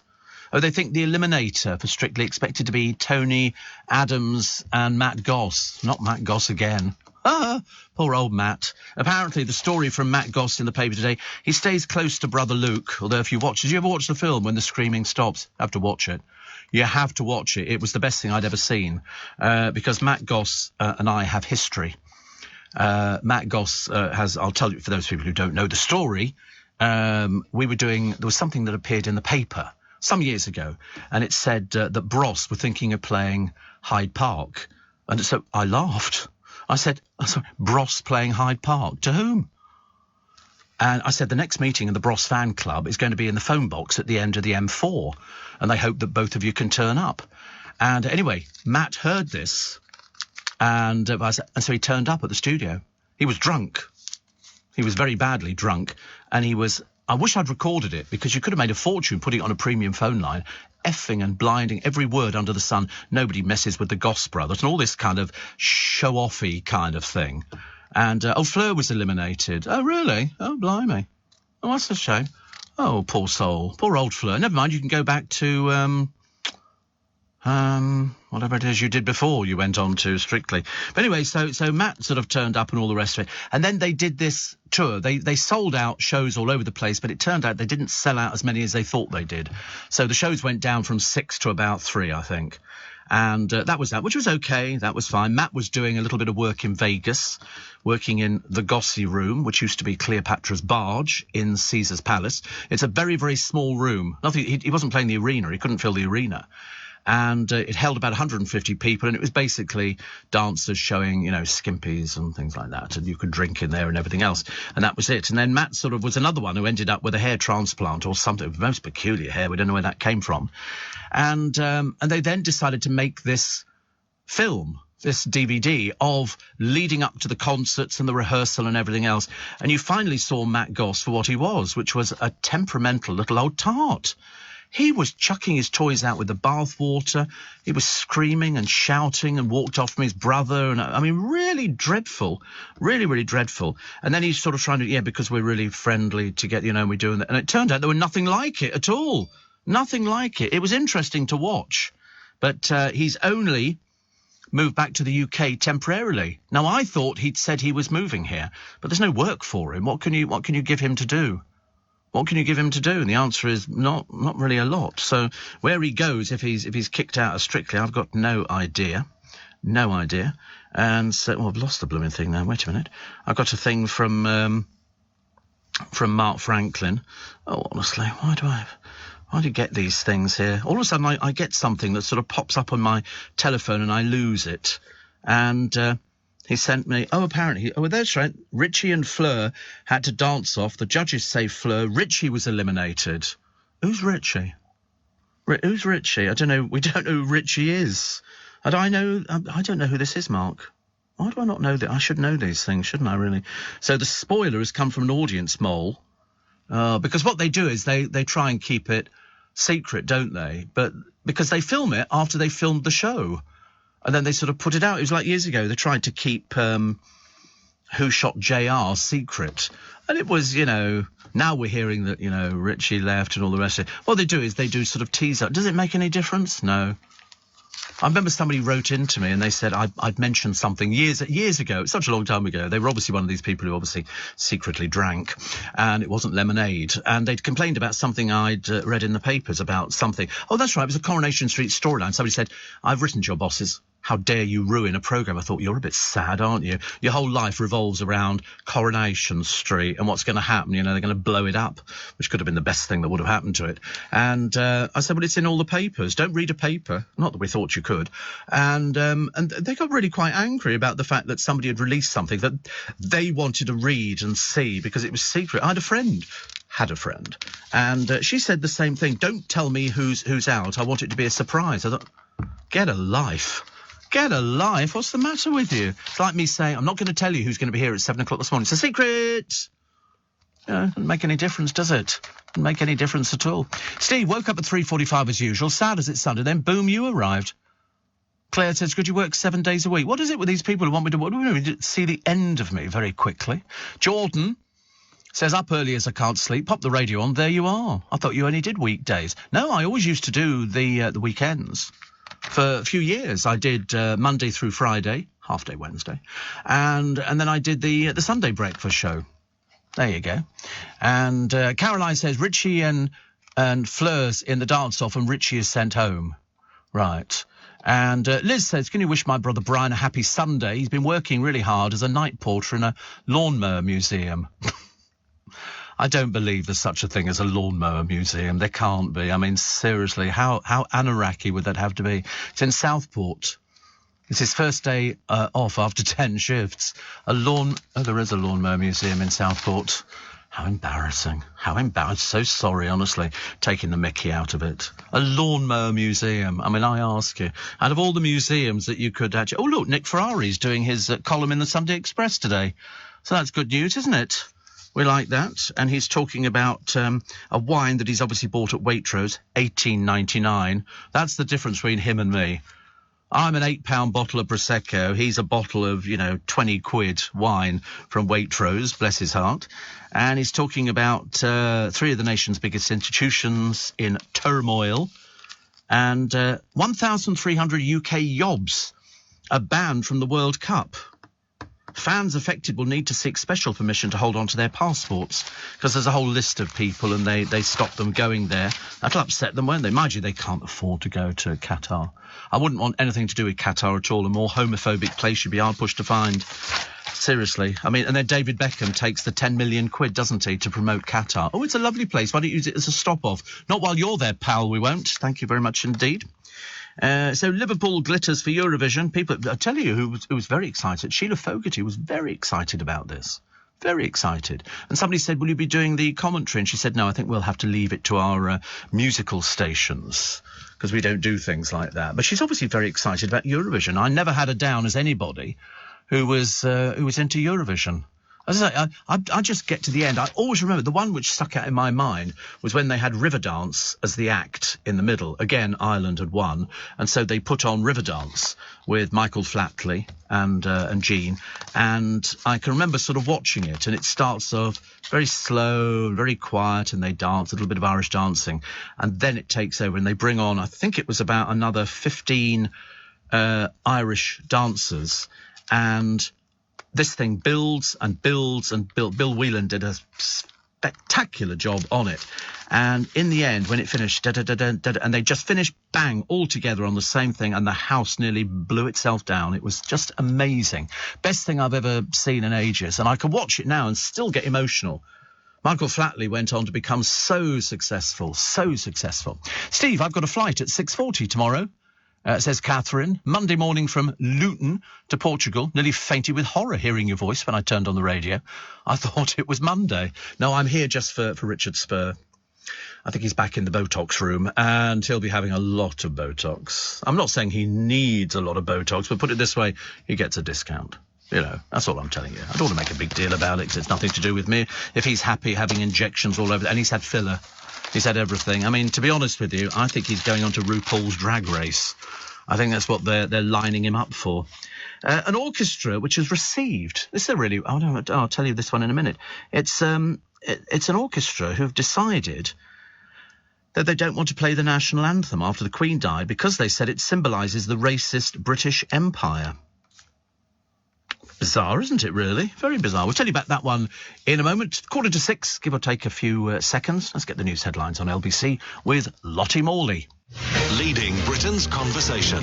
LBC with Steve Allen. Morning, 13 minutes to 6. So here is this orchestra in the paper today who has received more than £1 million of public money, refused to play the national anthem after the Queen died because they said it symbolises the racist British Empire. This is the Chineke Orchestra. They performed at the Lucerne Festival in Switzerland during the morning period, but the founder and artistic director, Chichi Nwaku, banned the playing of God Save the King. And the funny thing is, the move has been criticised by MPs and musical figures, especially after they pointed out that Miss Nwaku has accepted honours, including a CBE. Oh dear, a bit like Janet Street Porter, love, are you? Janet Street Porter, who complained bitterly, I would never, ever, in print she is, never accept an award from the government. It's disgusting, it's this and that. Would you like an award? Oh, yes, please. She couldn't wait to crawl there. But anyway, in an email, Miss Nwaku wrote, the Chineke Orchestra is full of musicians who are not from the UK. I mean, oh, here we go, the usual bunch of baloney excuses and all the rest of it. But anyway, they've tried to get more sort of... I think they should take her award away from her. You accept it with one hand, then go, we can't play it because it's the racist British Empire. Didn't stop you taking the award, though, did it, love? Really? Steve, I remember, says Jeremy, there was some buffoon who never wanted to know who won what at the Brits when it used to be aired the night after the live show. Yeah, well, I don't, to be honest with you, I don't think it makes any difference. In these days of information, you can go to the internet, you can just ask people on your radio programme who won this, who won that, you know, what holiday did they win, how much was the prize worth, and people will tell you. All these people who go, oh, you've completely ruined the programme, go out and get a life and probably a job as well at the same time. And Helen says, lovely to hear you. What are you doing here? I wish I knew. Jez in Hammersmith, great show. Lovely clear night here in West London. The moon and Jupiter very close to each other, low in the west, and Orion's overhead. I love looking up into the sky. Isn't it great? And here we go. Thanks a million. Here we go. This is one of the, I love these people. Thanks a million, Steve, for ruining tonight's Strictly. What a rotten person. Just because you don't watch it, you have to spoil it for us. No, I do watch it. Yeah. And show so much what you really think about your listeners. No, listener, dear. Listener, I've noticed you don't have a name. Would it be Dreary? I think so.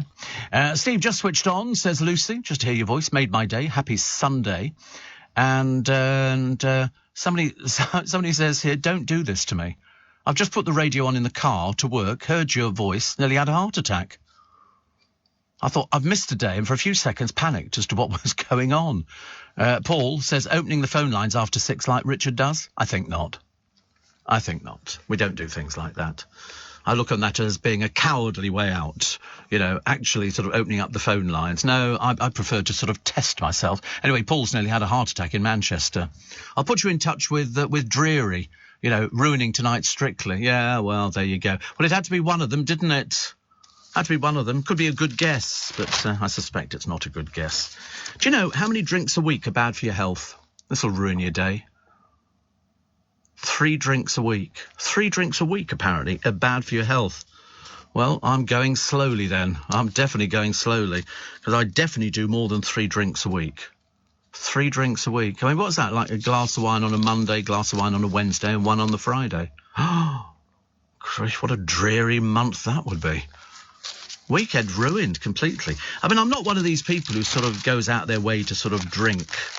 I don't drink in the daytime. Well, I do drink in the daytime, but only because I go to bed at a peculiar time. So I do enjoy a Prosecco, which is quite nice. Connie says food prices are going through the roof. I had to pay 90 pence for a pint of milk. 90 pence! That's nearly £1.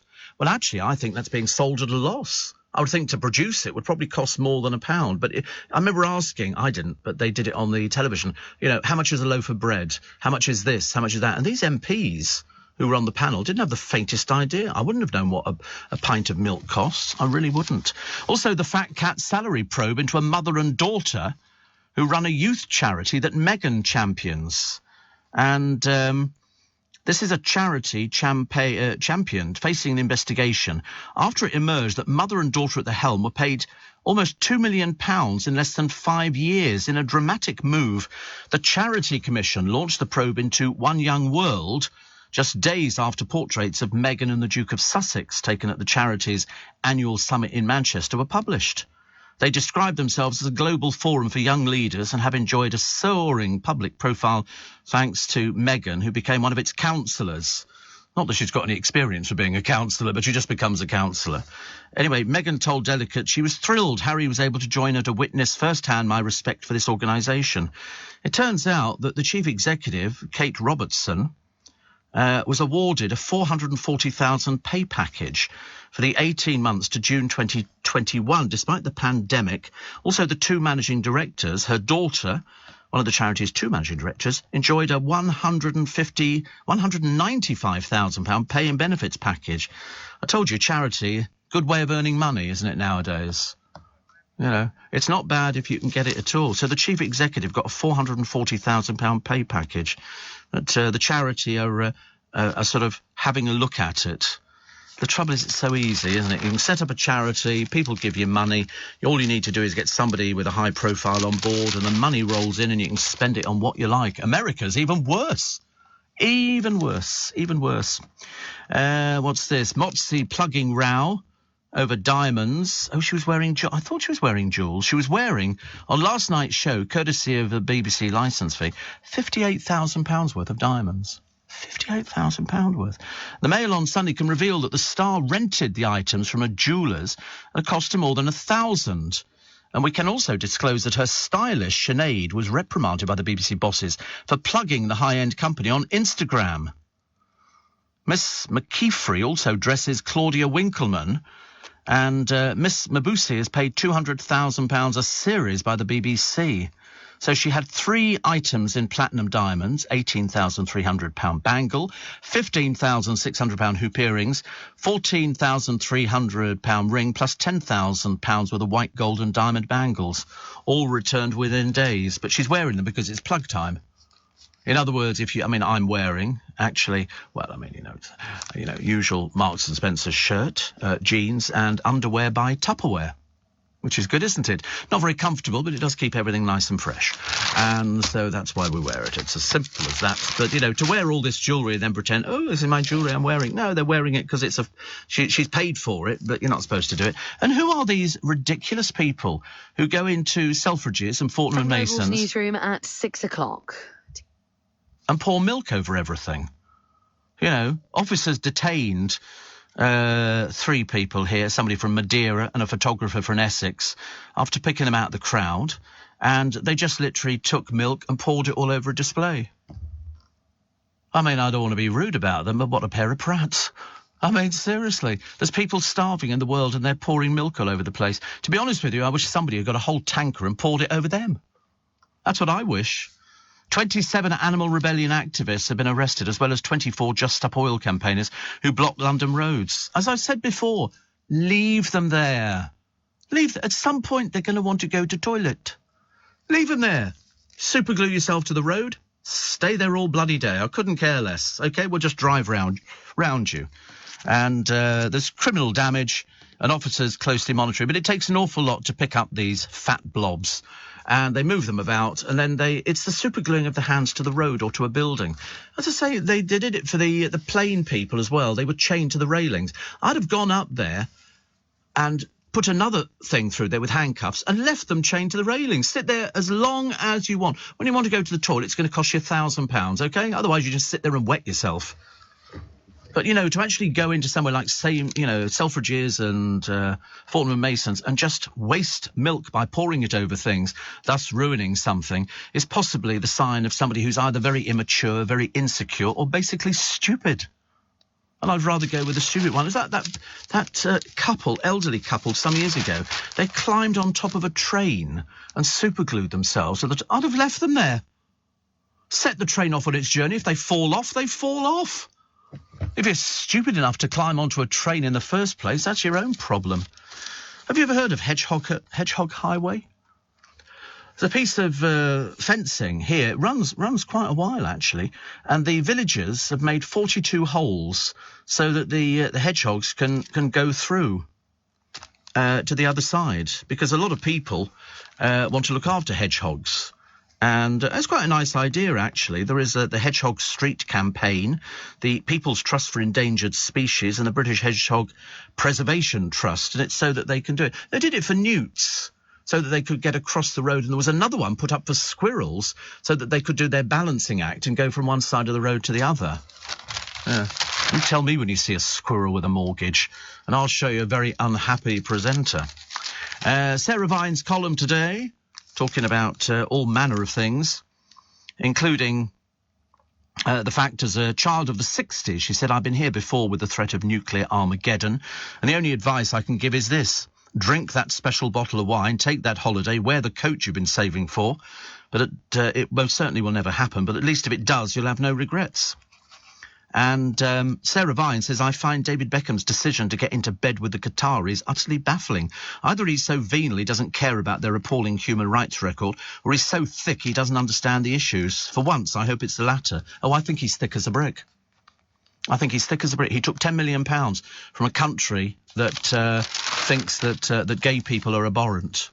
That's obviously what Dave thinks, otherwise he wouldn't be taking the money. It's disgusting. It really is. But you can't tell him because he's just moved by money. Moved by money. What else we got in the paper today? Have you managed to find banks open all the time? Round our way, they just close them. They don't even leave them open now. My goddaughter is now working in a bank in London. Never worked in a bank before, but she's got a job in a bank because everywhere is looking for people to work. There's loads of job vacancies. There's no excuse to not work. Why do diet meals and drinks make you fatter? There's a new book out. Professor Tim Spencer is explaining the sciences that prove that the worst enemies aren't calories, but the shopping list of chemicals. He says there is no such thing as a healthy snack, which is interesting, actually. This book is called Food for Life, and he talks about everything. Steer clear of healthy crisps. No such thing as a healthy crisp. No such thing. Put prunes back on the menu. Switch iceberg lettuce for colourful leaves. Low-fat butters. So eat nuts, prunes and real butter. Don't start messing around. And also the diet drinks. Pepsi Max, no sugar. Diet Coke. 7-Up free. Coca-Cola, 0 sugar. They don't make the slightest difference. And I'll tell you for why it works. You go past any Kentucky Fried Chicken, there'll be somebody enormous sitting in the window with 2 bottoms drinking a Diet Coke. It's obviously not working. You know, if you want to lose weight, little and often. 84850 steve@lbc.co.uk. Oh, we found another one. Sandra, why don't you issue a spoiler alert? Why don't you go away? Go away and get a life. You know, before you blab who was eliminated. Oh, diddums, grow up and get over yourself. Goodness sake, honestly. People don't Google it because they don't want to know. Well, who are you speaking for? Just yourself, I should imagine. Hashtag LBC, hashtag Steve Allen Show, hashtag Strictly Come Dancing. Oh, I can imagine what you're like. You're a curtain twitcher. You're a curtain twitcher. People don't Google it because they don't want to know. Well, that's tough, isn't it? That's tough. No rules about it, love. What are you going to do? Take me to court? Take me to court because we blabbed about who we thought might have been going? Interesting. 84850, steve@lbc.co.uk. Mary Berry says it's a bit morbid, but I've chosen hymns for my funeral. Don't listen, Sandra. You might hear these songs for her funeral. Don't listen. Sad person, honestly. But she said, I'm not bothered. This is Mary Berry. She said, because I won't be there. But you will be. She's also selected her burial plot.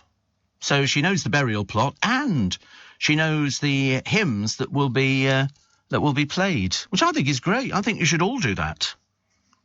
You should all do that, especially Sandra. You should definitely do that and find out what songs or hymns or piece of music you should have. What sort of funeral are you going to have? Are you going to have a cremation? Is it going to be a burial? Is it going to be a humanist funeral? Is it going to be a basket? Or is it going to be a proper coffin? It's going to be all sorts. There's so many different funerals you get. I mean, when it comes down to it, it's money. How much does it cost? How much does it cost? Can we save up for 2 cars? If we do a burial, then you've got to buy a headstone. Have you seen the price of headstones? Absolutely astronomical. If you have a cremation, you just end up with a jar of grey dust. And then you can take it and scatter it somewhere.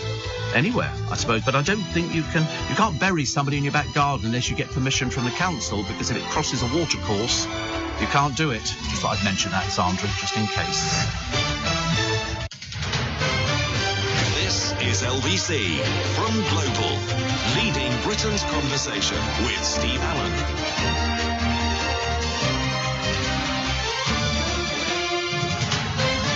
Morning, nice to have your company. It's Sunday morning, I know. I am not Richard Spur. I'm about the same size as Richard Spur, but he's off this weekend. So you had Simon Conway yesterday, and you got me today, and you got me all during the week. But let me just thank all those people who bought tickets for the show in February. Thank you very much indeed.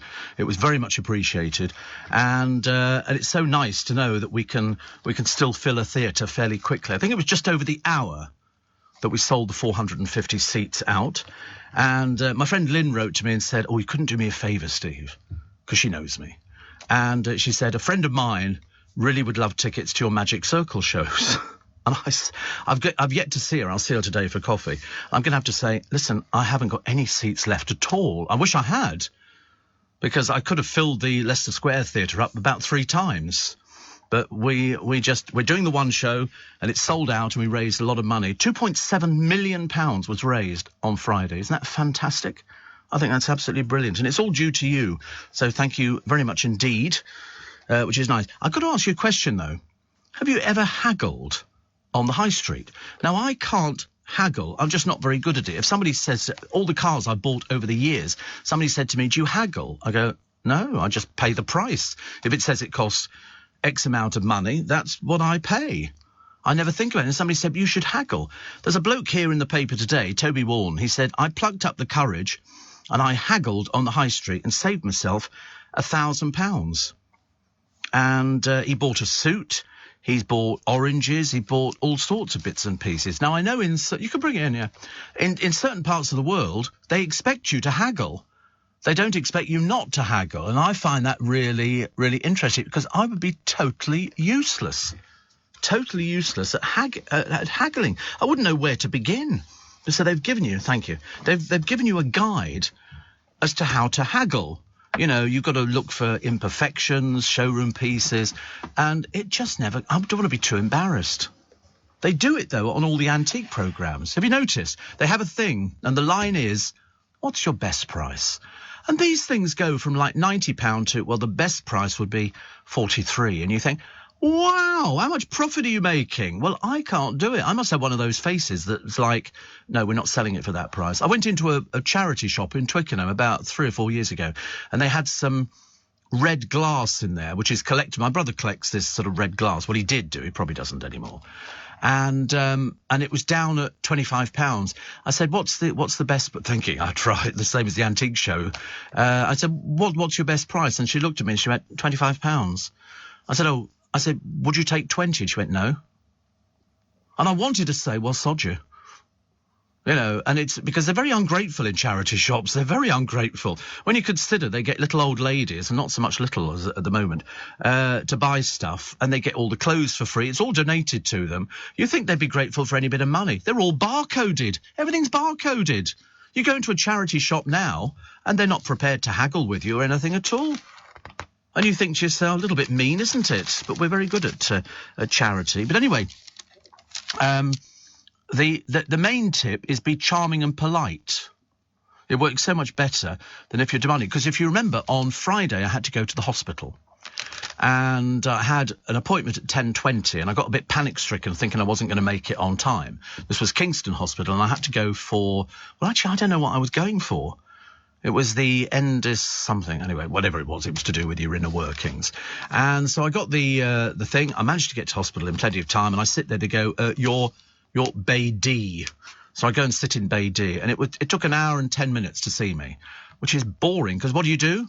I should have taken a book. I took my phone, but of course it starts running out of juice. So you have to start saving it, thinking I might need this for an emergency later. I might have to call somebody from the bus. And eventually they actually saw me. And the doctor said, right, your doctor wants us to test you for anemia. Because it turns out I'm anemic. To what? I've got no idea, because I don't know these things. Anyway, she gave me some tablets to take for other bits and pieces. And she says, I want you to have a blood test. I said, well, I've only just had my blood test at the doctor's. That's why I'm here. And so she said, well, I want to get our blood test done. So I then had to go back down the corridor, and there's a nurse standing there. And I said, I need a blood test. So she said, have you got a piece of paper? I said, well, I haven't. I said, you just give your name and your date of birth. And she says, I'll see when I can fit you in. And she goes, This was about, 11, quarter to 12. She said, 12:30, all right? I went, yeah. But so I then had to go downstairs to get the tablets from the pharmacy, which means you have to sit there and watch for your number flashing up on the screen, being prepared. And then all of a sudden it was prepared. Then you've got to go back upstairs to the blood thing. But in the meanwhile, I'm sitting down there and I'm quite happy. Blood test 12:30 didn't make any difference to me. And this old bloke sort of comes up and he looks at this nurse who's checking people in, and he goes, I've been sitting here for 30 minutes. He was quite aggressive, which is strange because right next door to her was a sign which said, we will not tolerate abuse or anything else from people. And he said, I've been waiting here 30 minutes to be seen. There's been other people seen before me, and I'm not happy. And I wanted to turn round and say to him, why don't you sit down, you stupid old man? She isn't the doctor. She's trying to book the appointments in. What do you think she can do? Conjure one up just for your benefit? I wanted to say to him as well, I've been sitting here for an hour and a half. And that's what you have to put up with nowadays. Get over yourself. I'm sick to death of people who sort of think they can browbeat people into being seen. Anyway, he was sort of sent on his way with a flea in his ear. And I remember thinking, good for her. I'd have made him sit there for another 2 hours at least. But when to go up there and go, I'm not happy. You go, sorry, all these other people are the same as you. They're all ill. They all need to see somebody. Honestly, what do you do with people like that? And then I suddenly realised it is one foot in the grave. It really is. It's Victor Meldrew. People are very bitter about everything nowadays. Steve, I received a £20 cheque from the DVLA when I sold my car. I drove to Egham High Street from Old Windsor to my bank, deposited the cheque, walked up and down, looking for the NatWest, couldn't find one. It's gone. It's gone. Not even a polite note to say they'd closed up shop. There you go. Ooh, Helen, dreadful. Oh, by the way, can you tell me who was evicted from Strictly so I don't have to watch the entire dreary show? Winnie the Pooh. Haggling is normal, says Leanne, but my mate tried a taxi driver. He agreed, but he got heated, dropped him off a mile from his house. Oh, that's terrible. That's terrible. And somebody says... why do you tell us the name of the one who is eliminated from Strictly when you know you're upsetting people? Only 2 of you. I'm really not bothered about 2 of you. Couldn't care less. Stick yourself on a rocket, go to the moon, go and live up there. But it's great. You're not irreplaceable, so leave your ego at home. There's no ego. I'm just telling you who was evicted. There's no ego in that.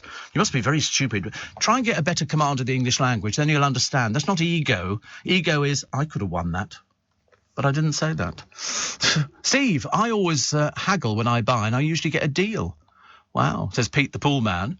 He says, by the way, the star of the evening on Strictly was Kawasaki Ninja, the motorcycle that Matt was dancing around. Do you think it's his? Shouldn't think so.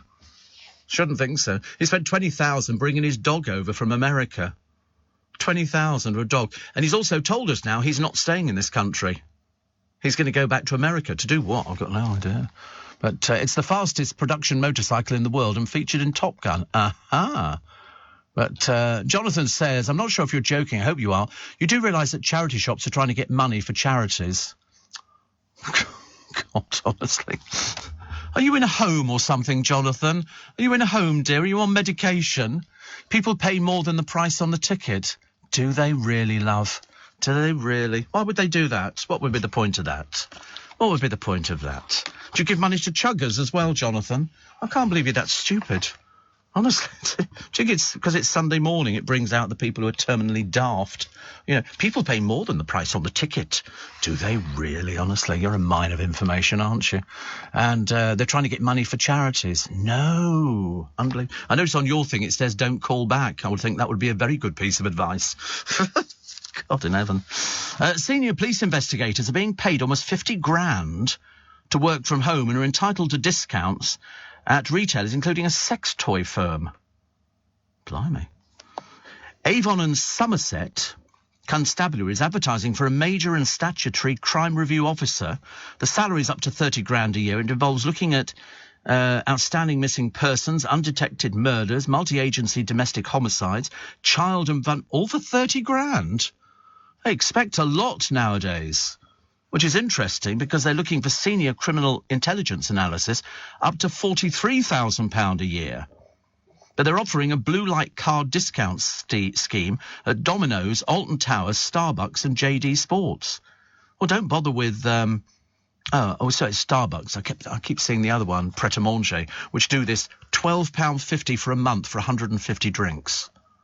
That's what they're doing at the moment. That is phenomenal value. Phenomenal. Why would you bother going in there and spending £2.50? You know, perhaps Jonathan in Deal would probably want to pay £6, I should imagine, because that's what he's like. Because he goes into charity shops and pays over the odds. Because apparently it's for charity. You'd never guess it, would you? I wonder what they were there for. Apparently it's charity. Jonathan knows all these things. Don't call back. Please don't call back. Don't write back. We just don't want to hear from you, full stop. It's as simple as that. But it's interesting, isn't it, when you think you can get 150 drinks for £12.50. And especially at their price. But even if it goes up to 25 quid, it's still fantastic value. And that means everything. The coffees, the flat whites, the cappuccinos, the smoothies, the hot chocolates, the cream, everything. I think it's very good. I don't know why I keep mentioning it. I'm the only person who's not doing it. You get one drink every 30 minutes, is it? Or something like that. Free what? Really? Oh, blimey. Well, I think it's brilliant. I wish they'd all do it, because some of them are so expensive. I was going through a phase a short while ago when we had all the hot weather, and I just wanted a drink full of ice. That's all I wanted. And I went into one of them, Costa, I think, and I said, what's your coldest drink? She said strawberries and cream. So I looked at the menu board, and it wasn't up there. And then she made it. They sort of make these drinks, and they put the ice in and whiz it, and it was really nice. And it was ice cold, but unfortunately, you know, being diabetic, having all that sugar was a little bit of a rush, I'm afraid. It's 6:15. Steve Allen on LBC. Morning, nice to have you come. My God, we've dragged out some idiots this morning. I didn't realise, actually, it was so possible to turn an audience around. But 84850, Chi-Chi apparently and the Chiniki Orchestra and Foundation are a huge beacon of positivity. Well, in your opinion... Have you heard of other people? How selfish are you? I've noticed you never put a name to it, you know, because you're too embarrassed, I should imagine. Might be an educated broadcaster, but not everybody shares your opinion. Okay, there we go. Just saying, as it were. Actually, it was so interesting. Poor little Jonathan in Deal, who thinks that people pay more than the price on the ticket, means that he's obviously one of those people who stands there outside a charity shop with his nose pressed up against the glass, trying to read what the ticket says. People spout nonsense. Such a liar. We have more than 20 charity shops in Twickenham. We are the home of the charity shop. And believe you me, they don't pay more than the ticket price. That's the whole idea of going to a charity shop. People don't understand, do they? A driver will get a payout from her insurer, which wrongly said her driving had got worse. Unbelievable. The ratings mix up. Because, you know, I didn't tell you. I can't remember if I told you. Do you remember I kept getting bills from the VAT people? And they weren't little bills. It was sort of 6,000 here, 3,000 there, 13,000, 16,000. All these different bills kept coming in, and I couldn't understand why. And then I suddenly realised they were all being sent to Steve Allen. Because, I don't know if you heard Clive's programme earlier on, he was explaining about IR35, which basically got an awful lot of presenters because we went from being self-employed to being employed. But to be employed, you had to have your own company. Now, a lot of us didn't have our own company. Might be registered for VAT and stuff like that. So I kept getting all these bills, and I thought, wait a minute, I've got a limited company. It's got nothing to do with my name. We just bought it off the shelf because it was cheap and cheerful. And so we channel all the funds into it. So Global Pay Me, I invoice, Global Pay Me, and they deduct the tax. Whereas before, when we were self-employed, we had an accountant. And so when we invoiced for, say, £4,000 in the month, we got £4,000. Now you lose a certain amount of tax with it. And what had happened was they were still writing to me as Steve Allen, even though no money was going into Steve Allen's account. It was going into my limited company's account. So they finally admitted that, yes, they made a mistake, so we're told to ignore it. Then blow me down and get another one the other day for 3,700. I just send it on to my brother. He deals with all of these things, which is so much easier in the end of the day. I love it. What else we got? What else we got today? Karen Brady's column, talking about the Prince and Princess of Wales. They were doing cocktail making this week, but they didn't tell us what cocktails they were making. But I reckon that they both probably enjoy a bit of a cocktail. But I shouldn't imagine they sit there with a cocktail shaker, you know, and, worrying about things like that. I think they're doing a brilliant job as ambassadors. Absolutely. And one here, Jonathan, sad man in Deal, says, I find it strange that somebody would try to haggle in a charity shop. We weren't talking about haggling in a charity shop. Are you on the right planet as the rest of us? I mean, really, you need to you can get them syringed out now and then you could hear properly. We weren't talking about haggling in a charity shop. I said I haggled over some glasses. I offered them 20 quid and they said no. Why would you not haggle? That's the whole idea. This stuff's been donated. They haven't had to buy it. But, of course, I bet you're an expert on charity shops. I bet you're one of these people. I've seen them. They hang around outside the door and they see something in the window. Show me that. And they sort of dig it out of the cabinet, which is very funny. We have to watch people like you round our way. A lot of light-fingered people. Ashley says, on the topic of insurance, a friend of mine had a black box and kept getting extra charges. Turned out it was his acceleration pulling up the slope to the driveway. Really? That's a way to worry, isn't it? But, Claire says, I got really confused today hearing your dulcet tones, thinking it was Monday. I know, it's odd, isn't it? Why would you think that? I'm trying to find out what's happened to young Richard, but he'll be back with you next week with a bit of luck. Do you know, I was saying actually to one of our newsreaders who was on earlier on, and he said, when do you eat? And I had to think about it, and I said, well, I sort of eat at odd sort of times and things like that. He said, because he started getting the shakes. He started worrying about it. It wasn't due to lack of eating or anything like that. He just got the shakes. And then he mentioned he drank coffee. And I said, that's where the shakes come from. You're drinking coffee. I said, you need to either go on to decaf, coffee, or to drink cups of tea or drink some water. So he drank some water, and it started sort of bringing him back into the real world, which I thought was a little bit safer than going through these sort of shaking motions. But that's what happens if you're a little bit tired and then you take a little bit of food. It's awful. And another one here. Seems like your brother's fleecing you and not paying your VAT. Check if he's recently had a new kitchen. Do you know, funny you should say that. He's got a new kitchen, a new conservatory, and he's just changed the car. Unbelievable. What do you reckon? Court case? I think so. But you seem to know about it as well, so I'm going to incite you as well. I think I'm going to take you because I have a sneaking feeling you are my brother. I love that, though. But you can imagine what people get like when they start panicking about their tax. I just kept all these bills, and then I suddenly realised what I'm looking for. If the top of the letter says Steve Allen, that's the old defunct account, which would have been incorporated into the new thing. But definitely nice. I was talking about Christmas the other day. Don't we get an extra day at Christmas this year? I think we get the extra day because I think Christmas Day is on the Sunday. So I think we get an extra 2 days or something. I can't remember what it was, but we definitely get some days extra, which seems quite nice. It doesn't make any difference to me.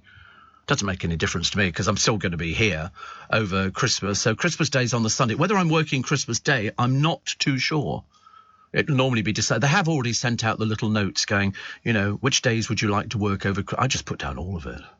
I'll just put down, it doesn't make any difference to me because we don't have lunch till 1 o'clock in the afternoon. So if I finish at 7 in the morning, it gives me loads of time to get to all the places. So I get 2 Christmas dinners every Christmas. So this year, I have Christmas Day with my godchildren and their family. And so there'll be about 3, 6, 7, 8, 10, 11 of us for Christmas lunch. And then Boxing Day, I go to my brother's, have another Christmas lunch. I don't like to miss out on this. And then next year, Christmas Day will be at my brother's, and then Boxing Day at the godchildren. It works out fine. So every year, I normally get about 2 or 3, sometimes 4, Christmas lunches because I go to Joe Allen's and have Christmas lunch as well, because I just like Christmas lunch. Unfortunately, my one-man show is on a Sunday. And that's a problem because Joe Allen's isn't open on the Sunday. So a lot of people have said, what are we going to do before? Because the show's not till 3 o'clock, I think. Well, you can go to Little Italy in Soho, which is within walking distance of the Leicester Square Theatre. So you could do that and have a word with the team down there. 84850 steve@lbc.co.uk. Steve, do you have any recommendations or ideas on getting cholesterol down? No. I'm trying to think. Somebody did tell me what the answer was for getting cholesterol down. I can't remember what it is. Because I'm on cholesterol-busting tablets. Mind you, it turns out I'm on 2 blood-thinning tablets, 2 different blood-thinning tablets. Because if you have heart surgery, they give you blood thinners afterwards. And I seem to remember which stops your blood thickening up. And so I was on the blood thinners after that. But you're supposed to be on it for about a year. I'm still on it. I'm still on Clopidogrel, which is ridiculous. And all it means is your blood goes really thin. So if you cut yourself, you bleed for the world. You bleed for the world. You wished it would thicken up again, but it hurt. So I've managed to, I don't know how I've managed to stay on it. I can't work it out myself, actually. I must have convinced them. 84850 steve@lbc.co.uk. Oh, somebody called John in Holloway, very ancient. He says, it's shameful to haggle with charity shops. You wouldn't haggle with Tesco. Of course I would. Well, I wouldn't go to Tesco anyway, so there you go. He says, so why exploit them? Listen, I'm in the land of the charity shop, matey. 20 of them we've got in Twickenham. Everybody haggles. Everybody does. Why would you? The sort of people who shop in charity shops are not super-duper rich people. They're people who can't afford to buy things. That's why people go to markets. Honestly, you don't know anything, do you? You should know these sort of things. Girl brickies, apparently, and this is... I don't see many female brickies. I really don't. Or female electricians and plumbers. They're 3 times more likely to see sexy sparks fly at work than men. Of course they are. It's like I still find it a rarity when you see a black cab being driven by a woman. You don't see that very, very often. You do see it in London, but not all the time. Or, failing that, female pilots. They did a programme, I think it was on the EasyJet thing, and it was a woman pilot, and so she was doing the thing. You could see the blokes who were on the plane going, oh, not sure about this, lads. And when they saw how attractive she was, of course, that made a lot of difference to the flight. All of a sudden, she flew it there, and they went, oh, you were really good, weren't you? I thought, she's a pilot. What do you think she is? She's made Lego, and then she's just come in and is flying a plane. No, she's trained as a pilot, which is good. Apparently, oats are good for cholesterol, says Tim in Feltham. So there you go. I can't remember what it was, but I think I managed to get mine down. I've got to go back onto my diabetes Libra, which I shall probably put on at some point today and then see how I go this week. It's the world's biggest travelling fun fair. It's not really. This is the Hull Fair, which arrives every October. It's a combination of loads of fairs together. It's not the world's biggest travelling fun fair. This year, 300 attractions. That's not one fun fair. That's lots of people. That's lots of people. The people who've got the big rides own the site. I know this because I've done documentaries on fun fairs. And then they sublet. So if you go to the Hampton Court Fun Fair, when that's on, all the big rides down the middle, you know, the waltzers and the dodgems and stuff like that, they own the site, and then they sublet all the little ones off to the side. And that's how it works. But the Hull Fair's huge. Andy Peters says you're back on Sundays. Only today. But Andy he said that's delightful. He said you'll be home in time for QBC at 9 o'clock. Because he's obviously doing Christmas. I can just tell, actually, because he has festive things. So he says that before heading off for tomorrow's GMB. So he's back with festive food. They were doing something the other day, Andy, and I thought, why are you not doing this? And it was a sausage roll ring, and you got 2 of them for about 30-something quid. And I remember thinking, they look quite nice. And they had some mince pies, which have got, I think one of them had whiskey and brandy and all sorts of, I thought they look nice as well. So I wonder what you're going to be having. Do you know before you go to the studio, Andy, what they're going to be giving you? We love Andy Peters. He bounces around on screen looking, he's like Tigger. Seriously, it really is. Let's take a short break for the news, shall we? 6:30 with Lottie Morley. Steve Allen on LBC. Text 84850. Morning. A bonus to hear you today, says Dean. And Jack says, my hospital appointments are shown as unknown numbers on my mobile, so I can't use telephone preference service. Oh, blimey. And Alison says, yes, we do get extra days at Christmas. It's like you said, Sunday is Christmas Day and Monday is Boxing Day. And so on, says Alison. Nick in Kent says, I think the 90p milk lady should have haggled. I could have got them down to 85p. You see, saving 5p. And my friend Mr. Neil says, Little Italy did us a wonderful Christmas lunch. As always, the whole experience was first class with our lovely Tony making us welcome. Had a great day at the Imperial War Museum, Duxford, with my brother Paul. It was the day before their air show, and we saw loads of planes practising. Bloomin' fantastic. Yes, I hear very good things about Duxford. Very good things indeed. And Andy Peters is I've lost the bloomin' thing now. He says, if I open the email, then yes, I'd know what I'm selling. The Wilfred Crumble mince pies are unreal and delicious. This is Andy Peters with no fat on him whatsoever. I mean, seriously. How he maintains this size, I've got no idea. But it's all festive food this morning, so I'll be back in time for watching. Do you know what I found on my television the other day? I don't have Netflix or anything like that, and I don't do satellite dishes or anything. I've just got a normal television which seems to pick up Dormeo mattresses. I found 6 channels the other day, all selling Dormeo mattresses. That's all it was. It was the same bloke selling on all the different channels. I do watch these things quite a lot. David Stain says, I quickly reduced my cholesterol with CholestCheck from NutriPlus, or you can use plant sterol tablets from a pharmacy. I live in pharmacies. And they've just put me on another tablet. I can't even begin to tell you what it's for. And Catherine says, I'm just scrolling through Facebook and there's a post to say you're on today. Been awake since 5 a.m. If only I'd known. Listening to Michael Whitehall reading his autobiography on Audible. Isn't it marvellous, the stuff you can get now? The stuff you can get. I mean, I think it's amazing that we have all the podcasts and everything else which are available to you. And as I say, 1 million downloads a month can't be wrong. There was a sniffer dog in the paper. I think sniffer dogs are so clever. They sniff out fruit, cigarettes, notes, drugs, all sorts. I mean, honestly, how these dogs cope. When we get them at Twickenham Station, they're basically there for the druggy students. And so if they've smoked a dodgy cigarette the night before, the dog will sit in front of them, and just stare at them. It's the most amazing thing to watch. But they can only work them for sort of short times. And sort of you can only sort of, I think they work about 15 minutes, then they bring another dog out, and then that will work for 15 minutes. This particular one was used by Border Force. It detected how many cigarettes in 8 containers? How many cigarettes? Give you a rough idea. 99 million. 99 million. They came in £44 million worth of illegal cigarettes. Biggest seizure, they were found at Hull, believed to have come from the United Arab Emirates. Unfortunately, a 57-year-old man from South Wales has been arrested. That won't be a happy Christmas for you, sonny boy. And another man from Birmingham interviewed under caution. The seizure was made in June, but they've only just told us about it now. It's good, isn't it, really? And Sandra says you should negotiate with QVC to give you free perks since you always advertise what Andy Peters is doing for them.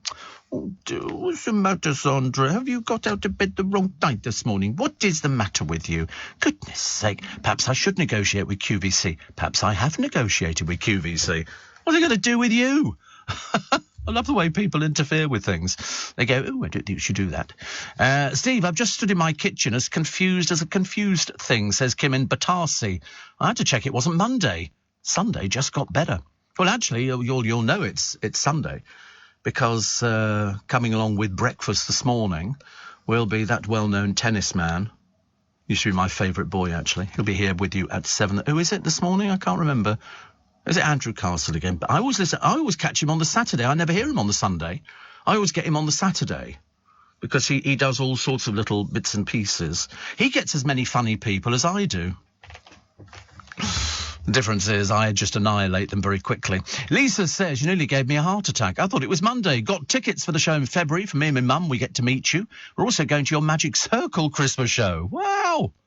Blimey, you are a super fan. You'll love the Magic. If you've never been to the Magic Circle before, you will love it because you get to see some really good close-up magic. We've got some super magicians for you this year. People you might not have heard of, but I promise you they are the top in their business. And you get them. Then there's a bar, there's a museum, and then you go upstairs to the theatre and you get a show, which I shall host from there. Paul from Bell Cleaning Services says, what a bonus. Up early to go to my boss's house to fix his washing machine. Hope there's a pay review. In fact, on a Sunday, I mean, to go to fix your... I mean, you'd thought your boss could have fixed his own machine. Well, you not think so? He's supposed to be the boss of the company. I mean, failing that, just change the washing machine. Just go and buy another one, plug it in. They're not difficult, are they? And they're not as expensive as they used to. My friend Lynn, she's good. She doesn't haggle. She doesn't need to haggle. She goes to buy... She just bought a new television. Recommended retail price for this telly was £1,199. And she did her research and she found it. Same television, same specs, everything. Just over £600. So she's very pleased. Because I'm looking for another television at the moment.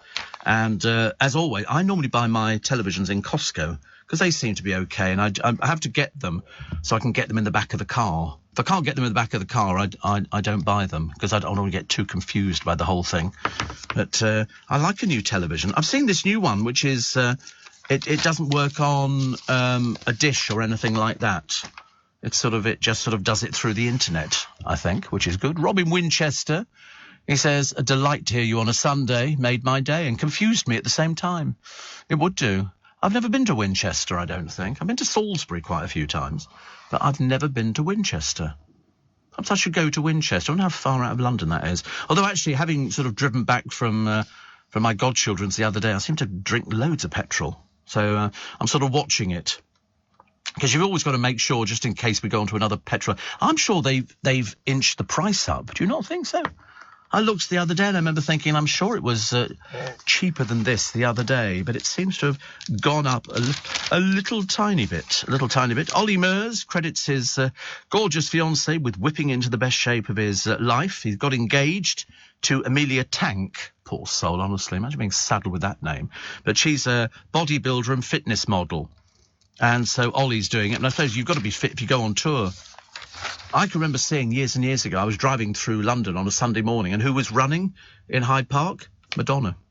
She was jogging with her bodyguards, because to do concerts, you need to be fit.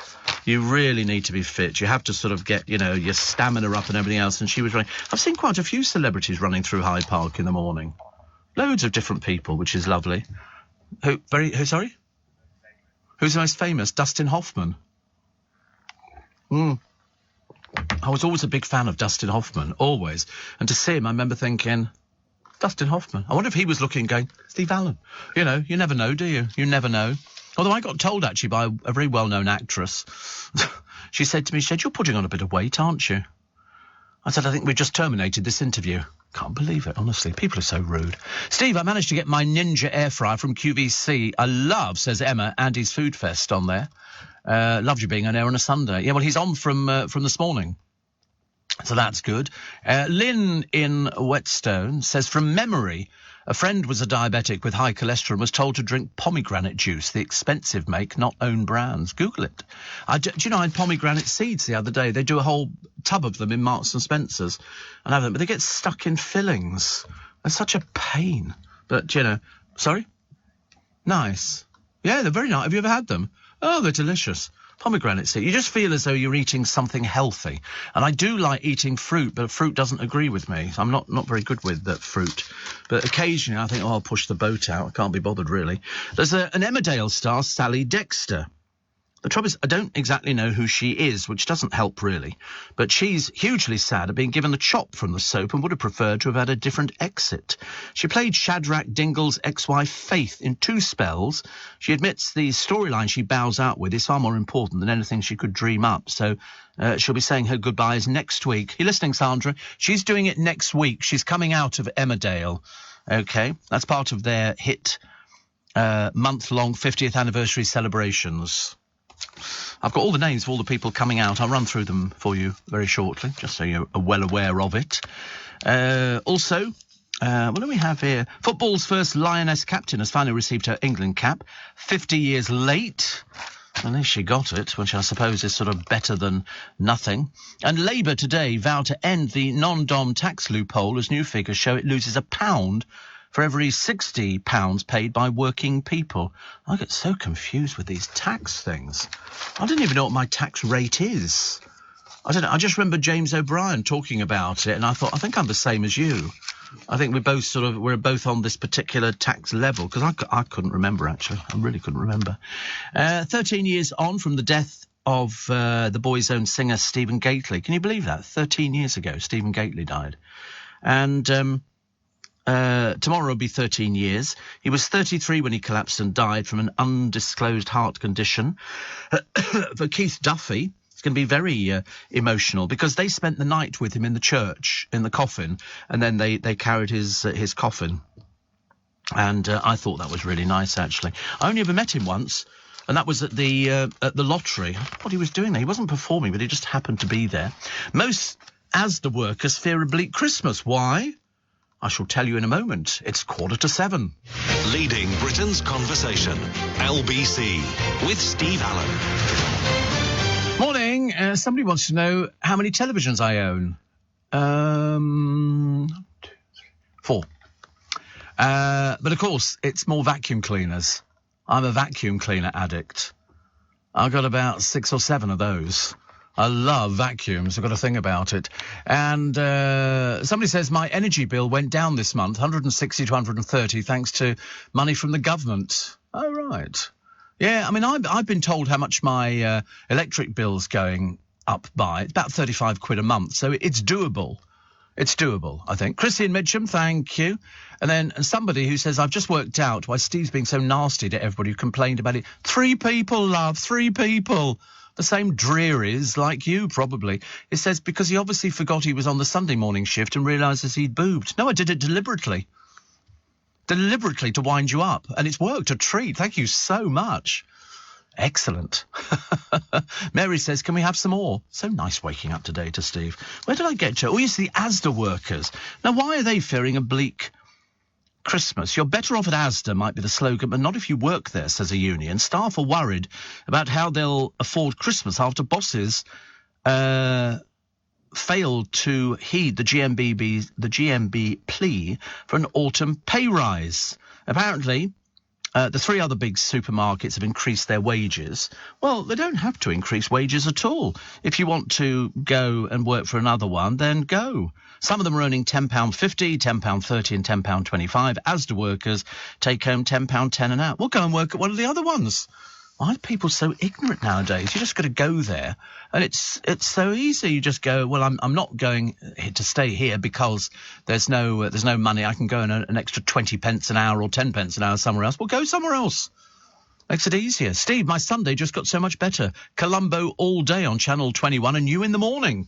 Love Columbo. Love Columbo. I've got the box set, as you know. And occasionally I dig it out. At the moment, I have to be honest, I am playing. I know I feel embarrassed telling you, but I'm going to tell you anyway. I'm playing Christmas songs in the car.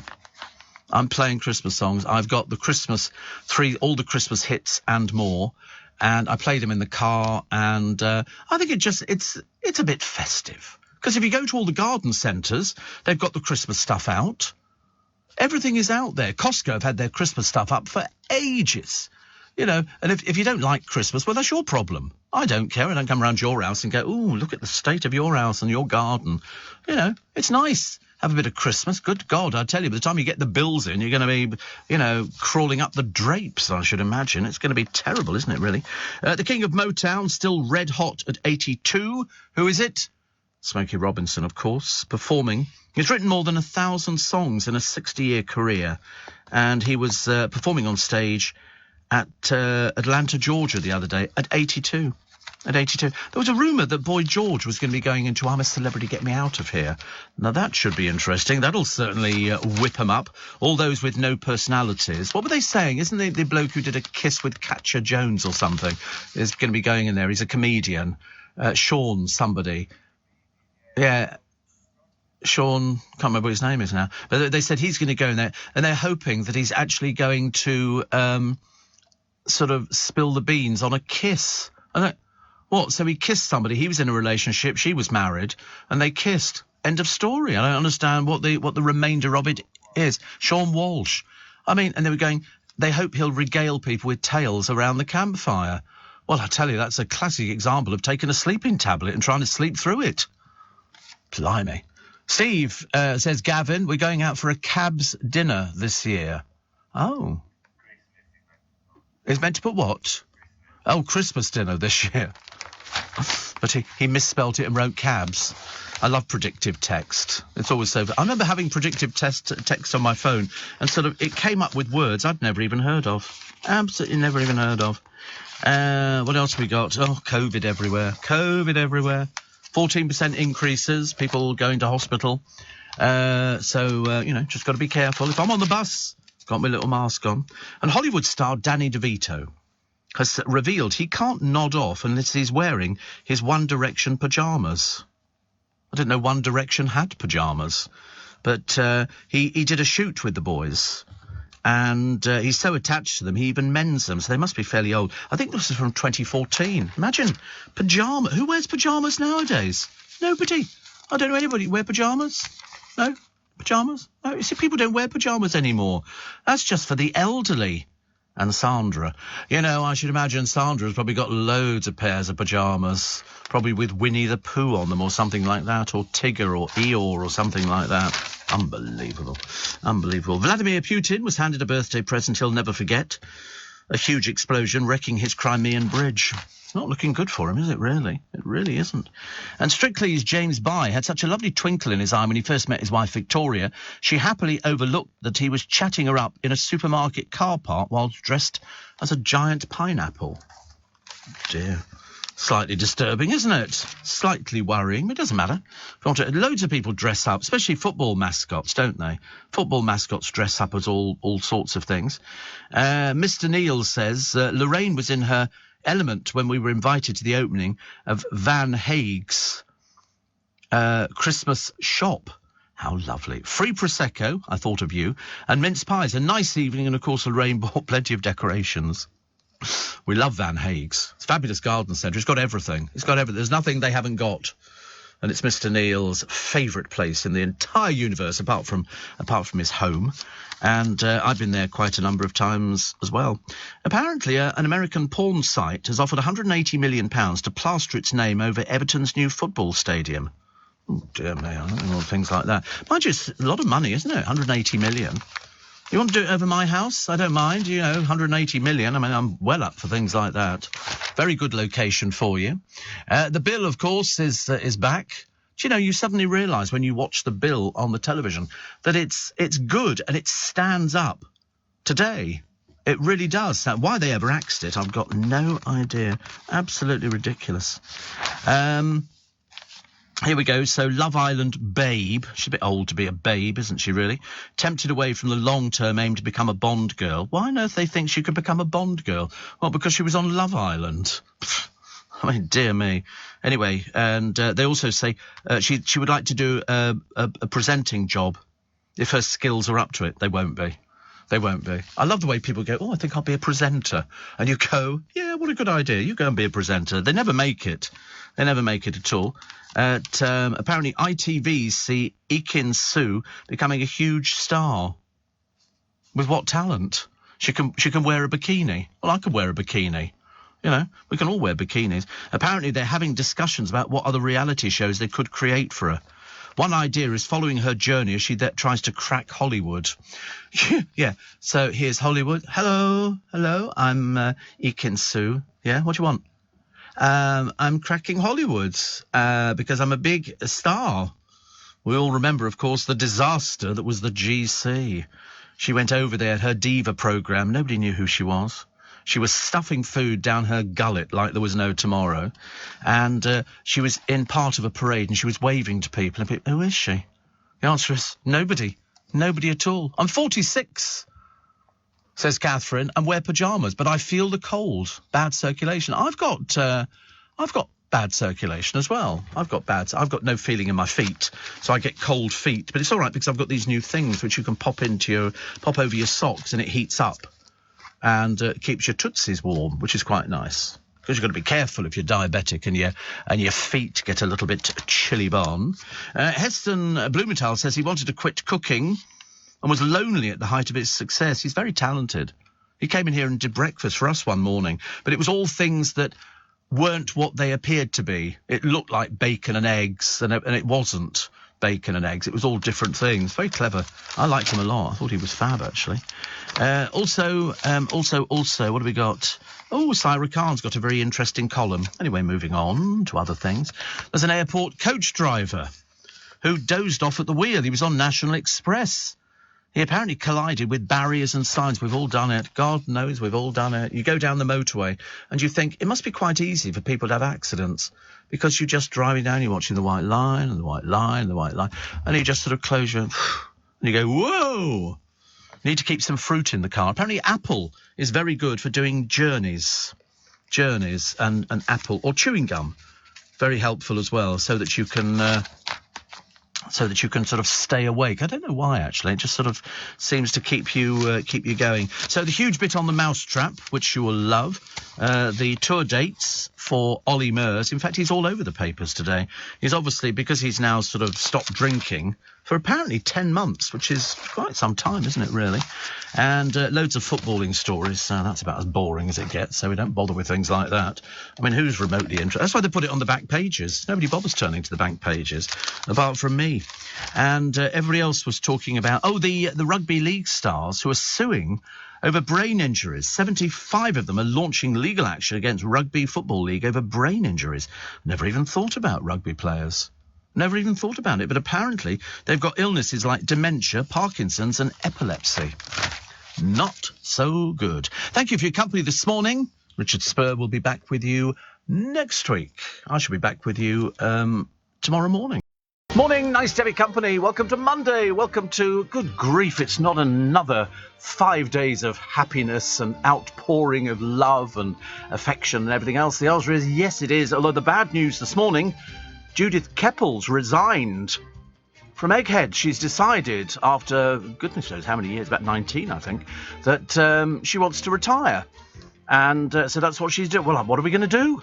Who will they replace her with? Goodness only knows. Goodness only knows. Roxy Music are back on the road again. Imagine. I mean, they're in their 70s now. They don't stop. They really don't. Edwina Curry says Burns is a good guy. OK. And a city club. Bear in mind, this is a private members club. They have a restaurant. There's quite a number of them about. And this particular one has a dress code. If you go in there, they're expecting dress codes. Some restaurants have dress codes. And this one doesn't want people wearing trainers. And so they banned a woman. She came in wearing trainers. And so they moved her to a table near the kitchen. And she was really uppity. And I'm thinking, wait a minute, if you've joined a club, surely you've read what their rules are. And a lot of clubs have dress codes. There's nothing the matter with it. It just means that they want a certain standard. It's like if you are on an aeroplane and they're going to upgrade you, you're upgraded on what you're wearing. If you're wearing trainers or a pair of shorts or something like that, they will not upgrade you. If you're wearing a suit and you look smart cash, they'll upgrade you. The only reason you could wear shorts and trainers in first class is if you bought the ticket. When they're upgrading, they will look around and they'll pick on somebody and say, would you like to... I've been on the aeroplane myself. I'll go, hello. I didn't get upgraded, no. But I did dress for upgrading, but I don't think they had anything. But they literally come out and they go, would you like to come to first class? And they move people, mainly their friends. And so that's quite nice, isn't it? Anyway, hope you had a good weekend. It was very nice. We all watched Strictly. And we sort of kicked out the one who was apparently the travel reporter on Zoe Ball's programme. That apparently is a celebrity now. I mean, I don't know why they made him wear this ridiculous Lion King outfit. It just looks stupid. Really stupid. I noticed that some friend of Matt Goss, see, I was surprised by that one to start with, of God knows how many years, is complaining about the marking. But the trouble is, these people, Matt Goss, and it turns out this bloke's his manager, they're not experts in marking. That's why they've got the judges there. That's why they've got Craig Revel Horwood. That's why they've got Tony Beak. That's why they've got Shirley Ballas. They've got all these people there because they know it's a competition. And if they say you're crap, you're crap. It's as simple as that. And they've been moaning, oh, we think he's been marked too low. Well, you don't know.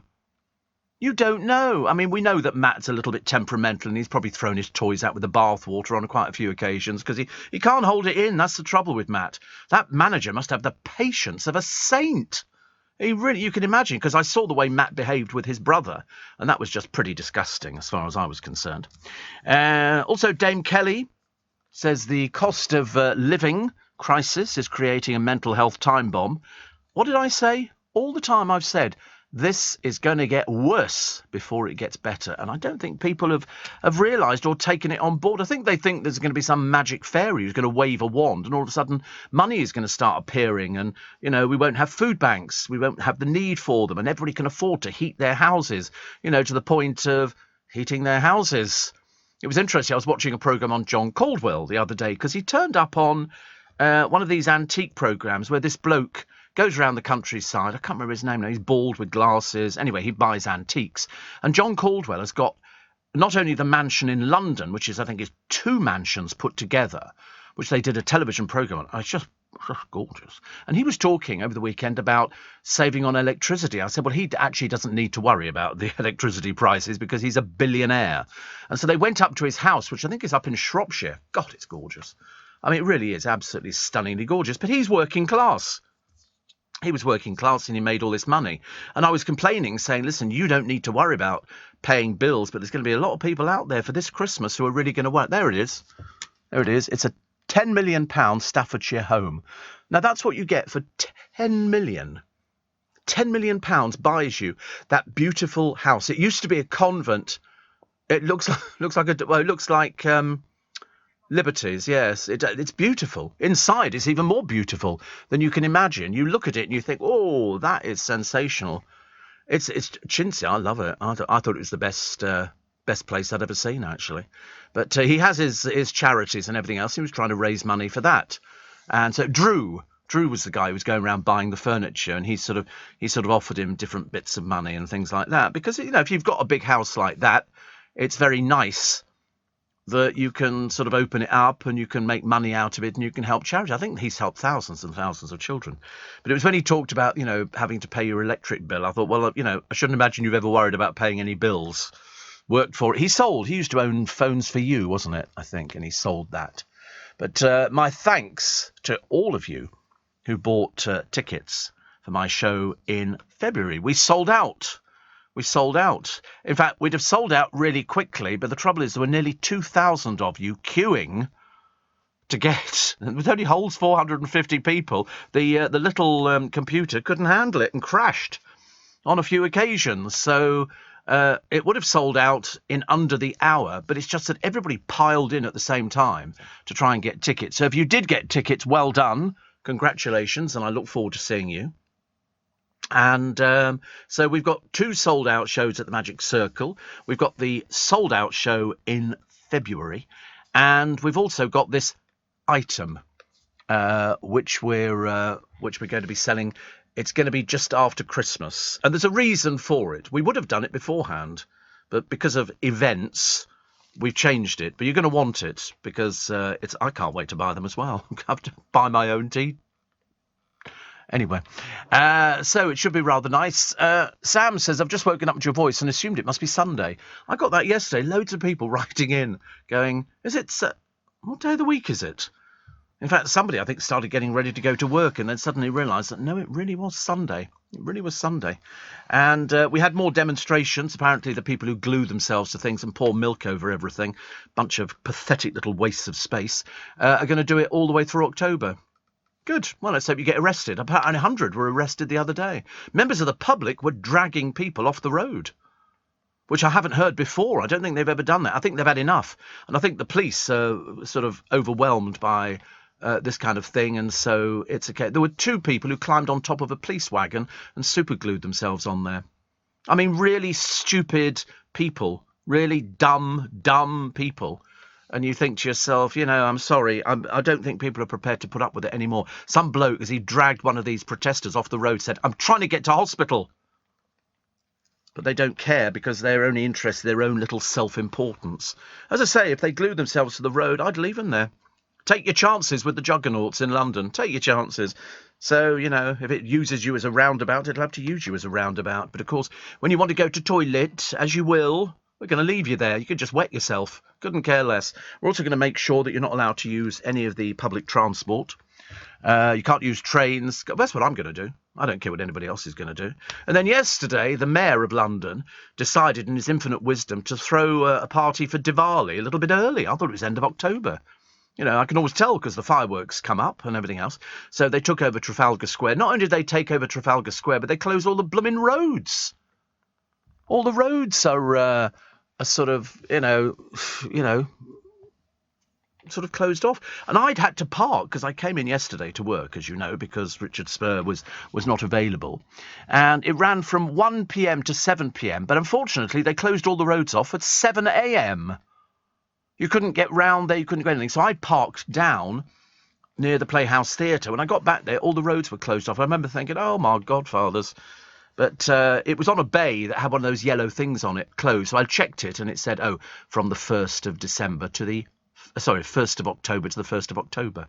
So I thought I was fairly safe parking there, which I was. And then I had to wait there while some girl stood in front of me. They'd given her a fluorescent jacket. And you know what they're like with fluorescent jackets? Stop. A little row of cones. I said, I just need to get onto the embankment. Because I couldn't go anywhere else. I wasn't going to sit there all day, thank you very much indeed. Definitely not. So I managed to get home eventually. It was a little bit slow.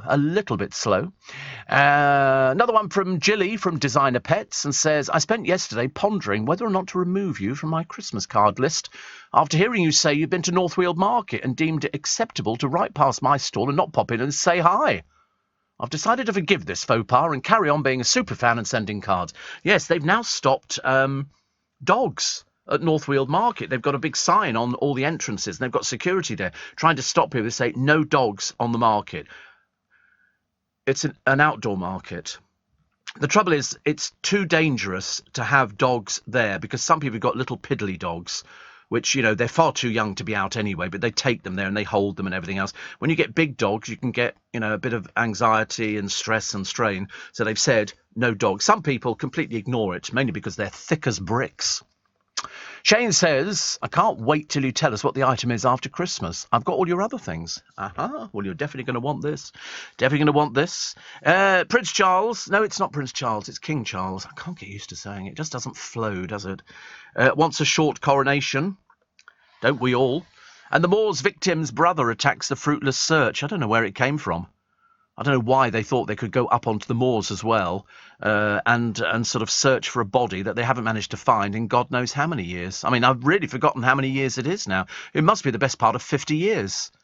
More than that. And they go up there and they go, so they give people false hope and say, we're going to go up there. Well, even when they took Myra Hindley up there and the other one, they couldn't, because it had changed, because it grows and things happen, and they, of course, there was no chance of them finding anything, but they were desperate for the publicity. Luckily, both of them are dead, which is the best news we've ever heard.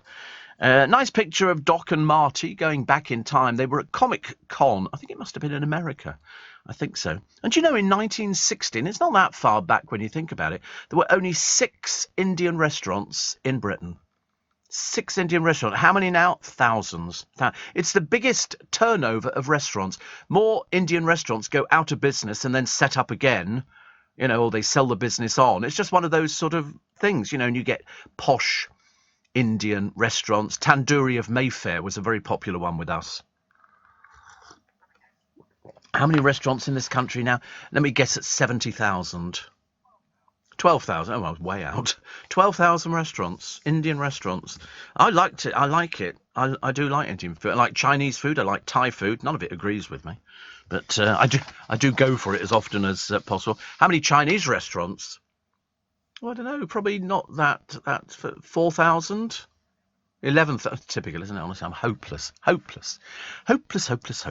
There's a chart-topping DJ who's begged Ant and Dec to get him into the jungle. Nothing worse than being desperate, really. But I did hear, actually, a friend of mine's going into the jungle, which I can't tell you because I don't know if this person has said that they're going into the jungle. So I'm not going to preempt. I think it looks a bit rude if you start preempting stuff, doesn't it? It starts saying, oh, somebody's going. But fancy begging Ant and Dec, oh, put me into the jungle. You know, and William Shatner's planning to go where no man's gone before. He wants to be doing shows after he's dead. So they'll do a holographic kind of image, I should imagine. What is he now, 90-something? Getting on a bit, isn't he? Leading Britain's conversation. LBC with Steve Allen. Morning, nice to have your company. It's Monday. I know. I tried to get excited about Monday, and to be honest with you, I mean, I quite like doing my job, as you can well imagine. So Monday, Tuesday, Wednesday, Thursday, Friday, brilliant, absolutely fantastic. But I know for many of you, it's a case of, oh, I want to stay in bed, Steve. It was warm, it was cosy, it's nice. And you think, I know, I'm the same. I sometimes think, oh, you know, I sit in the back of the car in the morning. I always sit in the back. I don't know, I used to have friends of mine who used to say, why do you sit in the back? I said, so I can go to sleep. You don't want to sit in the front of the car. I don't want to be the first one through the windscreen. So I always sit in the back of the car. Much easier. That's why I always sit at the back of aeroplanes. They never reverse into mountains, do they? So that's the safest way for me. And I always sit in the back. And I sort of turn left. But I always sort of, in the back of the cars in the morning, I do sometimes. I check all the news and bits and pieces. And then I just close my eyes. And I can quite happily drift away. Not too difficult, actually. I've done it on the programme as well. Michael sent me a long email, and I'll read it to you. I'll read it to you in its entirety. He said, I love your show. I've listened for years, and like many, was pleasantly surprised to hear you on Sunday, because he wrote yesterday. He said, I was touched by your mention of Barbara Windsor's Scott on Friday, when you said he realised she isn't coming back. He said, I was listening live and downloaded for a repeat later. I was fortunate enough to have met her a couple of times at book signings, but this message more concerns the loss of my beloved Sue on the 4th of June. She would have been 58 on the 10th. She was a type 1 diabetic for 51 years and tried her best to beat it by being very disciplined in her regime and was only ever less than 8 stone in weight, but it was trying hard to get her relentlessly, especially in the last 6 months. It's an evil condition, often underestimated and wrongly compared to type 2. She fell downstairs in the early hours of the 10th of November last during a nocturnal hypo and shattered her right shoulder.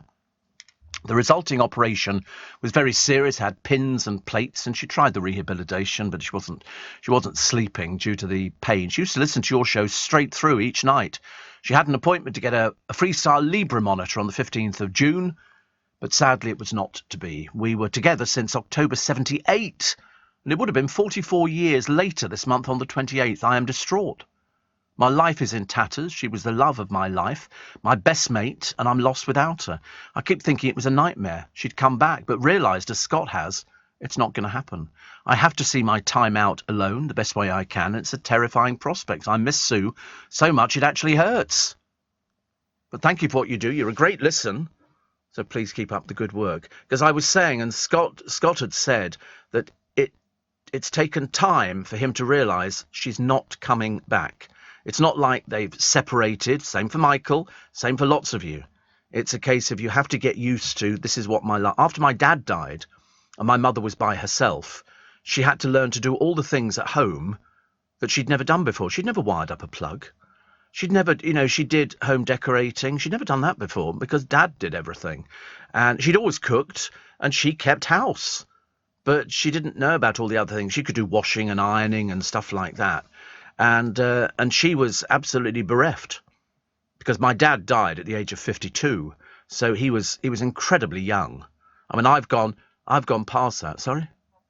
Sudden, yes, it was very sudden. He just went into... They were living in London. They were living in Knightsbridge behind Harrods because Dad used to look after a club for Britain's agents, and which was all very exciting. All very exciting. They used to show him all these little... It was like James Bond, very similar to James Bond. And he'd gone into the bathroom because me and him had been decorating this Muse house, which came with the job. And then he'd say some nights, let's just go for something to eat. So we'd go for something to eat. And because he didn't have the strength to do anything. And all of a sudden he was drinking a lot, but only drinking as part of the job because it became very social, whereas my dad was never really a social drinker. We'd been in Hong Kong and we'd been in Egypt and we'd been in Germany and places like that, and it would just be a couple of things. But, this was life in this particular club revolved around the bar all the time, so he was drinking a lot, and he never really sort of enjoyed it. But anyway, long story short, went to go to bed one evening, and went into the bathroom, came out, said to my mum, "I think you need to call an ambulance." He obviously knew something was happening, which wasn't quite right. I never actually got to the bottom of what it was actually, but it was a case of they called the ambulance, and she sort of, I think, went back to bed, sort of waiting, and he died in the ambulance. So he obviously knew something was happening. But people are like that. When they're going to go, they seem to know. Something seems to happen. Perhaps something happens in their body. I've got no idea. So my mum never quite got over it because he was the main breadwinner. So he lost the job, obviously, because he couldn't do it. So she had to move out of the Muse cottage. So on top of grief and on top of dealing with the funeral, I did my bit going around getting death certificates and all the usual palaver that you have to do. And then she was cleaning the flat. She was an obsessive cleaner. So knowing somebody else was going to move into it, she was taking all the stuff out of the cupboards, cleaning the interior of the cupboards. She did everything. And then she got a job working for the police, and she loved it. And for company, she'd invite round young coppers, because it's very difficult. If you're a policeman, they will tell you this. To make friends with somebody is very difficult for them. So most of their friends tend to be in the force, because otherwise you might have to arrest somebody. It's very difficult, isn't it? Very, very difficult. Do you remember the Britain's Last Hangman? He used to have a pub, and he had to hang somebody who used to drink in his pub. And it's in the film. He knew him, and this bloke had said, "It won't hurt." He said, "No, just follow me." Gave him the drink of the brandy, and then they took him to the execution cell, and he died. But my mum used to find it very difficult. The weekends were the worst time. For Michael, he'll realise that at night time, times like this when people wake up and you go, what do I do? If you listen to music, sometimes that triggers different things in you. So a lot of people don't listen to the music. They want to hear somebody chatting. Makes them feel as though a bit good. I met somebody the other day, and this particular person had lost their job. Only a young person. They'd lost their job and their landlord, and they got really depressed to the point of they felt suicidal. They felt so depressed about losing the job, because if you've had a job that you really love and then you lose it, you have to kind of deal with it, and it's really difficult. And because I've been there, I know what it's like. I've never been suicidal, but I have lost jobs in the past. And this person said, he said, my landlord said to me, to cheer yourself up, you want to listen to this bloke. He's on the radio. And so he said, I listened, and he said, it made me feel a lot better about things. So there you go. We're available on the National Health. So we know what you're going through, Michael. We know what Scott went through, because he just watched the, degeneration of Barbara. Having known her all that amount of time, she was bubbly bar. It was just one of those things. She'd had so many different careers. She was a book all by herself. Amazing. Jeff says, he says, great show as always. I was surprised to see your very amusing and well-written piece in the Ilford Recorder. Please see attached. Is it you? Don't know that. Look at me. Does that look like me at all? I love the idea, actually, this week, comedian, broadcaster and author Steve Allen. An imposter, somebody using my name to try and improve my... Is that Steve N. Allen? Because there was a comedian called that as well, but I've never heard of this one. But he's an author. I didn't think the other one was. But it's the police force lowering speed limits, increasing the number of fines issued. People always have to put down things, don't they? Have you noticed? Not just a presenter, but presenter, writer, comedian, yes, philanthropist, and all the rest of it. So there's no end to my talent, Jeff, or beginning, I suppose. Albert in Croydon says the idiots that superglue themselves to roads only do it because they know the police just mollycoddle them. You know, do you remember the officers going, oh, do you need a blanket or something like that if they get cold? Let them freeze. I couldn't care less. You go out there. Mike in Finchley says, he says, here's the picture of our mutual friends with Maddie's permission. Maddie said the one to Charles Wright used to bounce on your knee. Oh, you should go visit them in Israel. Look at them. My God, Charles hasn't aged at all. And Maddie, my goodness me. Is this all the same family? This is Charles Golding. And Maddie as well. Used to be our boss many, many years ago. And he does media training, all sorts of things, print journalist. He was the assistant editor with Eve Pollard. Oh, yes, I remember. Of course, he doesn't look old enough, does he? I mean, the years have been very good to both of them and the rest of the family. God, dear me, honestly. What memories. What a lovely-looking family. What a lovely-looking family. I'm very jealous of lovely-looking families because I was with my godchildren on Saturday this week. And it just seems so strange to me that my godchildren, I've known them since they were babies. You know, I've known them since they didn't know me. And now they've got boyfriends and girlfriends. And it's kind of, they hold hands and stuff like that. It's really bizarre. You know, and they do other things as well, which I can't talk about. It's far too depressing. But they're just sort of growing up now. Two of them work in banks. One works at an airport in this. They do all the customs stuff, and they're very well balanced. Very well balanced. In fact, one of them is flying off with her mum to New York this coming week. They're going for a shopping trip, but of course, which would have been good a few years ago. But unfortunately, the state of the pound against the dollar is not particularly amenable at the moment to making yourself a bargain. But they'll have a nice time anyway. And they've already worked out. They bought a 2-day travel pass so that they can go and do the certain sites they want to go to, including, of course, the Statue of Liberty on Staten Island. You have to go and do all these different bits and pieces. I was in Liverpool, says Declan, in Wien last week, and was able to get piping hot Greggs sausage rolls at Manchester Airport. I also watched This Morning with Philip Schofield. Can you tell me why Gino D'Acampo's accent has got more Italian over the 30 years I was away? We are totally of the opinion that he puts it on. We think he talks like that. Because he's been in this country since he was a child. Why he talking like this? You know, it's almost like watching Spitting Image. It is very much so. It's a caricature of himself, and he does it on Celebrity. What does he do? What's that program? That quiz show, Family Fortunes. Are you receiving tax credits? If so, this message is for you. Tax credits are coming to an end, and most people will be asked to apply for universal credit instead. The Department for Work and Pensions is writing to tax credit claimants. You won't be moved automatically, so look out for your letter explaining what you'll need to do and by when. And there's also lots of support to help you make the move. Get ready for your universal credit switchover. Search Understanding Universal Credit today. Eligibility criteria apply. Steve Allen on LBC. Morning, nice to be company. It's Steve Allen's Early Breakfast. This is LBC. This is Monday morning. This is going to be sick. Hate Monday morning. Everybody hates Monday morning. I don't know why, actually, because we get ever nearer Christmas, and it's quite exciting. So, the royal experts have blasted TV's The Crown after a distasteful story about the Queen and Prince Philip. They said showing intimate scenes with Philip and family pal Penny Natchbull was cruel so soon after the Queen was laid to rest next to her husband. Now, I don't think it was really any big surprise. Prince Philip had his own separate life away from the Queen. He had his own house, I think, at Sandringham and Balmoral. He had a little place on the estate, and that's where he used to entertain people. Everybody knew about it for years. It was nothing new. There was a very famous singer years ago said to have had a fling with him. Bearing in mind, if ever you've seen Gosford Park, Gosford Park, which is very good. That kind of shows you what the upper classes do. They have different relationships.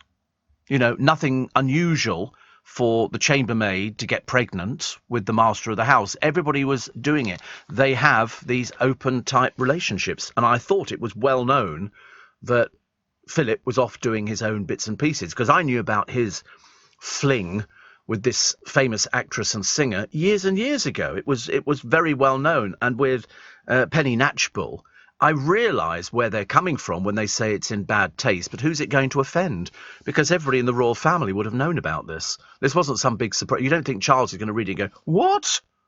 Everybody knew about it. Listen, if little old me, sitting in a radio studio, knew about it, I mean, the aristocracy don't think anything of that. I mean, look at Charles. You know, he was having an affair and yet was going out with somebody else. I mean, everybody knew about it. Although we weren't sure about the train and the sidings. We thought it was secret assignations with Diana, but it wasn't. It was Camilla. So, you know, like father, like son, they all do it. They all do it. I mean, even Ghastly Andrew, somebody was saying the other day, somebody who used to work at Buckingham Palace, said it was literally it was an open door for all these girls coming in and out. You know, and that's why I find it so sort of galling when you get Sarah Ferguson, who's sort of living in the Queen Mother's house. Whether she pays rent, I've got no idea, because nobody really knows what she does. And it's a case of everybody knows. That's why he was called Randy Andy. What do you think? They just made it up or something like that? I love it when people sort of say, oh, it's dreadful, it's all this muckraking. They're only telling the truth. Might not be particularly popular, as you can imagine, but unfortunately, you know, mud sticks. Ingrid Seward, editor of Majesty magazine, said it's an exceedingly bad taste. This is fiction. There's no way in a million years he'd discuss his marriage with anybody. Well, he would. That was the trouble. Everybody knew about it. We knew about his little cottage away from things, you know. And he also said that he talked to Penny about marriage problems. Well, he might not have done, but the Natchbulls were so close to him. You know, all these people, all these old families from years and years ago. I mean, I thought he was great. I know people went, oh, he was very brusque, and he didn't suffer fools gladly, but that I quite liked about him. Yeah, he'd have been a fan of this show. He'd have loved it. I like the way you say that. I like that. You know, that's what it's all about, isn't it? It's called telling the truth. If people don't like the truth, kind of tough. It was like the other day. We were trying to work out yesterday on the programme who was going to be kicked off Strictly, because I didn't get that far. I was just sort of trying to sort of figure it out, looking at who was actually left on there. And of course, it was all over the internet, because what they do is they film it on the Saturday. They do the main show, then they film the eviction as well, and then they expect people to keep quiet until the Sunday when they show the blooming thing. Who gives a stuff? Go, do your worst. Do your worst.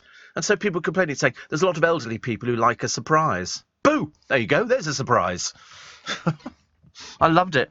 I love it. It kind of made up for it. Somebody saying, you've ruined the programme for people. And I thought, blimey, if that's called ruining a programme and you've really suffered with it, you need to get out there and smell the coffee. You really do. It makes no difference at all. I mean, Tony Adams doing his full Monty strip routine, you know, it didn't boost the figures to more than 8.3 million because you didn't know what he was going to be doing. So they didn't just phone that, quick, turn on the television, turn on the television.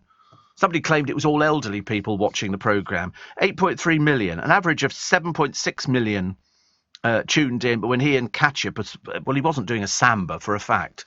That's what the judges said. They said he just wasn't doing a samba. It was very entertaining if they want to bring back some of these things. And they were going, oh, he's stripped down to his pants.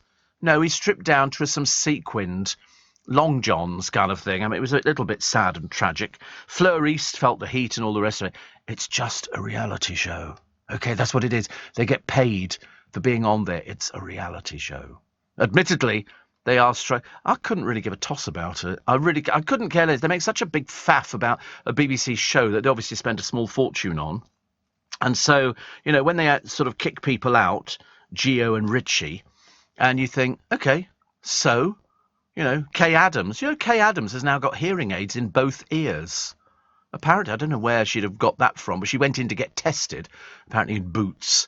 And they've said you need hearing aids in both ears. Because people, you get DJs who've worked, I mean, I worked for years in clubs with, very noisy. In fact, I used to pump up the volume. I mean, lots of old DJs get tinnitus and things like that. I used to crank it up all the time. I used to love it. Mind you, I did know a person who worked on LBC, and their headphones were so loud. Whereas me, I only have one headphone on. I'm a bit peculiar. I don't think all broadcasters do this, but it's a case of you have one headphone on one side and nothing on the other one. Oh, does James O'Brien do it? He's copied me. That's what it is. He's just copied me because I'm his mentor. And you do it so you can hear what you sound like on air, and then you can hear what you sound like in the studio. So that's why I do it. And I've always done it like that. I've never done it any other way. So James has copied me. There you go. He does the same. It always pushes your ear out a bit. Yeah, same ear. Same ear. Same ear. Oh, I love it. It's very good. Children are facing a deterioration in school meals because of food shortages and increased prices. Well, that's just ridiculous. The supermarkets are full of food. Honestly, they make it sound like we're a third world country. Very embarrassing. Very embarrassing. Ministers are haggling with Norwegian energy giant Equinor to guarantee there will not be blackouts this winter. Oh, the amount of people I've heard on LBC over the weekend, saying, oh, it's dreadful. We haven't got enough gas. The whole country's going to descend into... And you think to yourself, my God, your life is about as miserable as it gets. People don't seem to be positive anymore. They're on a downer. The whole thing's a downer. And then you get somebody coming on, and I've heard it a million times now. Of course, I used to be a Tory voter. Now I'm not voting. The sooner we get them out, these people, they've killed this country. I thought, well, they've been killing it for 12 years. You've only just realised. And then people say, oh, what are they going to do about this? Will she be gone by Christmas? Listen, I don't think Keir Starmer is in any position to take over at all. He's got no idea. They have to try and sort of get something and salvage something out of it. And as everybody's, even Nadine Dorries has said it. And to be honest with you, I wouldn't give you that for Nadine Dorries at all. I really wouldn't. She sort of said, oh, Boris could be on the way back. But then we knew that to start with, because I told you that when he went. I said he loves the publicity, he loves the limelight, he loves the attention. He'll be going for it again. And the Tories will put him back in again. It's as simple as that. He's gone too quiet. He's gone too quiet. I like the idea that... Jennifer Lopez is being paid more than £1.5 million to play the opening of a swanky hotel in Dubai. Apparently, J-Lo isn't the only celeb having the cash splashed on their services for the party at Atlantis the Royal. It's basically a press release that they've put out to get loads of publicity. And so American DJ duo The Chainsmokers, Idris Elba, Kendall Jenner. And if you thought that wasn't star-studded enough, apparently... Dave and Victoria Beckham, Robbie Williams, all the Kardashian sisters, and even Harry and Meghan have been invited along. Wow. Well, I mean, let's face it, Dave will go anywhere. Is that what it is? The Royal Atlantis. Lovely. It's a bit sad, isn't it? I mean, I hope that Victoria's putting it towards the debts of the business. How much longer that carries on, I've got no idea. And Dave, it is an ugly building, and Dave gives back the 10 million to that homophobic state of Qatar. You wait till you go there. You wait till you go there. God help them. God help. Oh, Bewitched are coming back. I know, I thought the same, actually. Gavin from Bristol, he says, keeping me company whilst I'm caring for my 11-year-old disabled daughter, Amy, who's having a bit of a bad night of seizures. Diazepam administered, sleeping now but watching her like a hawk. Best thing to do. Best thing to do. Watch them like... I think you should wake them. You should look at... They're 11 years old. That's not... I wish I was 11 years old. Sometimes you think, I'm sure life's passed me by really quickly. And then people always say the same thing. Would you, if you had your life all over again, would you do the same things? And I think I would. The only thing I would do differently is I'd start saving earlier. Because the money side of it really didn't mean anything to me. So I was a bit of a fritterer. I used to fritter money away. I mean, you only regret the things you haven't done. I'd never been to an orgy until last week, actually. And the whole idea is that if you'd saved earlier, you'd be prepared, because then you could have bought property when they were cheap, without realising that now property in London has gone through the roof. And if I thought about it, I could have bought what I paid for my place. I could have bought at least 4 or 5 if I'd saved up. Imagine, I'd be sitting on millions by now. But that's the thing to do. But unfortunately, when you're young, and you earn money, it fritters through your fingers. You can't do anything about it. You just sort of, people say coming out for drinks, you go out for drinks.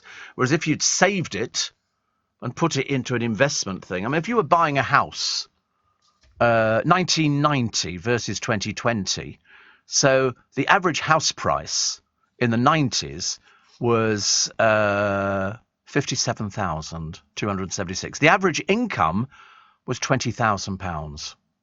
Now, the average UK household income is about 37,000. I know you might not be in that category, but that's what they say the average is. And the average UK house price is 237,000.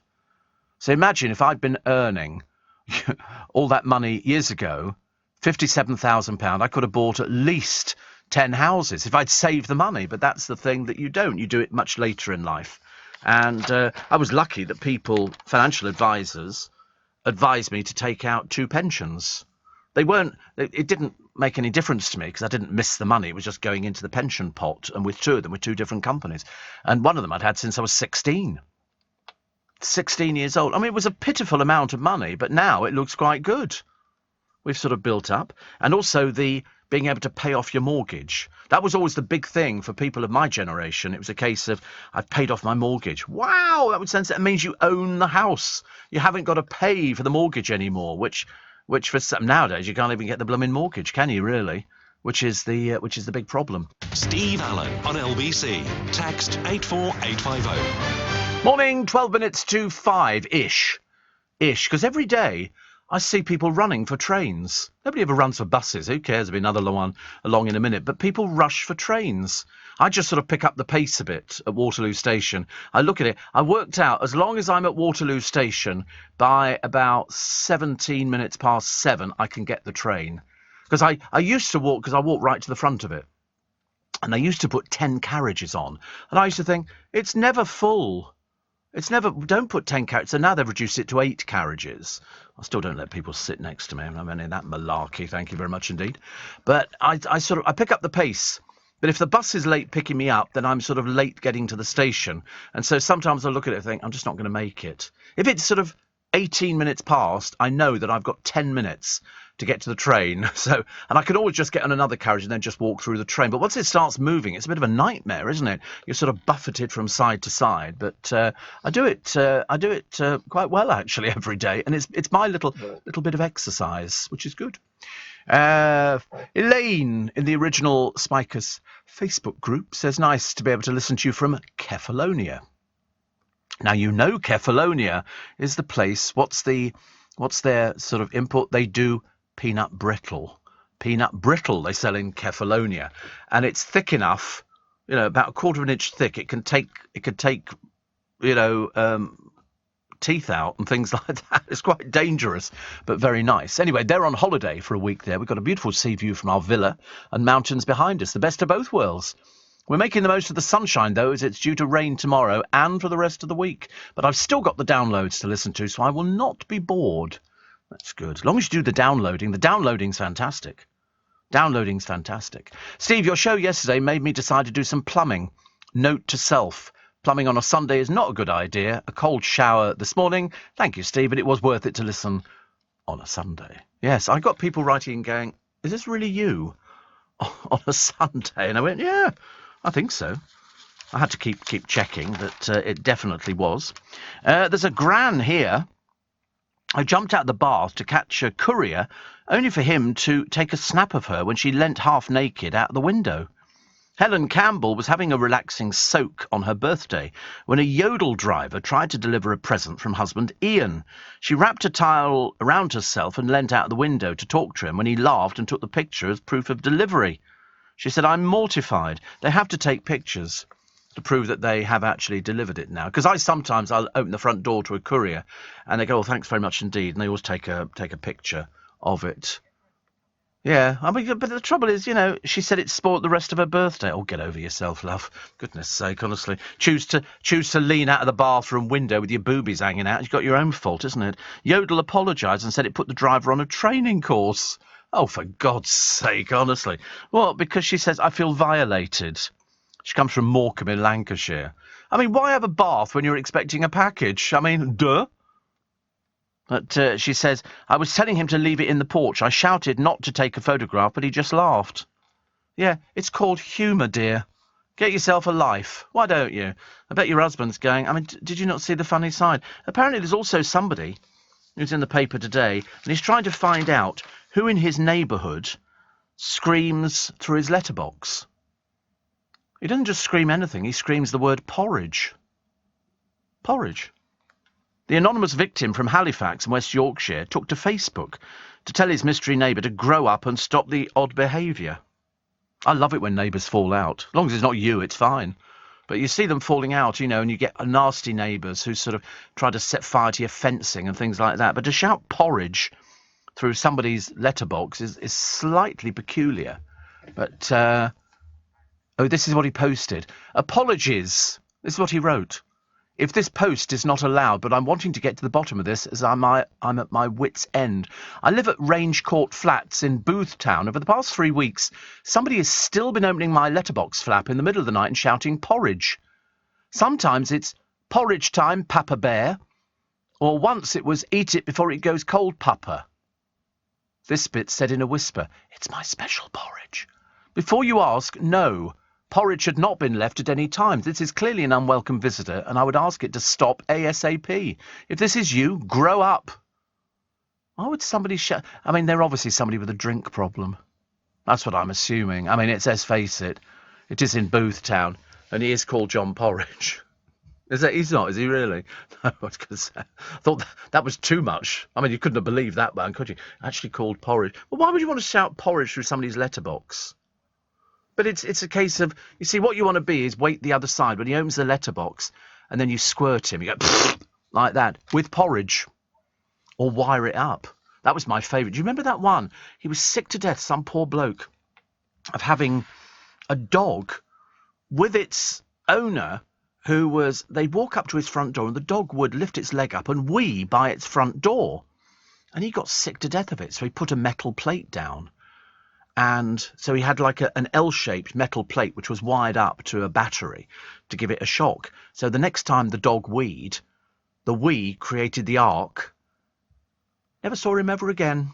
Never saw him ever again, which is good, isn't it? I like things like that. I think that's quite funny, actually. But of course, this poor woman, he leant out the bathroom window saying, "Don't do this." You know, I feel violated and embarrassed. Yeah, we feel embarrassed for you. We feel very embarrassed. I mean, God, small wonder we're in the state we're in when people say, I mean, some of the people were complaining about poor Shirley Ballas on Strictly. People on Twitter going, she's got to go. How do we get rid of her? And I'm thinking, is there something the matter with you? Are you on medication? Are you you an ill person? Because I've never heard anything so stupid. Why would they get rid of a judge? It's like all the people who wrote in saying, well, Philip and Holly Willoughby have got to go, haven't they? There was an online campaign to get rid of them. As if it was ever going to happen.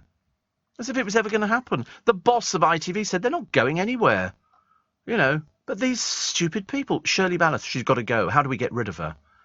Well, for a start, you don't write to her because it's nothing to do with you. Why don't you mind your own business, Beaky? Nothing worse than these curtain twitchers, is there? Oh, somebody told us who was going to be leaving. It ruined it. Good. Absolutely delighted. Absolutely delighted. There's a poor bloke, a British dad, facing jail in Qatar. Very lucky. I don't know if he's gay or not. We'll find out now. He missed loan repayments. This is a guy called Brian Glendinning. He fell ill when he worked there and returned to the UK before he could settle the debt. He's a construction engineer. He took out a £20,000 loan with Qatar National Bank in 2018. His work contract was terminated when he came home, but this year he found a new job at a BP oil refinery in Iraq. When he arrived in Baghdad, he found an Interpol notice had been issued and he was arrested at the airport. The dad of 3 is now being held in a jail in the Iraqi capital, and his family from Fife fear he'll be extradited to Qatar, where he faces up to 2 years in prison. Sounds like a charming place to go to, doesn't it, really? But anyway, it looks like the banks called in the entire loan and activated a wrongful Interpol notice as a debt collection tactic. His brother John said, how could they extradite him over a small bank debt? Brian had been in touch with the bank and was making repayments. When he went to Iraq, it was to earn money, take care of his family and his bills. Qatar seems to think it's better to throw him in prison. Well, they're a bunch of simpletons, aren't they? Ask David Beckham. Perhaps he can cough up the money for you. He's taken 10 million off them. And another one here. Jenny in Farringdon says, apart from yourself, Richard Sperry and Ian Dale, Brits just sort of complain about everything. Catastrophize, and they moan non-stop, but they never count their blessings. Imagine complaining about Shirley Ballas because they didn't like the way she marked somebody. Peasants. These people are so thick, they really are. You know damn well, she has to go. She has to go. And you think to yourself, I mean, there must be something the matter with you. Perhaps you're missing something in between your ears. A brain, I would suggest. As if they're ever going to go, oh, that's right, well, Shirley's upset 2 people, so let's get Shirley, you're fired. As if that's ever going to happen. How stupid, honestly. She's one of the most experienced people on there. That's what they do. They're not sitting on there because they look pretty. They're sitting on there because they know what they're talking about. Whereas the dipsticks who write in, Twitter, she's got to go. The sort of people you think, oh, thank God you don't live next door to me.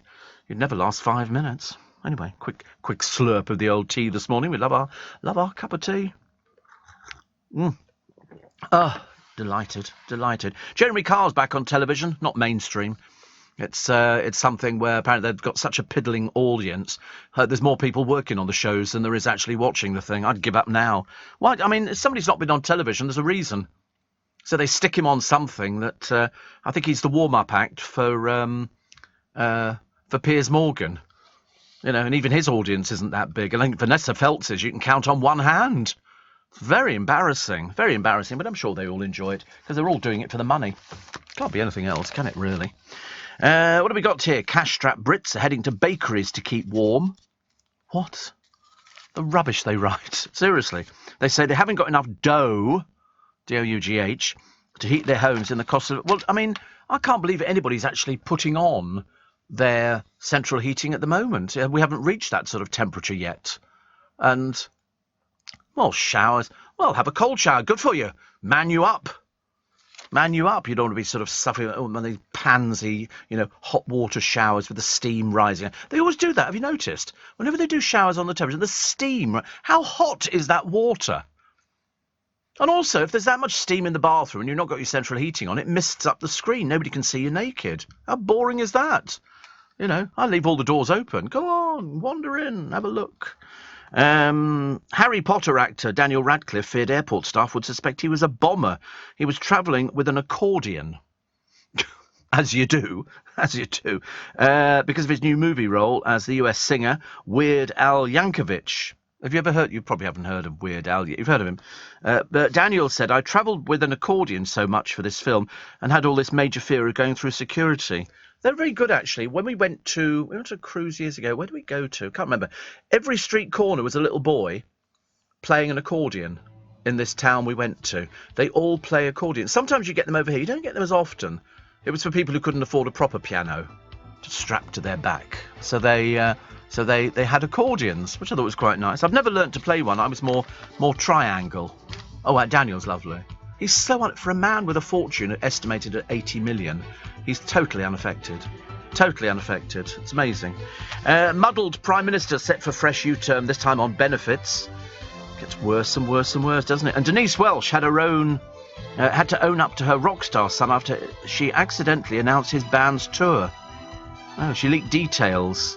And she said, I was on strict instructions about what not to post. Go on, you go for it, girl.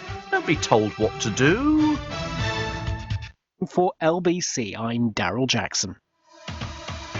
To keep my business ahead of the game, I knew I needed some fresh ideas, and fast.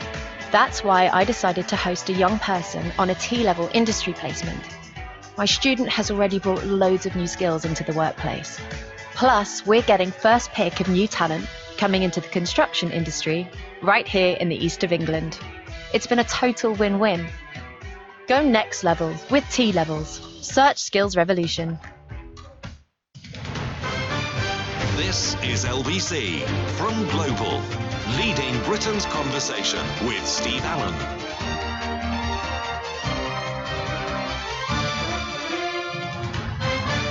Morning. Nice to have your company. Welcome to Monday. This is LBC. I'm Steve Allen with you until 7 this morning for early breakfast, Monday through Friday and occasionally at the weekend. Occasionally, if people fall ill and things like that. How many pubs do you reckon close a month in this country at the moment due to the pandemic? 50. 50 pubs a month. I drove down the embankment yesterday coming back from here. I seem to find myself on the embankment. And there was a pub. It's a very old pub. And it's all being tarted up. You know, it'll be one of these bistro places. It'll be either that or turned into flats. There was a restaurant in Twickenham, just down from the station, an Italian restaurant. Been there for donkey's years. Just been turned into flats. Everything being turned into flats at the moment. And so they're saying the number of pubs shutting permanently soared by 50% as punters count the pennies. I don't know how they survive. I really don't. You know, we've got bars in London. But there's loads of empty bars in London because they just can't survive. And if we go back into COVID again, can you imagine? That will just literally still down here. Oh, I call it the alley, which leads down to the Triangle. I call it the Triangle, opposite the Garrick Theatre. And there's about 3 restaurants, you know, missing from there. And these weren't little restaurants. They were big restaurants. And yet some of the Italian places, perhaps there's more profit in Italian food, I don't know. But they seem to have survived, whereas the other ones haven't. MOD Pizza went, Garfunkel's went, and there's a couple of other places. And you think, goodness sake, got to be very careful nowadays. I mean, we went to a pub the other day when I went down to see my godchildren. We've been to it before. It's out on the way to Bishop Stortford, and it's very nice, opposite a garden centre. And I can't remember what it's called. But we've always been there because they do fish and chips and everything. They do all the usual sort of things, and we like it. And so there were, how many were there? 1, 2, 3, 4, 5, 6, 7 of us. And the bill, I think, was £230 for 7 of us, which actually we didn't think. I mean, we're trying to work out how much that is a head. 30 quid. Oh, no, it's 7. Yeah, about 30 quid each, which we thought was good. But the trouble is, they're so short of staff, the food took forever to come out. You know, you can get and they always do the same thing, your food's just being plated now. Anybody, any more drinks? We plated up, so we still waited another 10, 15 minutes after that, actually, which was, it was okay, it doesn't matter. But they were really busy, because it's a well-known pub in the area, and there's a car park, never big enough, is it? People park along the side of the road, and then you can go to the garden centre over the road from it.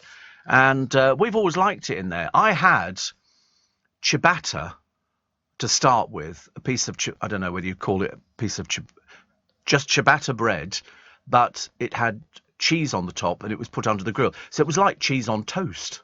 It was delicious. I can't tell you. £6.50. £6.50, which I thought was okay. I mean, I don't remember ever having had ciabatta before, but it said it had cheese on. You could either have it with just garlic, butter, I suppose. But the menu made it sound really posh, and so I went for it. And it was. I got 4 pieces of basically cheese on toast. I didn't complain because it was delicious, absolutely delicious. What did I have for main? Oh, I had haddock large, £15.50. £15.50 for large haddock. It said triple cooked chips, but I'm telling you they weren't. I know what triple cooked chips are. I've had them on numerous occasions in places in London, and these weren't triple cooked. They were just normal cooked chips. Bit disappointing. Triple cooked is you put them in, take them out, then you put them in again, then you take them out, then you put them in. It's very time consuming, and 3 times, so hence triple. They could have had quadruple chips, but they didn't. And but apart from that, it was fine. I ate all of it. I was a very good boy. And then we thought, because it had taken such a long time to get the main courses out for 7 of us, we wouldn't bother with the pudding. But it sounded quite nice. It was rhubarb tart with vanilla custard. And I could have killed for it, but we thought, no, we'd be sitting here for it, because I had to then get back and climb back into bed to get up for the show for yesterday morning. So there you go. Lovely Winnie says, please give showman James Henry Holmes a shout out. He ran 100 miles non-stop, setting off from Nottingham Goose Fair on Saturday morning and ending up at Hull Fair on Sunday evening. He's raised thousands of pounds for the Showman's mental health charity. Well, as Winnie will tell you, we love Showman We're big fans of Showman on this programme. And in fact, I know all about the Nottingham Goose Fair because I've been to it, and I know all about the Hull Fair because we mentioned it the other day, Winnie, because they said it's a travelling fair. They made it sound like it was just one fair, but it's lots of fairs. We used to get it down in Newbury. We had the Michaelmas Fair. And the Hull Fair, if you look at a picture of the Hull Fair, it's huge. 300 rides. 300 rides. Count them. You know, it's on at the moment, yeah. And the Goose Fair as well, big. So well done to James Henry Home. Look at the size of it. I mean, it is just... I don't know what's there normally on this site, but it's absolutely huge. It is absolutely... I mean, it almost looks like a toy, doesn't it? It doesn't look as though it's real. Yeah, looks like a box of Quality Street. Always thinking about food. I'll try not to think about food. Although, actually, in Costco, they've got the big tins of Quality Street. The big tins. And I nearly bought one yesterday, and I thought, no, make them wait. I'm boycotting. Yeah, because of the new wrapper. I don't know whether these have got the new wrappers on them, but either way, it's lovely. Lawrence says, I was last in a pub, Steve, just before the pandemic. I'm sure I'm not the only one, hence all the closures. Yeah, you don't see loads of people. You know, years ago, it didn't matter if there was like 3 or 4 customers in a pub because you would sit there and you'd have a drink or chat to the barman or something like that, or the barmaid. Now you go past them and they're empty. They're empty because they, you know, sometimes you might get somebody going in there. People say, oh, it's to do with the smoking thing. I thought, no, it's nothing to do with the smoking thing. All you've got to do is walk outside into their garden and you can have a cigarette. But people say, oh, people like to, you know, a cigarette with their drink. Well, you can take your drink with you. I think what it is, people don't want to pay £5 a pint when you can actually get it for probably about £1 in the supermarkets. You can save a small fortune. And that's purely what it's coming down to. It's coming down to, it's got nothing to do with COVID or anything else. I realise that they all suffered because they weren't open for the hours that we wanted them to be. But then a £5, you know, and some people can get through 3 or 4 pints in a night, whereas in fact, you know, you could probably pay £4 for that in a supermarket. You're going to be paying £20 plus in a pub. And they do, because they have to put the prices up to try and generate some income. We have pubs in Twickenham that are going purely based on the rugby crowd. The rugby crowd comes in. We've got 80,000 people descend on us. Most of the restaurants put up a sign in their window. Cash only, machine broken. You know what that means. That means one for you, one for me. One for you, one for me. Steve met a friend for coffee and a gossip at Bar Italia and got out at the Dean Street exit of the Elizabeth line, Tottenham Court Road station. The Pantheon building, which was M&S in my West End days, is being converted into flats, says Mike. I was very surprised. That's what they do all the time now. Everything's converted into flats wherever you go. There's a big building on the Euston Road, and it's the ex-Woolworths building. It's huge. It's next door to a big hotel where the footballers always stay. And they've covered it with scaffolding, and I said to a friend of mine, that's going to be flats, isn't it? He said, I think so. They don't need offices now. People work from home. So anyway, just going back to James Henry Holmes. Well done. Well done, congratulations. Winnie's there flying the flag for the Showman's Guild. And Trish said, just made me laugh out loud in bed. Got visions of you coming out of the shower, no steam, and there being an audience in the bathroom because you said to leave the door open and come in and have a look. That'd be a first for an audience with Steve Allen. Certainly would. Be a sellout very quickly. I'd buy tickets myself. I'd buy tickets on that one. And Stephen Ashford says, I've just closed one of my pubs for good. My other 2 only took 40% of their normal takings last week. Worst ever sales. Lowest customer numbers since we started. Terrible times. R.I.P. the community pub. Well, there was a woman in the paper the other week. I read it out. Was it the week before? And she needed to sell 1,500 pints a week to break even. She was selling 400 to 500. Way short. Way short. You know, and you think it's bad now, Steve, which it is for you if you just close one of your pubs. It's only going to get worse. Christmas time, I think that'll be the last you'll see of loads of pubs, and they will close them. And also the other thing is, if it's a tied house, if the landlord rents it from the brewery or something like that, the brewery keep putting the prices up, the landlord can't meet it. So very difficult, very difficult. Young Barry says, did you mention that Scott's book about his life with Barbara, By Your Side, is launched tonight at Wimbledon Theatre, where he will be interviewed by their friend David Walliams. Should be an enjoyable evening, remembering the legend. I was so proud because Barry Burnett was Barbara's agent for 25 years. And she loved your show. Yeah, she did. We got on really well. I took her to the Lady Rattlings on numerous occasions.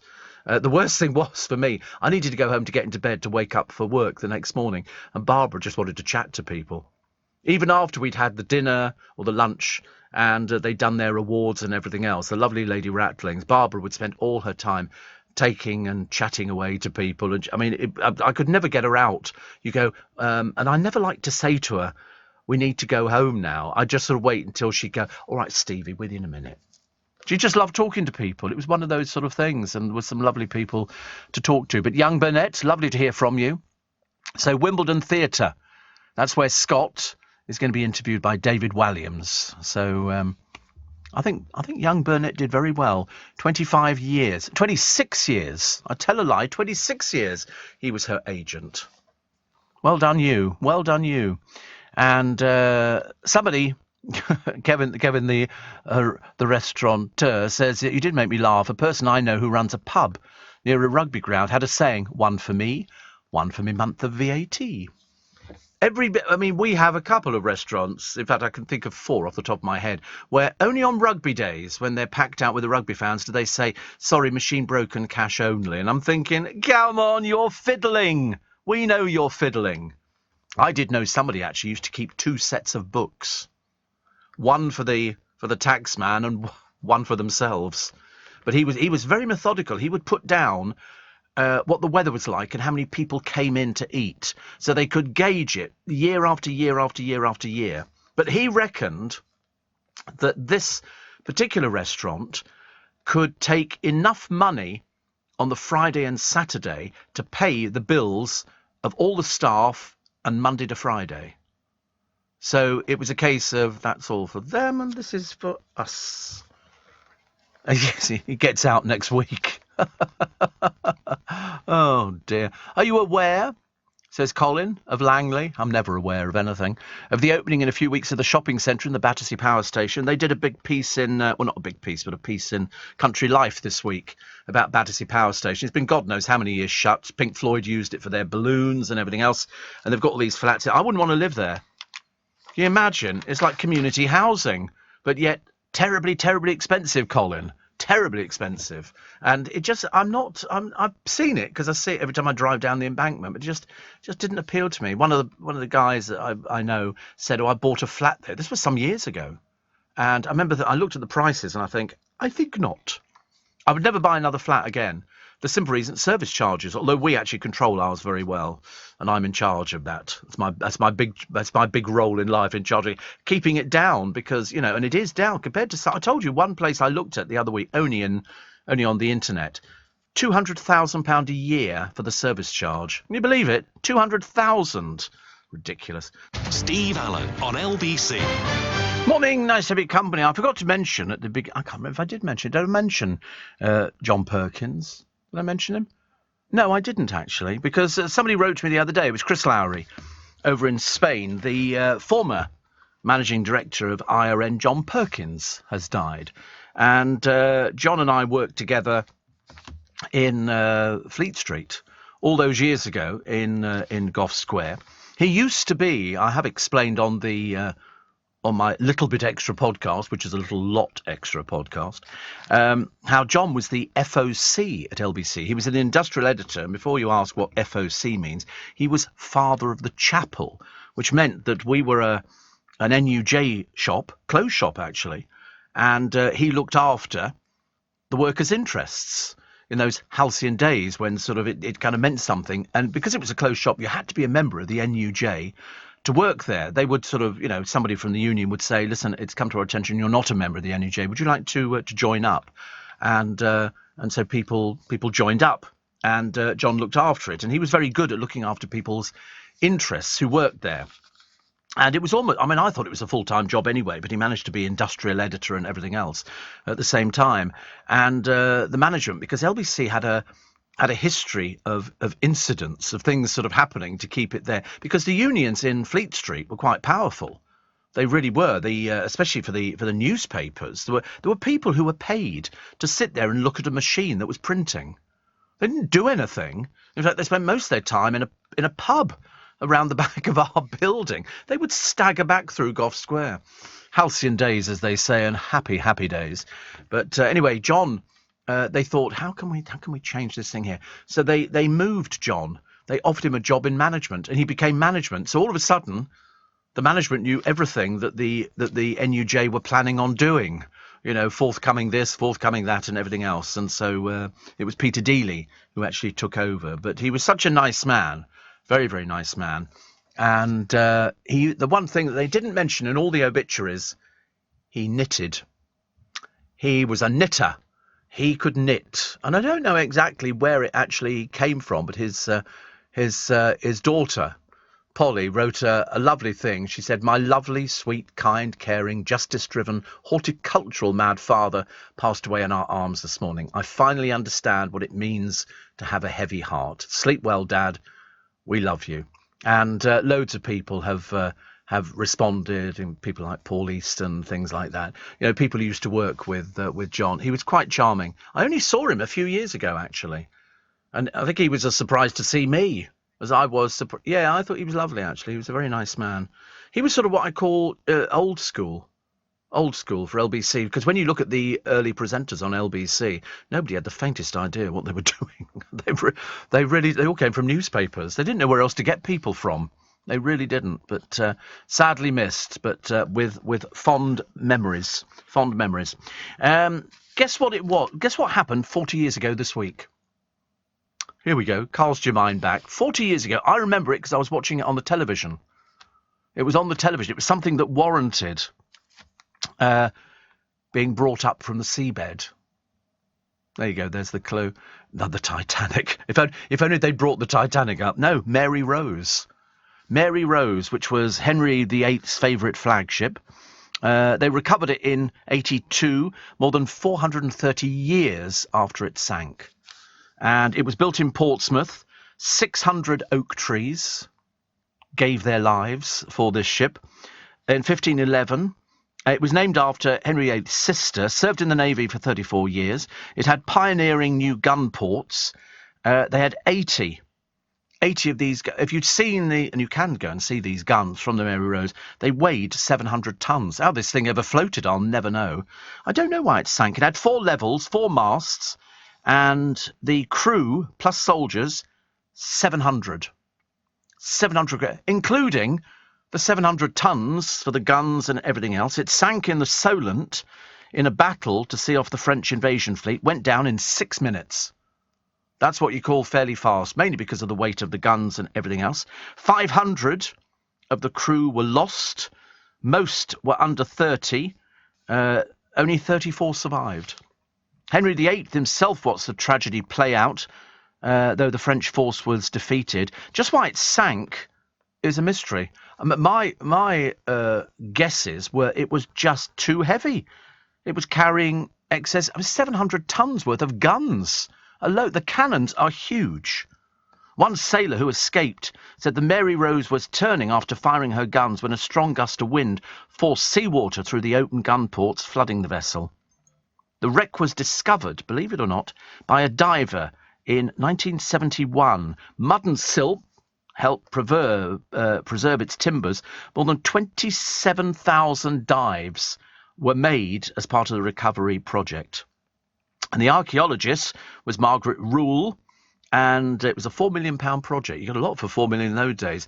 The project to bring it up using high-tech lifting frame. And I remember when it got up, they made a frame and then attached it. They pulled it up. Just when it broke surface, the chain snapped and it went all the way back down again. There was a worldwide audience of, believe it, how many? 60 million people watched this ship coming up. Afterwards, it was put inside a temperature-controlled hall and was sprayed with water for 30 years, and with glue and everything else. More than how many artifacts do you think they've recovered from this ship? This is why you have to, if you've never been to see it, you've got to go see it. It's in a special place now. They've stopped spraying it with water. 19,000 artifacts came up, including 3,500 arrows, a syringe to combat constipation, a barber's kit, 500 shoes, 655 items of clothing. There were also games, tankards, instruments, as well as the remains of a rat-catching terrier dog called Hatch. They've got the skeleton of the ship's dog there. Today, the ship is displayed in Portsmouth Historic Dockyard, run by the Mary Rose Trust. It's had more than 10,000. They were all preserved because they were in the mud. So that's why you've only got half of the Mary Rose. So when you go in there, and it's just, I can't begin to tell you how fantastic it is to see it. And when you think this was built in 1511, and there's half of the ship there, you look at it and you think, and they got 700 people on this. And then you see the size of the guns, the cannon, which, I mean, it would take 50 men to lift these things now. And they've got the skeleton of the dog, they've got the bowls, they've got everything, because the bit that was in the mud was the bit that survived. And they brought it up, and it's just unbelievable. I mean, it just looks small. It really does to me, but it's inside. You look through portholes to see it. And then you go and look at their museum with all the items in there. It is just the most wondrous thing. Go down a little bit, just go down a little bit. Look at it. I mean, it is just wondrous to see. You won't see anything like it ever again, mainly because things like that just don't exist. Well, they do. They can't find the blooming things. And when you look at it, you suddenly appreciate that was a £4 million operation to bring it up. And it's, you know, you just have to go and see it. I don't want to sort of force you to do it, but you won't be disappointed. I promise you, you'll go down there. And also you can go and see HMS Victory as well. I believe that's down there in the same place. And you pay to go in. You won't regret a penny piece. You're seeing something from Henry VIII's time. You're seeing his flagship. Amazing. Warren says, he says, did I dream it? Or were you on yesterday? I think you probably dreamt it. Doesn't sound very believable being on a Sunday morning. He says, more and more popular every day. Thank you. He says, your ratings are just getting bigger. I believe the spike is as good as ever. As good as ever. And we sold out the shows, which we were very happy with. Pete the Pool Man, oh God, he's got adventurous now. He had a go at a pumpkin carving, realised, he said, now that I'm wasted as a pool man. The seasonal veg now resides next to my bonsai tree in the garden. Because most people don't realise, and I'll tell you this now, even though Pete knows this, that when you grow bonsai, they're outdoor trees. If you have it indoors, they do little piddly ones to put indoors, but they're not proper bonsai. But his one looks really good, actually. I'm very impressed by that. And you keep them outside because it's a tree. It's a miniaturised tree. If ever you've been to the Hampton Court Flower Show or the Chelsea Flower Show, they always have a tent full of bonsai. And it's like looking at a miniature forest. They're absolutely stunningly beautiful. Not as beautiful as the Mary Rose. Steve, the Mary Rose sank because they put in new gun turrets and the holes wouldn't shut quickly enough. And it took the water on. But there was a brilliant programme on Channel 4 last night, Steve, about the Mary Rose, the lost tapes when they raised it from the seabed. Oh, I've seen it countless times. I remember watching, says Chris in Portsmouth, the Mary Rose come up, standing on the beach with my mum. The Mary Rose Museum is super. Great day out, especially if you take in the Victory, Warrior, Gun Wharf Quays as well. Yeah, it is. It's. I love it. I love it. And then somebody says here, £200,000 service charge for a flat. Yes, Sue. Yes. I'd want at least a butler, Michelin-starred chef and a housekeeper and a cleaner for that. £200,000. I've never normally... I mean, there was one I saw a short while ago which came up above the Wolsey, and I think that was about 100,000 for a service charge. Then I saw a 6-bedroom flat in Regent's Park, 14 million for the flat, which I did toy with. I did toy with it. And that was £9,000 service charge, and then a ground rent of 200. But bearing in mind, you need to find out, if you ever want to go and buy a flat, if you can get a mortgage in this day and age, always check. They won't give you the answer because they want to sell the flats on how much the service charge is and what you get for the service charge. And they'll say, oh, well, we need to get them all sold before we can tell you that. Yeah, right. Yeah. It's fixed for a year. Every year we do our service charge again. And because various things have gone up, you have to put it up accordingly. You know, but when you look at a block of flats, you've got cleaners in. You've got electricity with all the lights on. You've got a lift, the service contract alone, and you've got insurance on the building. And that's even before you've started with repairs and things like that. Attention all passengers. You can now book your train tickets on Uber and get 10% back in Uber credits to spend on your next train journey. So no excuses not to visit your in-laws this Christmas. Trains, now on Uber. T's and C's apply. Check the Uber app. Leading Britain's conversation. LBC with Steve Allen. Tanker driver Phil says, Steve, in my early driving career, I worked for a large printing company in Liverpool, and I was the FOC for SOGAT, the print union, and those people who paid to sit and watch a printing machine record. They were machine minders. I could never understand how that job came about, because they couldn't touch the machine. They could only mind it for the primer, who was in a different union. It was, well, in fact, that's what really killed Fleet Street off. It was the unions. And so that's why when the Sun moved to Fortress Wapping, they had it all sorted out. The union knew nothing about it. They had the print unions were particularly militant. Not half as militant as Arthur Scargill and the miners, but they were very militant. So they moved to Fortress Wapping. They'd set it all up. It was all done on computers. You didn't need the print machines. You didn't need the machine minders. You didn't need the people sitting there watching this printer come out. I mean, they were a bunch of drunks. I know, because I worked overnight. We used to see them staggering back through. There was a pub called The Workers, which I think was open till like 5 a.m. And so they were just paid to watch it. However, when they closed the most of the newspapers down there, because they didn't want to adapt at all, they just literally transferred the operation. And we were stuck with hundreds and thousands of rats. Hundreds and thousands of rats. When they opened up the back of one of the newspapers there, they were full of rats. Absolutely full of rats. You've never seen so many rats. This way, that way. Terrible. Absolutely terrible. What was our building in Gough Square? Well, it's gone now. They pulled it. It was called Communications House. And no, it was just sort of a 60s kind of office block type of thing. I forget how many floors we had in it. But main floor was, because Fleet Street was a bit tatty. It was a little bit tatty around the edges, but it had lots of people there. Dr. Johnson's house was where we were. And you had the Cheshire Cheese, which was very famous. In fact, it was all sort of very famous around there. I mean, to be honest with you, there was nobody there at the weekend. At the weekend, it all disappeared. This is it. This is Bouverie Street, where the Sun was, and the News of the World. Bouverie Street. And these big rolls of paper were winched in there, and that's why they printed it. But then, of course, it all changed. It was done on the computer. So much quicker. So much easier. So much easier. But, yes, it was all different unions. You go there now, it's all a bit gentrified. They try and make it a bit posh. Steve, it's amazing, says Jen in Portsmouth, that the Mary Rose still brings so many tourists from all over the UK. Much more impressive than Charles Dickens' birthplace, also in Portsmouth. My dad used to say he spent all of 5 minutes in there. Yeah, well, Charles Dickens lived all over the place. He had 3 different houses in London. And he would move from house to house, one very near where we were when we were in Gray's Inn Road. And you'd go there. But the trouble is, there's not really a lot to see if you go to a Charles Dickens house. He just rented them.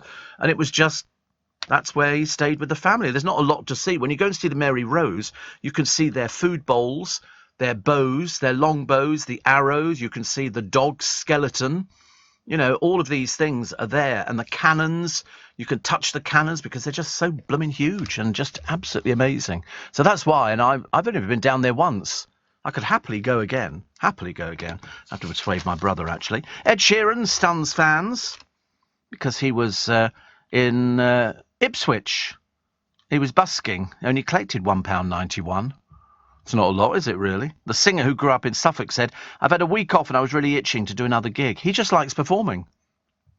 So he ended up out of pocket after giving Arthur Braggett Le Havre 10 his guitar. The lad pledged to learn to play. So he played with his guitar and then he gave it to this lad. It's a bit generous, isn't it? Mind you, you're not short of a bob or two. What have we got here? A pair of cheating fishermen. Surely not.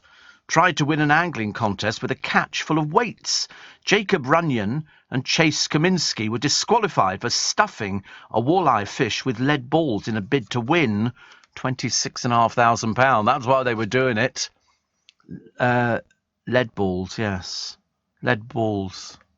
You know, have you ever seen lead balls? We used to get them years ago. You get a tin of them, and you would put them onto your fishing line to take it down, and they'd cut a little line into it, and you put it on, and you pushed it together. Lead shot, but lead balls. But you could clip it onto your line, and it would take it down. But anyway, a video that went viral shows them slicing open a catch and yelling, "We've got weights in fish." If the weights had never been found, Runyon and Kaminsky would have lifted the trophy. In Cleveland, Ohio, they're now being investigated. Oh, dear. That's not very good, is it? Apparently, I think it's Steve Hendricks who has declared the winner. He says, "I hope they get them for everything they can for what they've done." It follows recent alleged cheating incidents in the world of chess. Irish dancing, if you please. Poker and bowls. How you can cheat in Irish dancing, I've got no idea. How does that work? Honestly, goodness sake. Do you know more young adults than ever are smoking marijuana or taking psychedelic drugs? What is the point? What is the point? Apparently it gets the producer through the show, he said. Trivialising drugs. It's risen from 34% to 43% in 5 years. I mean, we did have a girl, we thought, she used to come out to the pub with us, and we thought she was smoking marijuana. And it wasn't, it was a herbal cigarette. And people used to stand there going, yeah, you used to go, "Are you smoking dope?" And she'd go, "No, it's a..." And she had to show us the packet. You don't want to get into trouble for things like that, do you? Goodness sake, that could be dreadful. Chart-topping DJ Joel Corry has begged Anton Deck to get him in the jungle. He says he'd ditch residences in Ibiza and Las Vegas for a stint in I'm a Celebrity, eating animal genitals. Lovely. He does have an official remix of KSI's new tune, Summer Is Over. Oh, what did I hear the other day? Oh, it was Jeremy Clarkson on the, whatever that quiz show is that he does, Millionaire. And he was doing so-and-so, and he said JZ. And the bloke who was being asked the question laughed, but he didn't correct him. So whether they cut it out, I don't know. Because otherwise, I mean, surely everybody knows it's JZ, but he called him JZ. And I remember thinking, you don't really know what he's called, do you? You probably don't even know who he is. Charlie Puth likes to give builders a private show when they turn up at his house. He gets a thrill out of walking around naked. Who is he? He's a singer. Oh, right. Is he British? Oh, he's not British. Oh, right. He said, "I get a weird feeling, the feeling I get from a massage, like nothing is happening, but it could. I get just the weird feeling off it." So he walks around naked when he's got visitors.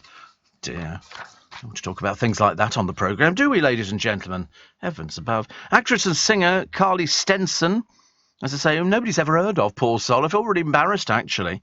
She's been in the West End. She's joined a drag queen, because they seem to put the obligatory drag queen into every reality show at the moment. They go, "Oh, we've got a drag queen on." They go, "Oh, God, really? Are they going to go in drag every time they sort of, do anything? Or are they not?" She says, "I'm so excited." They've got Patsy Palmer, John Fashanu, Love Island's Ekin Sue. I'm bored with her already. Olympian Niall Wilson, Corrie's Molly Gallagher. Again, not a clue, I'm afraid. Towie's... not Joey Essex again. God, he's a bit past it, isn't he? And comedian Darren Harriott. Again, not a clue. Not a clue. Not really a household name. And Joey Essex. God, I mean, really, we've scraped the barrel on that one. Andy Peters, he says, "Ciao." Guess where he is? Greetings from the home of pizza and a small volcano. A small volcano. Don't go anywhere near it. Don't go anywhere near it. They were doing all this Christmas food the other day with Andy. It's very tempting. Very tempting. You look at all this food. He must be doing a competition. He must be doing the competition for this is what you could... It'll be a camper van at about £100,000 or something. It's always camper vans, isn't it? Well, they just like to do it in a different place. They like to sort of... make it sound really interesting. They do, and today, Andy's Ciao Bella is coming from Italy. And people go, "Well, that's nice. And you can win this fantastic car and you can win all this money." It's very popular, very popular. Like booking a ticket for a Steve Allen show. You come back safe, young man. So much for all the people being upset by your Strictly spoiler yesterday, says Glim, when it wasn't Fleur after all. Now I bet they're upset. You gave the wrong news. Oh, three of them. Seriously. People who, I mean, really, the police or medical people should have been called in for them. There's something the matter with them. They've got a few things missing. Brains. Eileen in Scarborough says, wish I knew you were on yesterday. Can the producers take all our numbers and text us when you're on unexpectedly? Bit demanding, I know, but we need the extra treat every now and then. Yeah, the producer said he will do it in the future. He said he's terrible. I did tweet that I was going to be on yesterday. And everybody seemed very happy. It was quite nice. I was working with some people I'd never worked with before, but that was good. Peter Sellers was born in Portsmouth. His house has been a Chinese restaurant for years. Mary Rose is better, says Chris. Oh, I mean, put it this way. I was looking at something. What was it the other day I was looking at? Oh, that's right. It was a Chinese restaurant menu. I was looking at all this food because I discovered a Chinese restaurant in Feltham in Middlesex. Feltham's not the most exciting of places, but that aside, it has got a very good Chinese restaurant. I don't even know if it's still there. I went there with my friend Paul Smith ages ago. In fact, we went there on a few occasions, and it was the most delicious food I've ever had. And yet the place itself was very basic. You know, it's not all posh and all the rest of it. It was, I can't remember the name of it. It was just delicious. The food was absolutely delicious. Years ago, Steve, when I was at RAF Colhern in Wiltshire, the RAF pay wasn't up to much, so I moonlighted at this pub in Ford, which is between Chippenham and Bath. Every spirit in the pub was Sainsbury's, cheap stuff. Even the Glenfiddich, the landlord used to refill the bottles. Oh, listen, if you were a tied house to the brewery, you're supposed to buy all the stuff from the brewery, but at their prices. So that's why people went out and bought their own stuff. Did you know, talking about cannons, says Ryan, they used old ship cannons as bollards in London? Not all the bollards are actual cannons. The new ones are just shaped that way. Yeah, they used everything. Well, do you know when they were trying to find the metal for the cannons, they took down railings.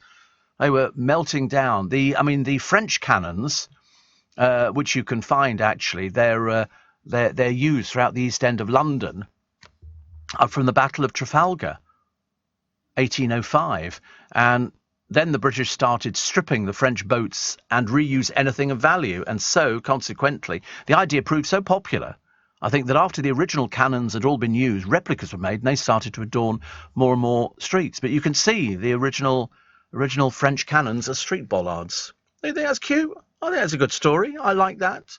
You know, you should go round London. You should go and have a look and see, because we're open Monday through Friday, half-day Wednesday, of course. Steve, isn't Led Balls the ex-Labour politician who now presents GMB? I don't think he's very good. I mean, to be honest with you, it's a case of, so he was a bit of an idiot in the dancing programme, and they basically do it and they become a comedy item, and then they go, of course, really, I'm a presenter, and actually, really, they're not presenters. The nearest you get to it is Michael Portillo wearing these extremely camp jackets in all different, God knows what they must have thought.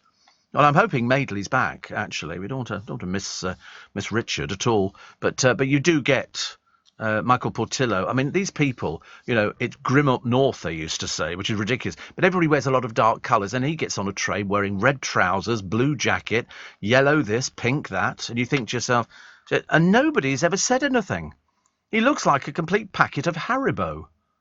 Nobody's ever said to him on the train, "Are you Michael Portillo?" And there he is with a camera crew filming him. And his little book, which is, you know, the book that's sort of guiding him around. But nobody's ever said anything.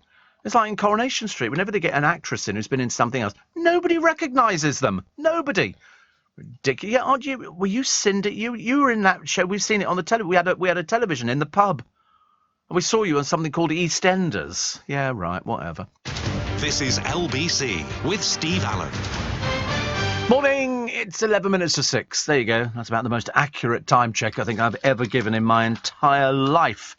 What is this? Celebrities have started a craze for bleaching or shaving eyebrows. Apparently, the fad has seen names including Brooklyn Beckham's dreary wife, Maisie Williams and model Bella Hadid. Okay, so that's 3.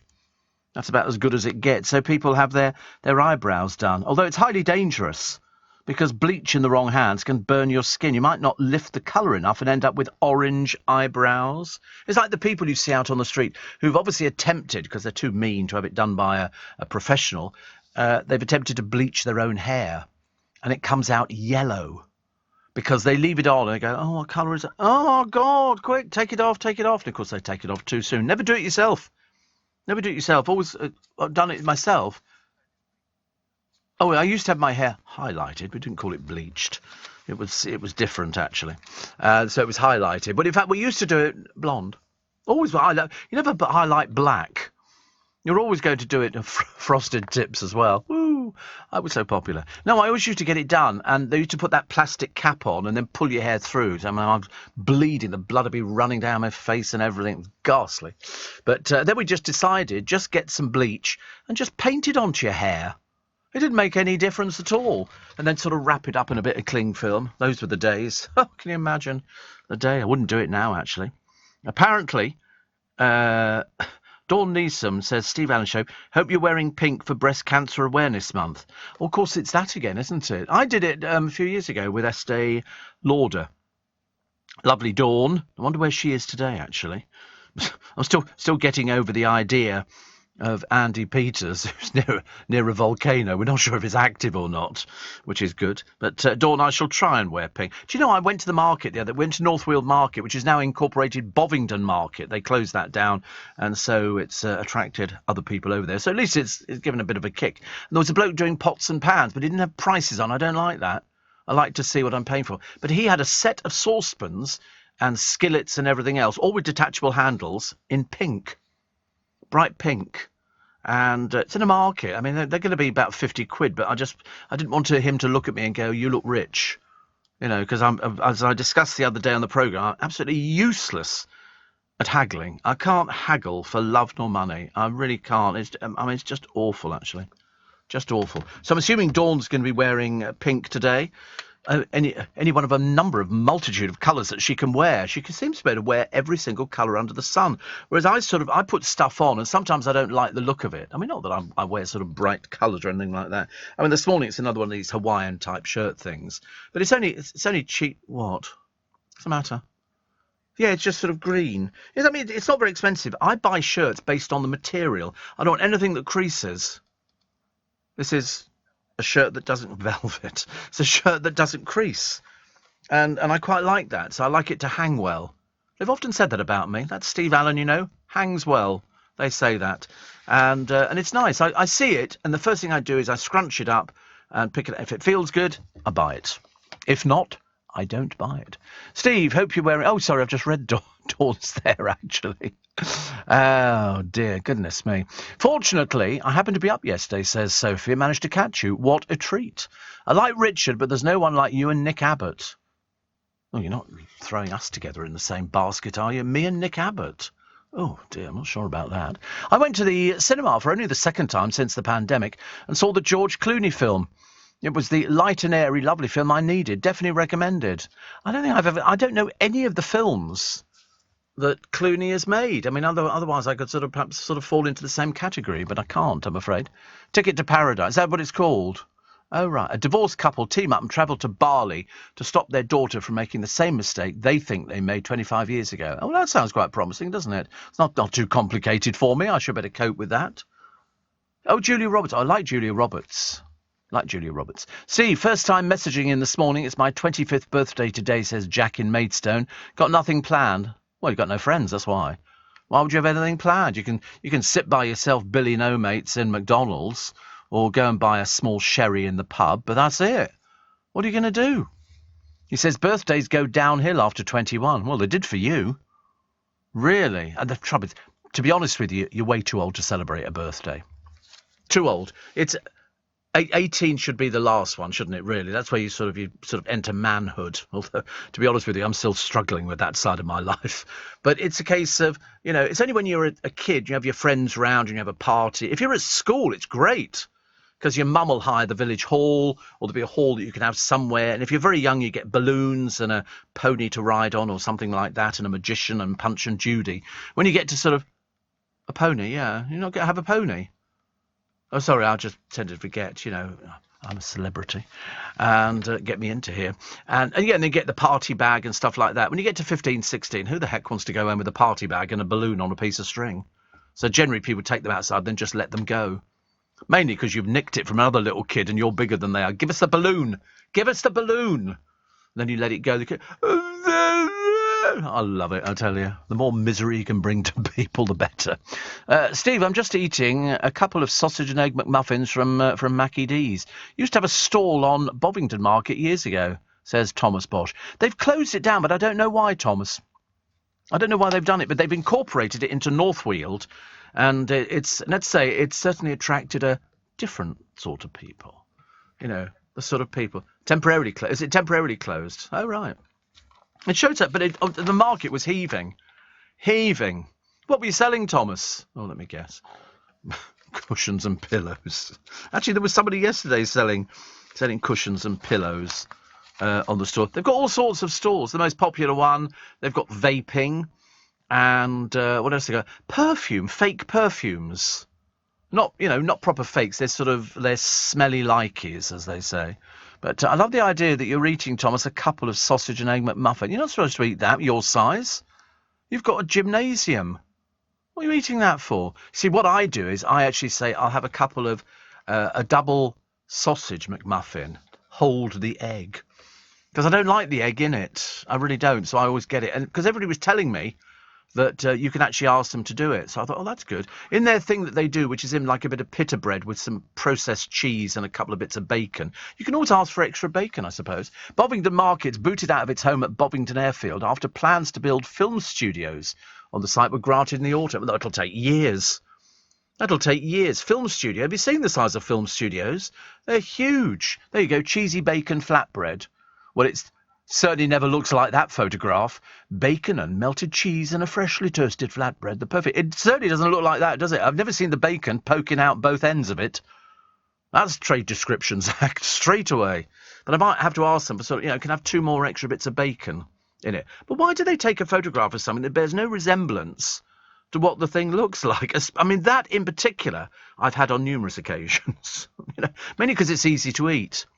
But it looks like it's absolutely chock-a-block with bacon and it's fattened up and everything else. I bet you couldn't eat that thing. I bet you couldn't eat it. Definitely not. What else we got? Jack the Ripper. That's right. Somebody's taken a picture of a real one. Doesn't look half as exciting. It's odd that it's processed cheese as opposed to proper cheese. Yeah, sort of Lewis. Cheesy bacon flatbread review. It's not good. It doesn't look good. That's always the way, though, isn't it? If ever you see pictures of anything that comes out of Burger King, they never look the same. They always look a bit squashed by the time they get to me.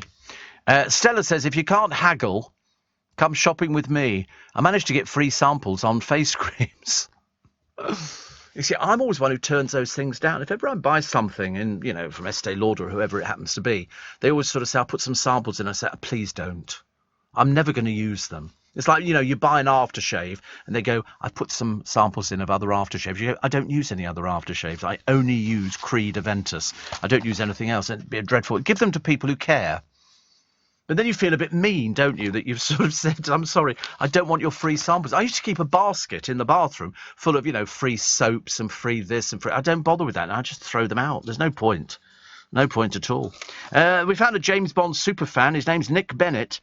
He's got the best collection of 007 memorabilia and keeps it in a mystery lockup for his eyes only.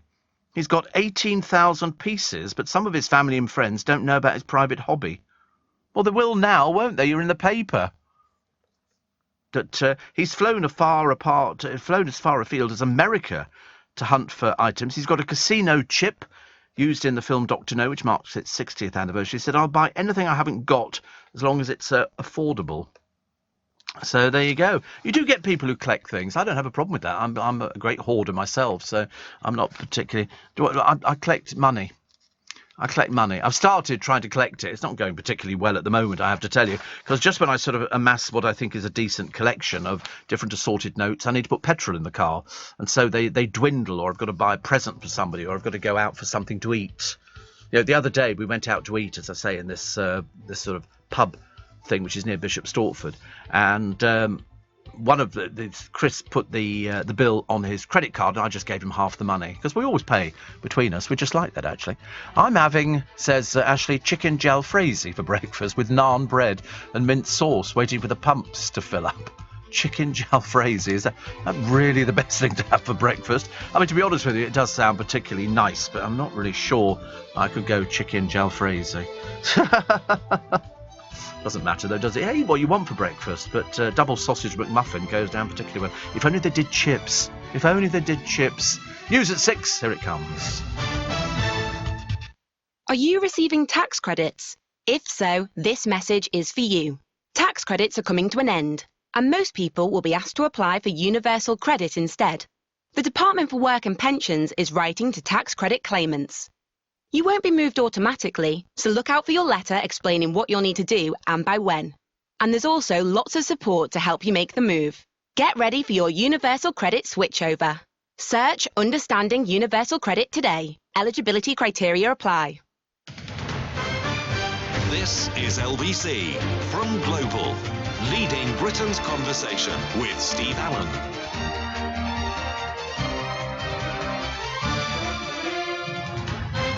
Morning, everybody. 4 minutes past 6. It's early breakfast on LBC. So now we've discovered you can have chicken jalfrezi for breakfast. Not really sure it would go down particularly well. My friend Graham is listening in Thailand. He said, didn't get to see you because he came back to this country, but he lives permanently out in Thailand. He said, spent most of the summer away in the south of France. We just sat here and sweltered in this country. It was terrible. He says, I use Creed as well, by the way. Well, all the best people. All the best people use Creed. People like Creed. People like it. I think Andy Peters is, I believe, climbing Vesuvius. Nobody has told him it's an active volcano.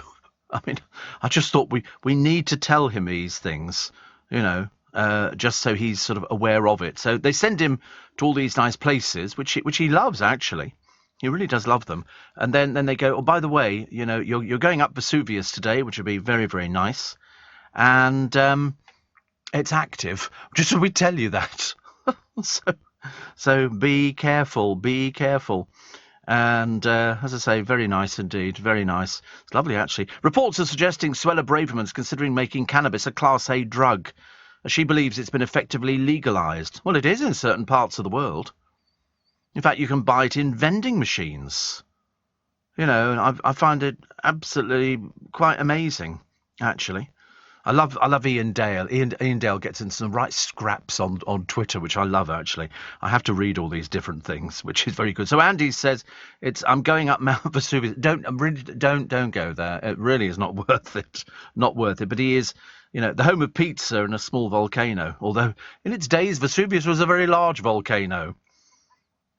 Is that Pompeii? Yes. And look at the surprise they had there. Warren says, for blonde hair, you need 90%. 90% of peroxide, I think. Peroxide's not strong enough that you get in these little packets. You should always go and get it done professionally, much easier. Little quiz question to start the week, says Warren. Before the late Queen Elizabeth II, who was the previous king or queen to be buried in the UK? Unfortunately, he doesn't give me the answer, so I'm not... Her dad... Yes, so before the late Queen... Yes, so it would have been George the... whatever... 6th, I think. Was that right? Is that right? Or are you going to tell me somebody else has been found? Do you know somebody is complaining about that film, about the bloke who was dug up in a car park? Do you remember the king who was dug up in the car park? He's taking the makers of the film to court. Because he says they haven't done it properly. He's in the film, apparently, obviously, or a character like him, and somebody's going, it's a film, dear, it's a film. You don't need to get all uppity about something. Goodness sake. Michelle, the coffee lady. Morning, Michelle. I used to bleach my jeans in the 80s. Oh, who didn't? Did you tie them up? You tie them up and then you just bleach a little bit of them. It was a bit like doing tie-dye. Hang them on the line and squirt bleach. Oh, right, you did the bleach all over. So you squirt the bleach over and then let it run down. I've heard of that before. You never did that? No? Oh, there you go. Producer never did it. As if it made any difference. I love the way he wants to partake in it, but, you know, it's too much effort. Sarah says, I'm off to the cinema later to see The Lost King. Do you know, I don't even know how much it costs to go to the cinema now. Not cheap, I suppose, but this is the British comedy-drama film directed by Stephen Frears and written by Steve Coogan and Jeff Pope. It's a fictionalisation of the... Oh, this is the King Richard discovery beneath the Leicester car park. Sally Hawkins, Coogan and Harry Lloyd. How do you just come up with he's buried under a car park? And why was he buried under a car park? I can't remember what the reason was for it. I mean, it seems an odd place. I mean, I suppose, you buy a ticket for the car park and they sort of pop him in here. Put him in for 3 hours or something, and then hopefully nobody will notice. Because it is bizarre, isn't it? Oh, that's right, because I think it was within the site of Greyfriars Priory, and so then they did the anthropological and genetic testing, and then he was reinterred. They'd seemed to shrink him down. People turned up to watch him being interred. I mean, there were erroneous accounts, that Richard's bones had been thrown into the River Sorrett nearby Bow Bridge. So it was buried in a crude grave in the Friary Church. And a search for his body began in 2012, apparently, initiated by the Looking for Richard project with the support of the Richard III Society. And then it was University of Leicester who got involved. On the first day, a human skeleton belonging to a man in his 30s was uncovered, showing signs of severe injuries. The skeleton, which had several unusual physical features, most notably scoliosis, which is the curvature of the back, was exhumed to allow scientific analysis. Examination showed the man had probably been killed either by a blow from a large bladed weapon, probably a halberd which cut off the back of his skull and exposed the brain, or by a sword that penetrated all the way through the brain. Other wounds on the skeleton had probably occurred after death as humiliation injuries, like some sort of posthumous revenge. Happy days, as they say, happy days for him. So probably killed either by a blow from a large bladed weapon or a sword that penetrated all the way through his brain. I'm surprised they buried him in a... Yeah, what a way to go. I wonder why. Did he fall out with somebody over the price of a Mackie D or something? The Tudors. Steve says, Dave in Kent, no burger can compare with the Five Guys elite burger. Do you know, I've never had one. The only thing I've ever had in Five Guys is a milkshake. I was in Chiswick High Road and they've got one there, and I thought, I'll just go and buy a milkshake. I just fancied a milkshake, sat on the bus drinking a milkshake. And that was it, because I don't get milkshakes very often, but the burgers do look particularly nice, actually. Chips, I'm not a big fan of the chips, although they've got those blooming... What are those things that they put? Gherkins. Can't bear gherkins. If ever I have a burger... I just want a quarter pounder with cheese, plain. I don't want anything else in it. I don't want any squirty. Just want cheese and the burger, and that's nice. Five Guys give you just the burger, and then you sort of add whatever bits you want onto it. See, I used to like Wendy's. Wendy burgers. They were my favourites, actually. Have you had pakoras for breakfast? Goes well with a cup of tea, says Sunil. I haven't, actually. I haven't, but they do look particularly nice. They're just Indian vegetable fritters, aren't they?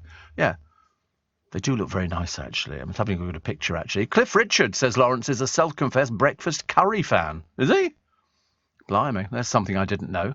And Roger says, I'm having chicken pad thai for breakfast because, as usual, I ordered too much food last night. I like pad thai very much. Glyn says, the last king to be buried was Richard III because he was reinterred. The car park was the former priory. Thank you.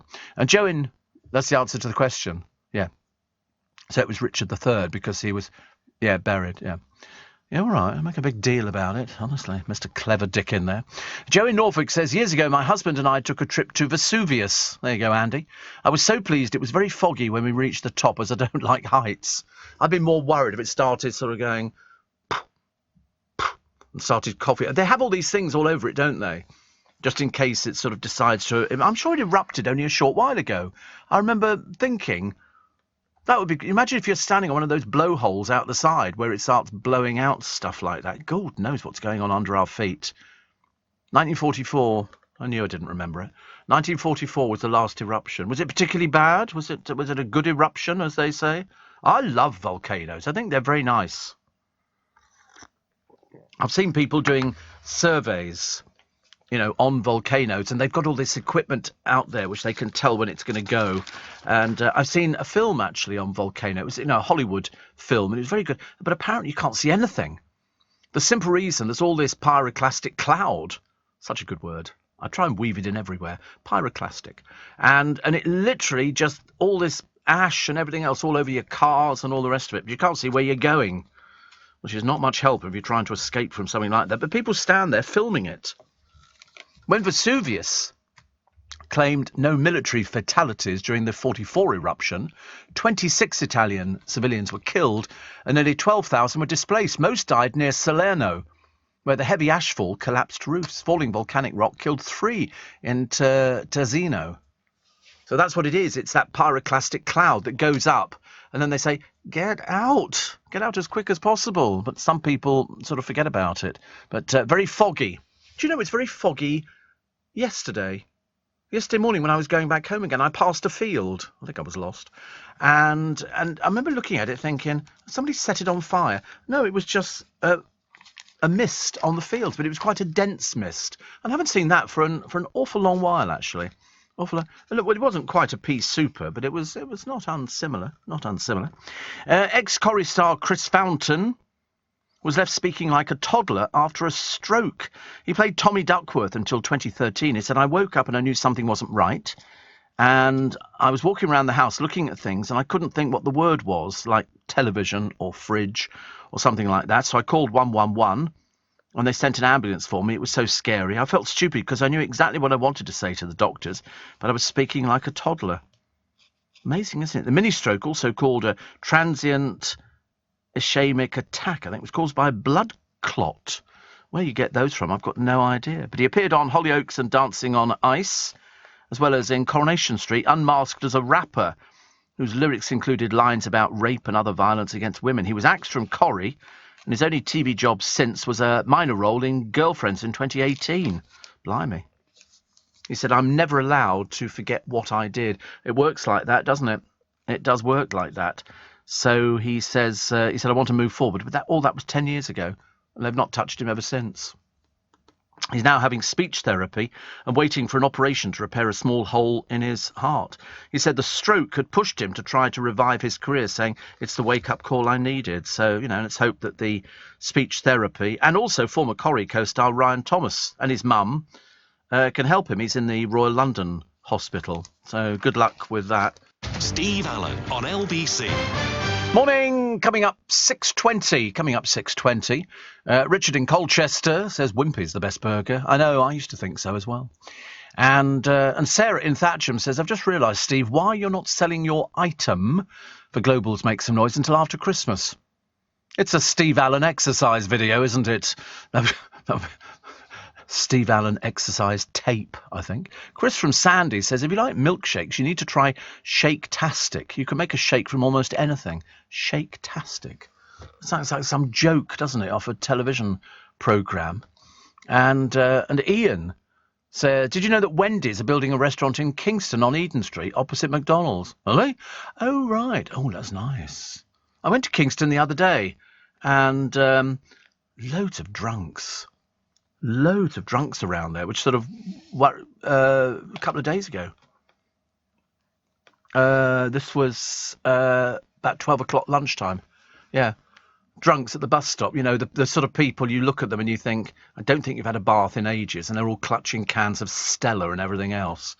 And it really was quite noticeable, actually. Quite noticeable. Very intimidating, I thought. But, I'm glad. I shall check that one out, definitely.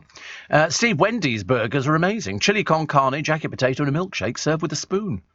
Great to see them back in the UK. I wish one was closer to me, though. Soon, says Kevin Southampton. Oh, I'll get you one and bring it down.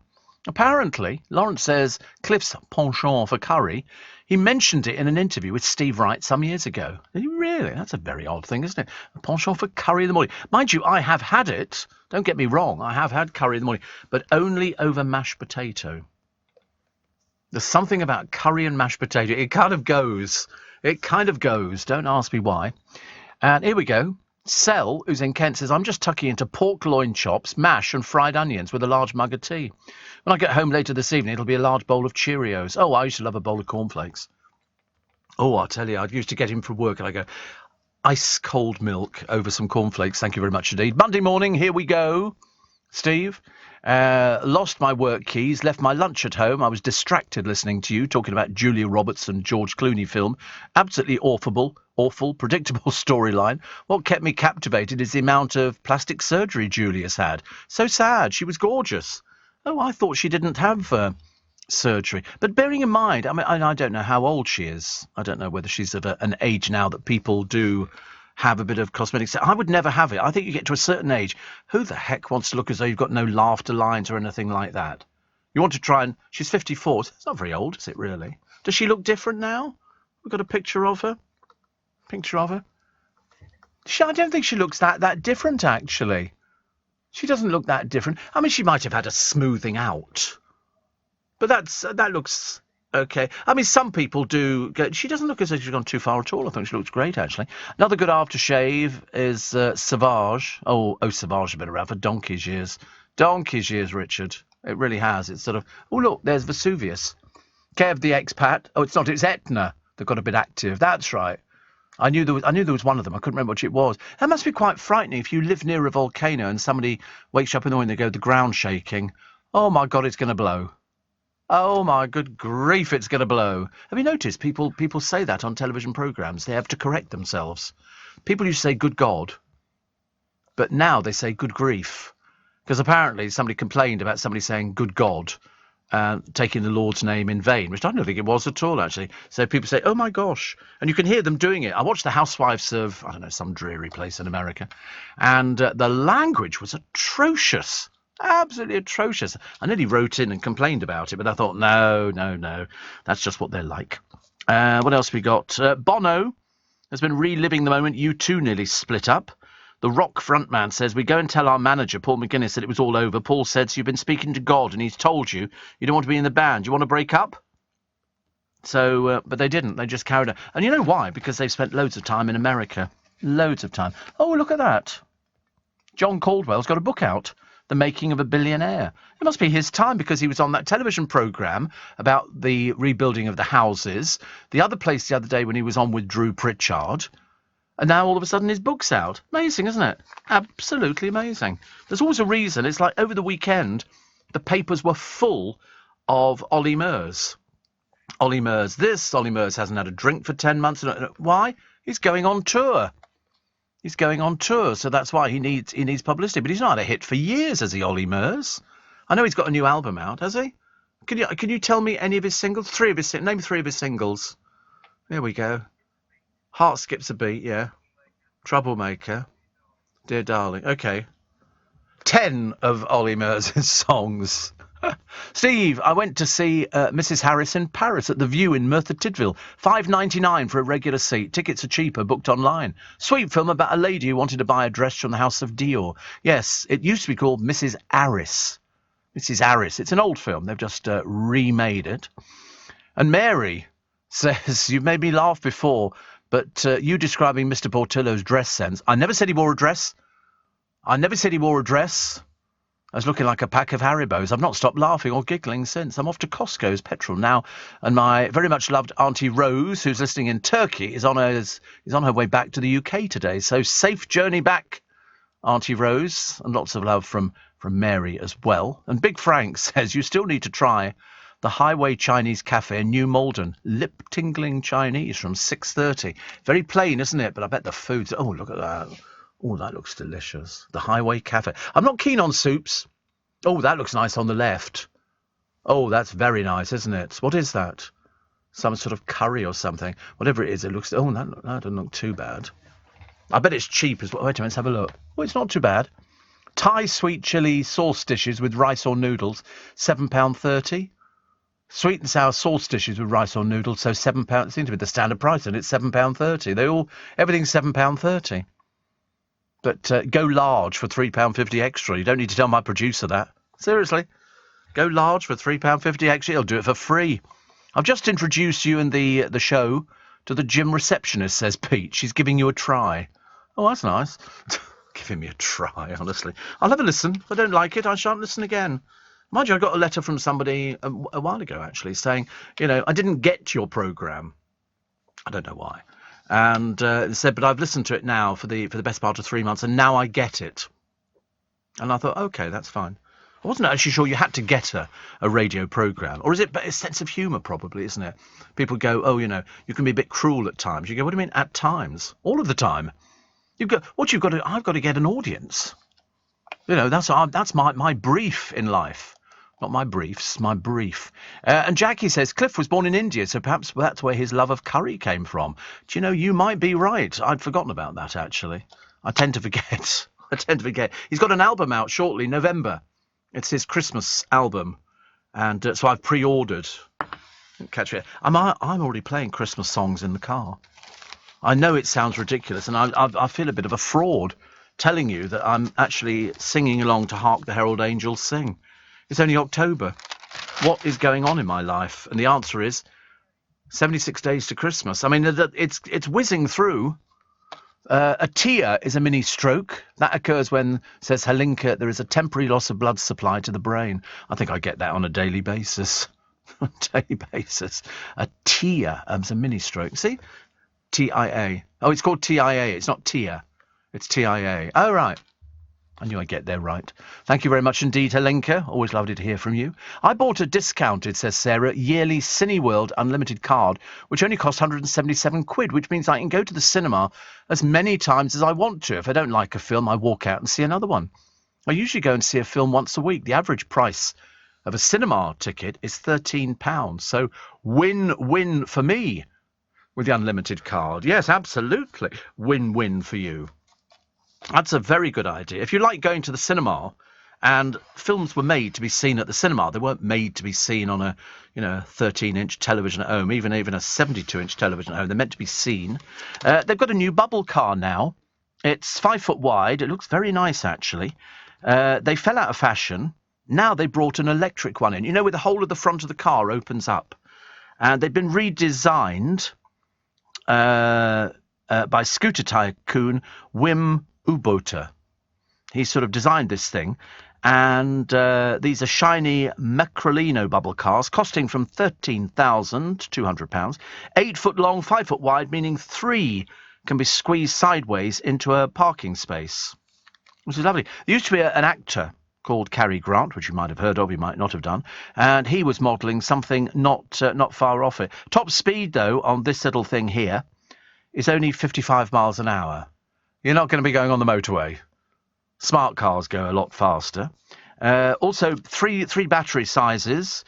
One which will charge up in 4, one which will charge up in 3, and another one which will charge up in 4. And the range in miles, 143 miles is the top one to 230, which is okay, isn't it? And you're paying about... they're going to sell them in Germany, Italy and Switzerland. They're hoping it will arrive in Britain by spring. Why do we always get later on these things? Why can't we be first? Just for a change, just to make it marginally more interesting. Leading Britain's conversation, LBC, with Steve Allen. Morning, 26 minutes to 7. Apparently, I mean, how this is going to go down, I've got no idea. Give children carrots with their cornflakes for breakfast. Apparently, you should eat veg at all meals. Grating carrot into porridge or adding spinach to a morning smoothie might sound a little unappetising. But the idea could help parents incorporate vegetables into the breakfast. They say most children don't eat enough vegetables. So a vegetable-rich diet in childhood is associated with lower risk of disease in adulthood. So I'm not really sure about that, actually. I mean, grating carrot into your porridge, I mean, it sounds disgusting, doesn't it? I mean, I'm not saying it couldn't be eaten. But, to try and get kids... Didn't they find that it was the colour that was putting kids off? They tried to make vegetables look more appealing, so they brought out vegetable crisps and things like that. And I did buy a packet. They're so boring, honestly. I don't know, it's a taste... I mean, I eat more vegetables now than I ever used to. I see that we're still dragging out the tortuously dreary Abby Quinnan. Abby Quinnan was the former girlfriend of A.J. Pritchard. Now, I have to tell you, she's also the one who set fire to herself. They were doing this thing, and I said at the time, and then she wondered why she got all these burns. This was in 2021. They had petrol. They poured it onto this rope, I think, and I'm thinking, are you mad? But anyway, they go on television, and he went over to South America last month to film a reality show, The Challenge, and he bumped into a contestant called Zara Zoffany. And Zara Zoffany looks a little bit hot, okay? And as AJ likes them looking hot, he decided to take up with her. And apparently Abby said that he actually told her, this is AJ, that he no longer loved her. Only days, she said, she didn't see the irony of this, before they'd been discussing marriage plans. Of course he didn't want to go in with you. Are you mad? I'm sorry. Trying to tie somebody down. She's 25, he's 27, and she goes, so about marriage. What do you reckon to this? I bought this pro-nuptia catalogue home. I go, what? He couldn't get out of there fast enough. But anyway, he's now reported dating the model and influencer Zara Zoffany. They were spotted together at a London club, and that's what happens.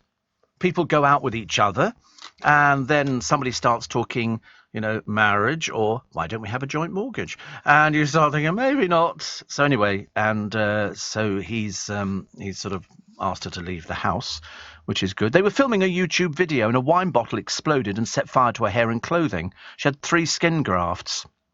But last night in Strictly, Richie Anderson became the second celebrity to leave. I say celebrity. He reads the travel news. How that makes him a celebrity, God alone knows.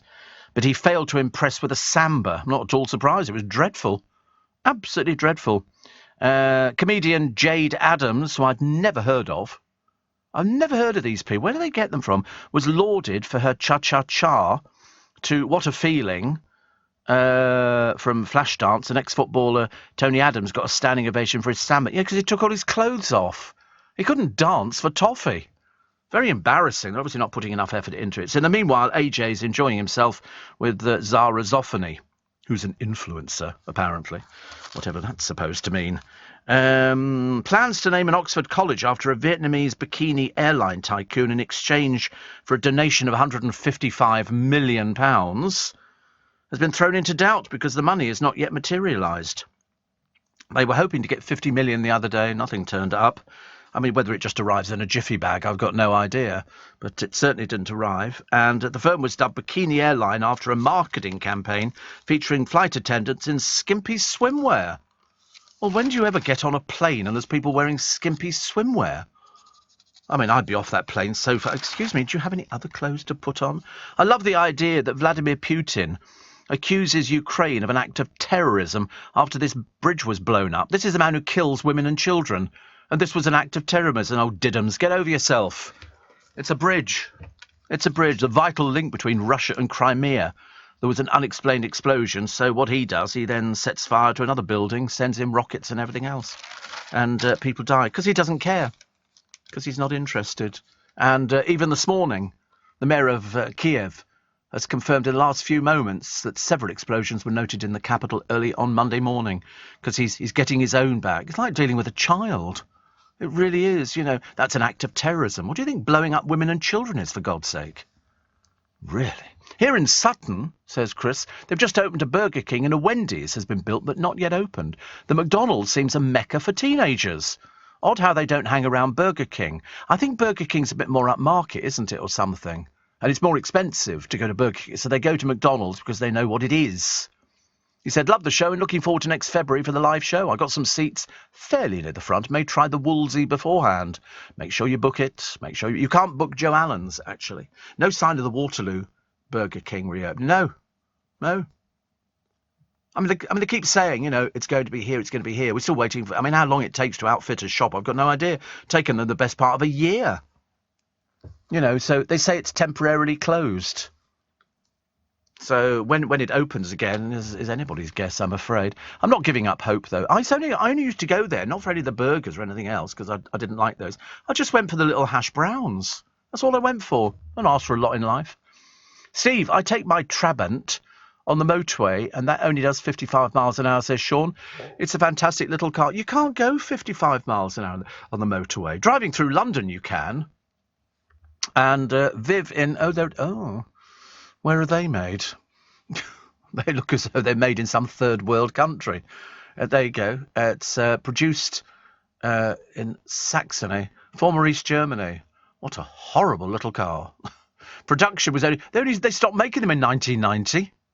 Not surprised it only goes 55 miles an hour. Have you checked there's an engine? Or are you just going downhill? Viv in Suffolk says, my hips are killing me. So yoga is off, but you're cheering me up, though. I don't mind that, actually. And from Joe in Huntingdon, I'm with you when it comes to Christmas. I've already started listening to Christmas music a month ago. Despite all the problems, let's hope it's a good one for all. Oh, me too.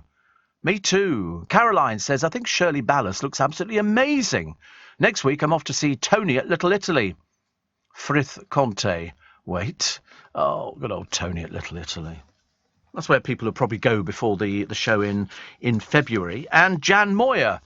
I've written a piece in the paper as Jeremy Clarkson is ordered to close his Cotswold restaurant, mainly because the Red Trouser Brigade. I don't think it's very appropriate to have a restaurant like this down here at all, and it makes too much traffic on the road. This is the countryside. Have you ever seen them in the countryside? They wear red trousers.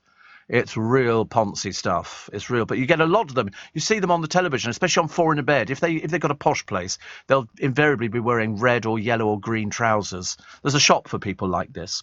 Anyway, Jan Moyer paid a visit and came to a surprising conclusion, despite his sticky beef croquettes. She says, I hope Farmer Clarkson wins the war of diddly squat. Yeah, I hope so as well. And she said there are gorgeous loaves for sale. Everybody's keen on the milk. And she liked it. She liked it a lot. And also, he's bringing trade to the county. Oh, what a bunch of miseries they must be down in Oxfordshire. We'll wear red trousers today. We're going hunting as well. We like hunting. It's good, but we don't want a bloody restaurant, not for a TV presenter. They really get Prince Philip's down there and Prince Charles. Oh, sorry, King Charles. I can't get it right. Terrible, isn't it? The cost of living crisis has sparked a return to the use of cash. See, I told you, I've been using cash rate. I don't like using cards. I like to keep a handle on it. But the Post Office have said their network handled a record £3.45 billion in notes and coins in August. In August! With personal deposits exceeding 1.4 billion for the first time, business cash deposits were also up, hitting 1.2 billion, an increase of 5.5%. The use of card and online payments was accelerated by the COVID pandemic, and the number of transactions involving notes and coins fell by 35% in 2020. See, I've always used cash. I just feel happy. I've always got, a bit of cash in my pocket for something like that. I mean, it's annoying having change, but I normally empty my pockets every day into a jug, which I've got in the bathroom, and the moment it fills up to the top, I'm off down the supermarket, get it changed up into proper money. Proper money, I mean, not proper money, but sort of notes and stuff like that, because it's a little bit better. So the internet campaign to get rid of Shirley Ballas, how ridiculous. Have you ever heard of anything so stupid? Because they didn't like the mark she gave, even though she's the expert. The trouble is, I think some people are not voting because they're understanding what it is. They're voting for their favourite person. And that's the only thing they've got in their life. They've got nothing else at all. Pete the Pool Man says the mince pies, Steve, at Costa are incredible, as are the little gingerbread men Christmas tree decorations. I had to have one. I bought my brother some Disney Christmas tree decorations. I've had these mince pies before. They're very nice, aren't they? They'd be better with some squirty cream on the top. Or squirt. Do you know what they do as well now in Marks and Spencer? I've discovered squirty chocolate cream. They do squirty chocolate. I mean, I could lie down on a waterbed and just, and I'd be quite happy. But they are nice mince pies. The ones they were doing, Andy Peters was doing the other day on QVC, looked particularly delicious. They had booze in. That kind of appealed to me.